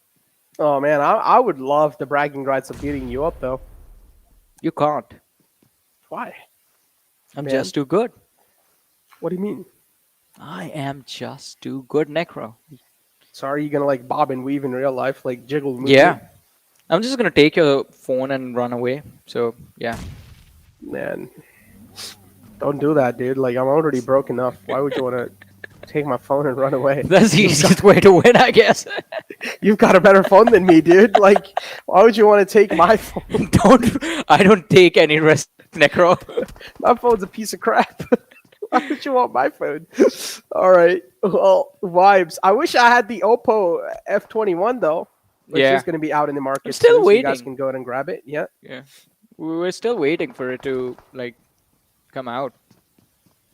I mean, I'm looking for an upgrade. So yeah. But still, let's see. Oh, talking about upgrades, I guess Vibes, they were like, all right, do not really like the 0 elimination counter right there. Time to change all of that. They found a knock on the players of TRZ. And this is, I think, again, the fight that will either make it or break TRZ's run in this entire PMPL, because 4 eliminations have been secured. TRZ needed 9 points to topple the lads from Venom Legends over. Venom Legends are down to the 3 players, and they still haven't secured any points in this game. So if TRZ just survive that fight and make it into the top 5 even, I think that does the trick for TRZ. Indeed, it does the trick. TRZ, they also have a little high ground in this fight. They've already found themselves in the upper edge with the knockout on the player of Vibes as well. So now it's a 3-on-4 for this time being. Deadeyes Guys, on the other hand, inflicting pain in the front. ElementriX, they've taken a casualty as Liquids went down. Sus is taking the res on to Liquid. Shouldn't really be that tough to get the final man back up, and they do so. And ElementriX, now they're going to try to get out of harm's way. Well, let's see. Stalwart Esports right now, they find themselves face-to-face with the boys from Deadeyes Guys. And top, I think he did spot out a few of the lads, but distance being a little too much, will decide not to go for the spray. Because even if you find a knock, it's going to be very difficult to secure the finish. And now I think just shooting at some random rocks, just pre-firing, expecting someone to be there. But Fardi needs to fall back, get to a line of fire from where his teammates can back him up. Vibes, they are close. They're trying to close in on TRZ's position, but it's not going to be easy. Indeed, it's not going to be easy. Airdropped 3s on the board, and it's going to be the luxurious AUG with also a couple of upgrades if the players want. 14 teams live and 50 players in total. And if you take a look at the map currently, I mean, of course, we can see the map, but the viewers can't. So currently, the teams that are right in the smack center are Skylightz Gaming, Raw, and 1952. And every single team currently in the lobby is just waiting for the next circle shift to try and decide their fate. So a couple of teams that are just trying to play on the edge. They're just waiting for the next rotation to decide where they want to rotate towards. As DRS get found a knockout. And they will also get the confirmation rolling through on Extreme. High voltage, not really that great of a start. But that's something they can afford, because so far it seems like you might as well just call them in the top 16, and they have qualified for Super Weekend 2. Well, let's see. I think, again, look at how the teams are positioned around this map. You can easily tell the teams that are fighting for survival and the teams that have already made it. So the cluster in the center is of the lads that have made it to the Super Week. And on the edges, ladies and gentlemen, you will find TRZ, Venom Legends, and, of course, 7C lads towards the position. Right. just west of Lakavi. So it is going to be quite interesting to see how the move towards the center of the circle is going to look like. Skylightz Gaming are basically already there. There's a massive cluster of teams towards the western edge of the circle. We have Raw, we have 1952, Stalwart Esports, ElementriX are trying to close in. Deadeyes Guys might just move in through the Paradise Resort as that position has completely been abandoned. And T2K, look at them going for a straight up push towards the position of 7C. And I think Skylightz Gaming might be the thing that stops them in their tracks. DRS going for a very late rotation. It's the third circle, and these lads are 600 plus meters away from the circle. DRS, what are you up to? That's something that I'm wondering as well. And Stalwart Esports with 3 players up, looking so great so far. Feel like another team we really need to focus on, though, Johnny, has to be 1952. They're on the 17th spot, not really far away from Savage. And somewhere down the line, Venom Legends as well, we were talking about this. They're going to have a lot of pressure building up or ramping up on them. And DRS taking an exit on 14th spot. Oh, that's quite an early way to get taken out right there. But yeah, DRS now out the equation in this game on the final game of day 2 of league play. Or you can call it as the final game or the final day of the week 2 of league play. Stalwart Esports, they sense a little bit of presence on top of the hill right there. And it's going to be ElementriX Orange, who's right in the front. But he still hasn't exposed himself.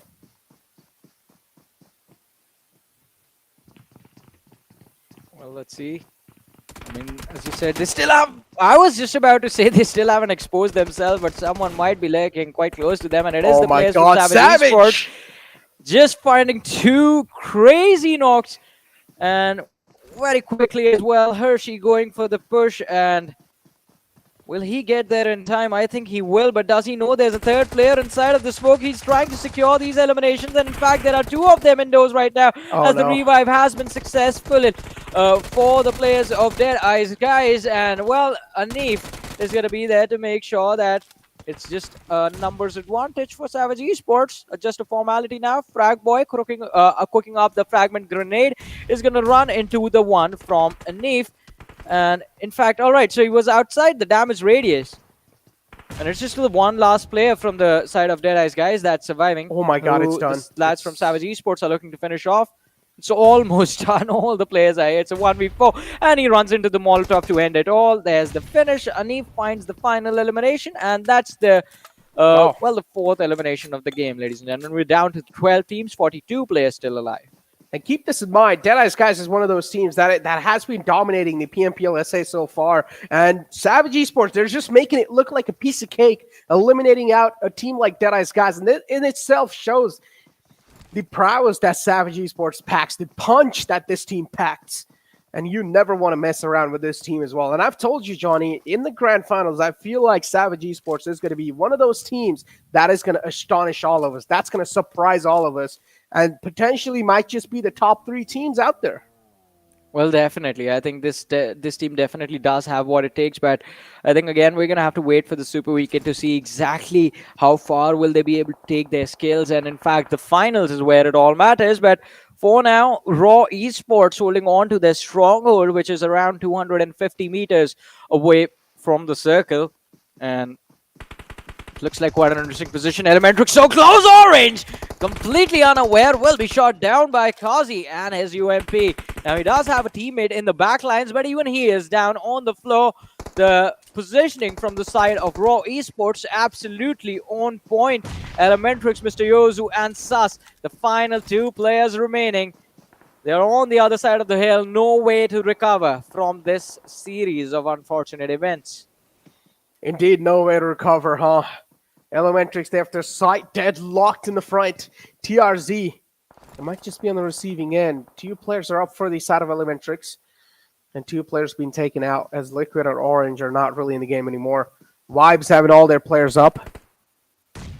Skylightz Gaming in the front, now trying to bring a fight against Savage Esports. The rivalry's been going since a long time, since the days where these teams were scrimming against each other. And now this time it's finally going to get back in the game. As Skylightz Gaming, they're trying to get the vengeance. They're trying to get the revenge against Savage Esports. But are Savage going to let that happen? Because so far, Savage, they've been phenomenal on their 4-on-4 fights. But now they're going to go against some of the best teams out there in the SA regions. Skylightz Gaming. Well, let's see. It's going to be quite interesting to see what Skylightz Gaming will do to react against the assault from Savage.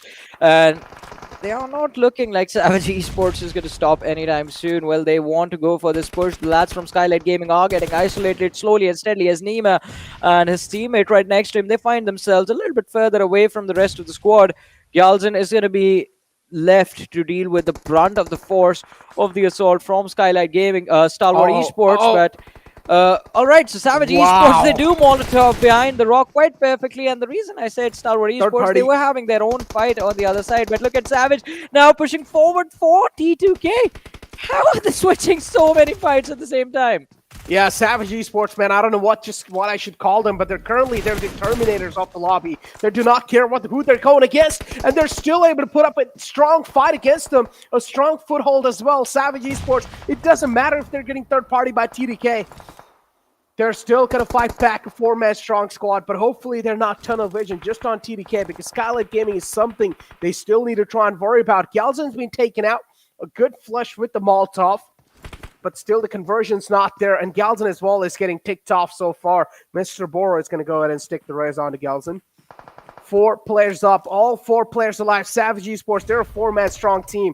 And TDK, somewhere down line, out in the open. On the other hand, it's a fight between Raw and ElementriX, and Raw, they're going to wipe out the existence of ElementriX. Well, let's see. They are looking to see if they can finish a few more off, but Savage Esports, look at them. I mean, even though they are looking to take multiple fights at the same time, they are still doing a phenomenal job, and TRZ, Necro are still present in this match. I want to focus on TRZ. Manish, look at him going up against the lads of 7C Esports, and an extra point for the players of TRZ. They make it into the top 9, but it is not enough, Necro. They need more points. They do need more points. Skylightz Gaming, they're just inflicting hurt. It's not going to stop them anytime soon to try and stop the hurt for sure. TDK on the receiving end as Jane is trying to crawl back to safety. Is he going to be able to do so? That's what I want to know. And now it's the 2 Mongolian teams going head-to-head against each other as Stalwart Esports. Now they're trying to take down the players of Savage Esports. But is that going to happen or not? That's what I want to know. Sandesh as well now in the front lines. Going to spot out one of the players of Savage. And he's also taking a lot of shots. Savage, too many threats to deal with currently. Sanchir as well is going to probably fall down to the play zone. Oh, things are not really aligned for them. Such an unlucky event. And from the back, it's Skylightz Gaming. From the top, who's going to rain down the final man off T2K. Well, let's see. With T2K out of the picture, I think the lads from the side of TRZ are going to be more happy, but their contenders still remain. Venom Legends are still inside the lobby, and even though we are seeing the players of Skylightz Gaming fall down left, right, and center, I think someone else in another location is going to be very happy about this. Of course, the players of TRZ moving, getting more placement points with every single team that gets taken out. Raw Esports doing all the work, punishing the players from Skylightz Gaming right now. And they have almost eliminated the entire team. Oh, in the distance, we did see the last player from Stalwart Esports, Cry, slowly and steadily walking as he heals up, going for, well, I won't call it an exact heal battle because that requires you to survive to the late game stages, but he has started on pretty early. And Venom Legends might be getting, well, shown the exit in a little while as Vibes have them spotted out, and Steel Shot is down on his knees and gets finished off as well. Yeah, he's going to get finished off. The KP is racked up right there. 8 teams alive and 18 players in total. Vibes, they have all their players up so far. They also need to get the reset through. Mullik right there in the open. Assassin might just find an easy opening or easy window to try and capitalize on. But he hasn't striked just yet. He's just waiting for that right moment to strike. Raw gonna lob in that nade. That nade's being tossed in. It might just be to perfection too. Final man taken out right there. High Volt is taking an exit from the lobby nade spot. Raw 2 with 3 players up, TRZ in the front, TRZ. It seems like so far they've been doing a phenomenal job in the game. It's a complete new TRZ. Well, yeah. And since they have played like this in the last 2 matches, where was this team since yesterday? But no matter what, if they make it to the Super Weekend and play in the similar manner, I think I'm going to be a happy man. TRZ, look at them. All 4 players left. They have 6 eliminations, and now they are looking to take a fight against Vibes Esports.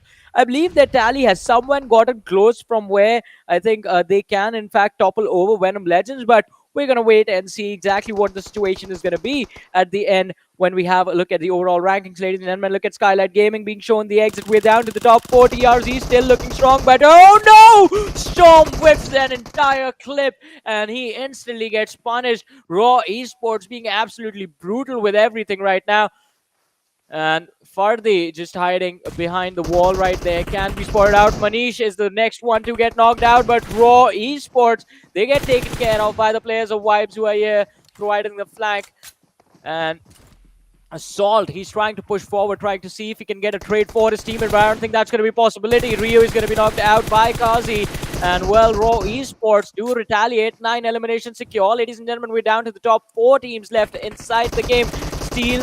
Well, it is Venom Legends, just one player, Dictator, who is still remaining, and I think he has gone for a heal battle, but who will be taken out first? Will TRZ be shown the exit, or will Venom Legends be the team that gets taken out earlier on inside of this game? Assault, he's trying to push forward, see if he can finish off the players from Vibes, but that one rock right in front of them is providing enough cover for Joker to actually feel safe, waiting for Assault to step forward, goes for the pre-fire, finds the knock. Kazi, the last player remaining, this fight is down to a 1v1, and from the distance, Dictator secures the extra point. Now he gets finished off. Kazi is the last player surviving. Oh my God. This is the perfect opportunity for TRZ to secure the winner chicken dinner. Will they win this one? That is the question. A 1v2 for Kazi to clutch it out. And Mad Cat, he knows exactly where the opponent is. TRZ, do they know they have the perfect opportunity to win this game? Let's find out. Armor all gone. Helmet almost half gone. Okay, now it's time for the push, and TRZ, they realize the final man in the front, and he's quite damaged as well. Mad Cat's gonna make the push happen, and he's gonna seal the deal. TRZ, they close things off on a great note, and what a way to close it out as well, with a nice chicken dinner. TRZ, they have qualified, and yes, they have, on 16th spot. Venom Legends pushed down to 17. Oh my God, they got a little too close for comfort, as Savage Esports do, even though they got taken out early, they still have made it. Oh my God. Oh, well, I mean, what a wonderful finish from this team. No one would have expected that this is what the final game is going to look like. Ladies and gentlemen, TRZ, they have made it into... Well, I'm not going to disclose. I want to have a look at the overall rankings. But yes, TRZ, they get themselves the winner chicken dinner. An impressive one as well, finding a lot of eliminations. I believe the total number being somewhere around 7 or 8 eliminations, but still an impressive finish from the team that was just struggling for just 2 points a few moments earlier, but 2 consistent games, and they have made it. Man, this is going to be interesting now. Okay, yeah, honestly, even though TRZ, they are in the 16th spots currently, I want to know, is Savage and Venom Legends, they didn't really have that big of a difference between them. And Venom Legends, they were able to rack up quite a lot of placement points. If I'm not wrong, they were on 3rd spot in itself. So that in itself gives you like 8 placement points, if I'm not wrong. Yes, it does. 10. So 8 placement points in your pockets and also a decent amount of elim points to play with. Our Savage pushed down. So Venom Legends total tally, I believe it's going to be around 11 points because they had 1 elimination and 10 for placement. But Savage Esports, the important point of concern for them becomes how many elimination points do they have. Let's take a very short break for now, ladies and gentlemen. And once we come back, we will have a look at all of the stats and the overall rankings.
Once again, welcome back, ladies and gentlemen, to the PMPL South Asia Spring Season of 2022. This is Super Johnny, joined by Necro. And this event, ladies and gentlemen, is brought to you by the Oppo F21 Pro, which will be out in the market soon. So you guys can grab yourselves the winner chicken dinner with the Oppo F21 Pro. And again, ladies and gentlemen, all the matches of the day are over. All we are waiting for now is to have a look at the overall rankings and see which teams have made it to the second Super Weekend of this PMPL and which 4 teams, in fact, in particular, will be sitting out.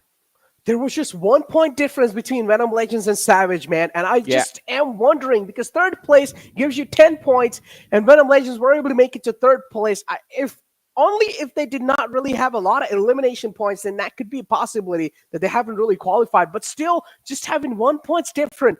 Man, this suspense right here is actually taking me over currently. But yeah, let's take a look at the MVP and let's find out who was the man who did really good. It has to be someone from TRZ. No, actually, it was Vibe's Joker with 7 elims. Look at the conversion from damage to elims. That's phenomenal. That's on point. He did not leave anything for his teammates. He's like, yeah, I'm not going to trust you guys and get assists for myself. I'm just going to get those elimination numbers. Going 795 damage dished out, 7 eliminations secured, and 25 minutes survival time. So vibes are doing pretty good. In fact, we did see Joker earlier on during the day as well, having a phenomenal time on Sanhok in particular. So Sanhok looks very strong for this team. But again, the question still remains the same, Necro. Who will make it on the other side? All right, Anif is there from Savage Esports, so there are signs of hope. 686 damage, 3 eliminations secured. The 21-minute survival time from Savage Esports. Now, again, if there are 3 eliminations on Anif, I want to see what the rest of the team got as a total tally. Exactly, man. I mean, Savage Esports, they had the pedal to the metal on the final game. They were getting those elimination points racked up. So that's what I want to see. Did the elimination points from Savage beat Venom Legends placement points? That's what we really need to find out, ladies and gentlemen. And this is why such a huge mystery is still being made from the side of production. Please, man, just show us the overall rankings. I can't take this anymore. I mean, there's a lot of mystery. We are just going to keep it a mystery until the very end. But so far, I think, again, even in that final fight, even though everything was like raw esports, they were just being too over-aggressive towards those final points. That resulted in them just having this last surviving play against the 2 from TRZ Esports. TRZ did phenomenal to capitalize, and TRZ were not too shabby themselves in this match. 8 eliminations secured, 635 damage dished out, 976 taken, but still those 8 eliminations, and in fact, the 23 points that they have right now will make sure that they make it into the Super Weekend. But the next thing is going to be the match summary. Even if I get to see the match rankings, I'm good. I think that should be enough to help me with my calculations. Yeah. Oh, man. Match summary right here. Oh, dude. I just want to look at the overall rankings, man. Like, the curiosity is getting the better out of me currently. I think the match rankings are enough. I think we knew the differences between TRZ. They needed 9. There was 1 point difference between Savage and Venom Legends. And, well, where are they? Oh, it's all tied up. It's all tied up. Both of the teams have 12 points each. But because Savage Esports going into the match 1 point. Had a 1 point advantage, they make it to the Super Weekend. And Venom Legends, they are going to be sitting out of this one. Oh, yeah. My God. 1 point. They tie up again in the match rankings. And 1 point different qualifies or helps Savage Esports to qualify in the Super Weekends of Week 2. Oh my God. That's mind blown. That's mind blown. But I still want to look at the overall rankings. But let's take a look at the TRZ rotation first. Let's find out how they were actually able to get the succession. While we do that, I want to talk about some stuff, because going into the Super Weekend, things are going to get very interesting. So 7C have failed to make it towards this Super Weekend as well, by the way. And as I mentioned earlier, they are sitting on the 14th position with just 65 points to their name. Venom Legends, although, are in a much safer position as far as the Super Weekend rankings are considered, sitting on the 7th with 122 points. So even though it's a massive surprise with Venom Legends not making it into the Super Week. I think they're pretty good. If they make it to the last Super Weekend, they can still qualify for the finals, because even though the other teams will be moving forward, we have two new teams in this Super Weekend. We have Savage. We have, well, the new names that are joining us. One of them will be definitely the lads from TRZ, and High Voltage will be making it. Sorry, Atrax will be making it as well, and High Voltage, I want to see where they ended up. But still, since these two teams are going to be stepping in, I think Venom Legends will have a little bit of a safety cushion on the other side, and I think that is the thing that they can focus on. TRZ, I think this time they did brilliant, considering they did not go for a drop clash against the teams that were giving them the most trouble, and since the team wasn't even there, I think TRZ did have an early free start in the early game stage. Then because of that, they were able to easily secure a lot of the players were there present in the final few fights, and with the numbers advantage, I mean, they could have had a much cleaner win, but hey, who cares, right? A chicken dinner is a chicken dinner. You qualify, you make it to the Super Weekend where it all matters. Now it's time to secure some money. Exactly. Now it's time to secure some money. Now it's time to fill your backs up with that cash. And man, overall, things have been really intense. And well, let's find out how things were intense. Let's take a look at the Oppo moments, and let's find out how things really did kick off. As you do, take a look at that beautiful F21 Pro in front of you. And this is how things really started. I did see Dante just hitting some insane shots on the players of 7C. Also did get the confirmation through, but that's the only piece of action that Avon Esports were able to put themselves up in, because then later on they got dismantled by TRZ. Well, let's see. I mean, TRZ, they're going to be quite interesting to look at when we see them again during the Super Week. And although, as we did see A1 Esports, I think the first elimination Dante got gave me some hope. Like, all right, finally A1 Esports is going to pop up in this game. But then a few seconds later, TRZ just wiped them out, which I was like, it was a kind of a bittersweet moment for me personally. But Stalwart Esports, like always, will not look before they charge forward. And I mean, even though this time, like always, they did get a lot of eliminations, we saw them getting caught off guard due to the fact that they were part of a lot of fights at the same time, just engaging a lot of teams at the same time, and every team has a cap, right? After one moment, you will fall down. Exactly. After one moment, indeed, you will fall down, and that's how TRZ got it. Look at the happiness on these players, right? I mean, the struggling phase is now over. TRZ finally showed themselves up on the board. And oh man, I'm really happy for this team. I'm not gonna lie. You guys can see as well how happy they were to get that chicken dinner and also qualify in for the Super Weekends. And now taking a look at the damage graph in front of us, TRZ with, of course, some high numbers for themselves, but Raw, they're gonna find themselves, or they're gonna have the tallest graph for themselves in this entire one. And so Stalwart Esports, even though they got taken out in the early phase of the game, they still had 9 eliminations and 1742 damage. Well, I mean, quite an interesting performance for Stalwart Esports, but we usually expect them to play in a similar way. I think in this game, the only comparisons we are going to be making is High Voltage, TRZ, the lads from Venom Legends, Savage Esports, and seeing like, all right, what could these teams have done more? And Venom Legends in particular, I think the survival game was on point, but in order to qualify, their thought was just set on the fact that, all right, we just need to stay on the 16th. They didn't think about moving forward in the overall rankings, and that sort of a mindset can in fact backfire a lot of the times. But I think kudos to the players from TRZ who did in fact capitalize quite nicely. But look at Raw Esports. Oh man, last game and they make an 8th position jump, and Skylightz Gaming, congratulations to Skylightz Gaming as well. They make it to the Super Weekend as the second best team right now, right behind Stalwart Esports. Exactly. Skylightz Gaming as well having a pretty good game for themselves in the final one.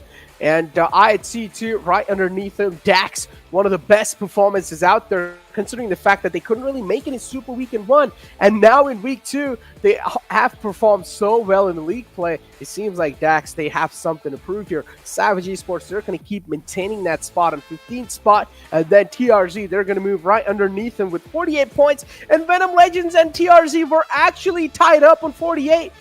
Where did they surpass them? Oh, I think so. It was the elimination points. Oh my god. So this is the prime example of the fact that elimination points matter more than the placement points. And Venom Legends, unfortunately, they couldn't surpass TRZ in the elimination compartment. Oh, it was a tie. Oh man, I mean, we were just getting excited thinking, all right, TRZ is going to be on the 15th. Savage Esports are going to be behind them, but no. It's just a tie between Venom Legends, and it has always been a case where the elimination points have gotten a priority. But I mean, in the recent days, so there is a rule change that was made, I think, and it sort of states that in case of a tie, the first priority goes to more consistent performances. And since TRZ just got a chicken dinner, that results in then having a more consistent performance now. And the chicken dinner win is also a priority, so also sort of a tiebreaker right there. So I think that sort of pushes TRZ forward. But no matter what it may be, TRZ, they have made it right on the brink of elimination, in fact. And quite an unfortunate series of event right there, though, for Venom Legends, as, yeah, that was it. That was it for the second week. Yep, also that one chicken dinner right there. Venom Legends, unfortunate stuff for them. Also that one chicken dinner, then the elimination points as well, just adding on up. And TRZ, well, it's okay. TRZ are a well-deserving team for that spot. Yeah. And I'm personally going to be happy to see how they're going to be performing in the week 2 of Super Weekend, because week 1, they weren't really able to showcase themselves right there. Elimination leaders from the entire league plays in front of you guys. Of course, Demo's going to be there with 48 frags, top in the charts. Alex is right there next to him with 47. Well, and it's going to be quite interesting to see what is going to happen once we go towards the Super Weekend, ladies and gentlemen, because even though these lads are going to be there, we have new teams joining us. The Atrax has made it, High Voltage have made it, and TRZ have made it as well to the second Super Weekend. And sitting out the Super Weekend this time, it's quite surprising that it is 1952 Venom Legends, 7C Esports, and A1 Esports. I think just 2 Super Weekends slipping out can be a little bit too brutal for the team, and it's going to be quite difficult for them to actually cover up, even if they make it to the third one. So I think, again, it is quite a dire situation for them, but we can always be hopeful. We can always be hopeful. I don't like being realistic too much, I guess, now that I think about it. You always got to hope, huh? Yeah. But yeah, Super Weekend teams right here, guys. Top 16 teams that have made it from League Play 2 are right in front of you guys. Of course, the bottom 4 teams are High Voltage, who has made it this time. Savage Esports as well, they barely qualify in. TRZ as well, they qualify in this time. And Dax, too, one of those teams that couldn't really make it in the week 1. Dax, with a phenomenal performance, they make it on 4th spot in the League Play in the overall rankings. And that in itself proves a lot what Dax has to say in the week play too. I want to see Dax absolutely going off on the Super Weekend too. I think he is definitely going to be in an incredible form. I mean, this week has started off in a very intriguing manner. It's very exciting. I mean, just thinking about what's going to happen in the Super Weekend matches. Because now, earlier on, I mean, we did talk about TRZ and all these lads. They are going to be starting off with a deficit of 15 matches that the other teams have played. But the teams that haven't qualified, 2 of them are in positions from where you can easily topple them over. Talking about 7C Esports and also 1952. For the other teams, I mean, it is going to be a troublesome situation. Venom Legends are way up high above on the leaderboard, so they are pretty much in a much safer spot. But it is going to be quite interesting to see what is going to happen, because 7C 1952, they are on the download 12 and 14th position. JyanMaara and ElementriX are returning, so hopefully these lads also step up quite nicely and bring themselves up on the overall rankings. But I guess that's it for the League Play days, ladies and gentlemen. This is Super Johnny, joined by Necro. We're going to be back again with the Super Weekends. But until then, you guys take care. Thank you so much for joining us. Good night.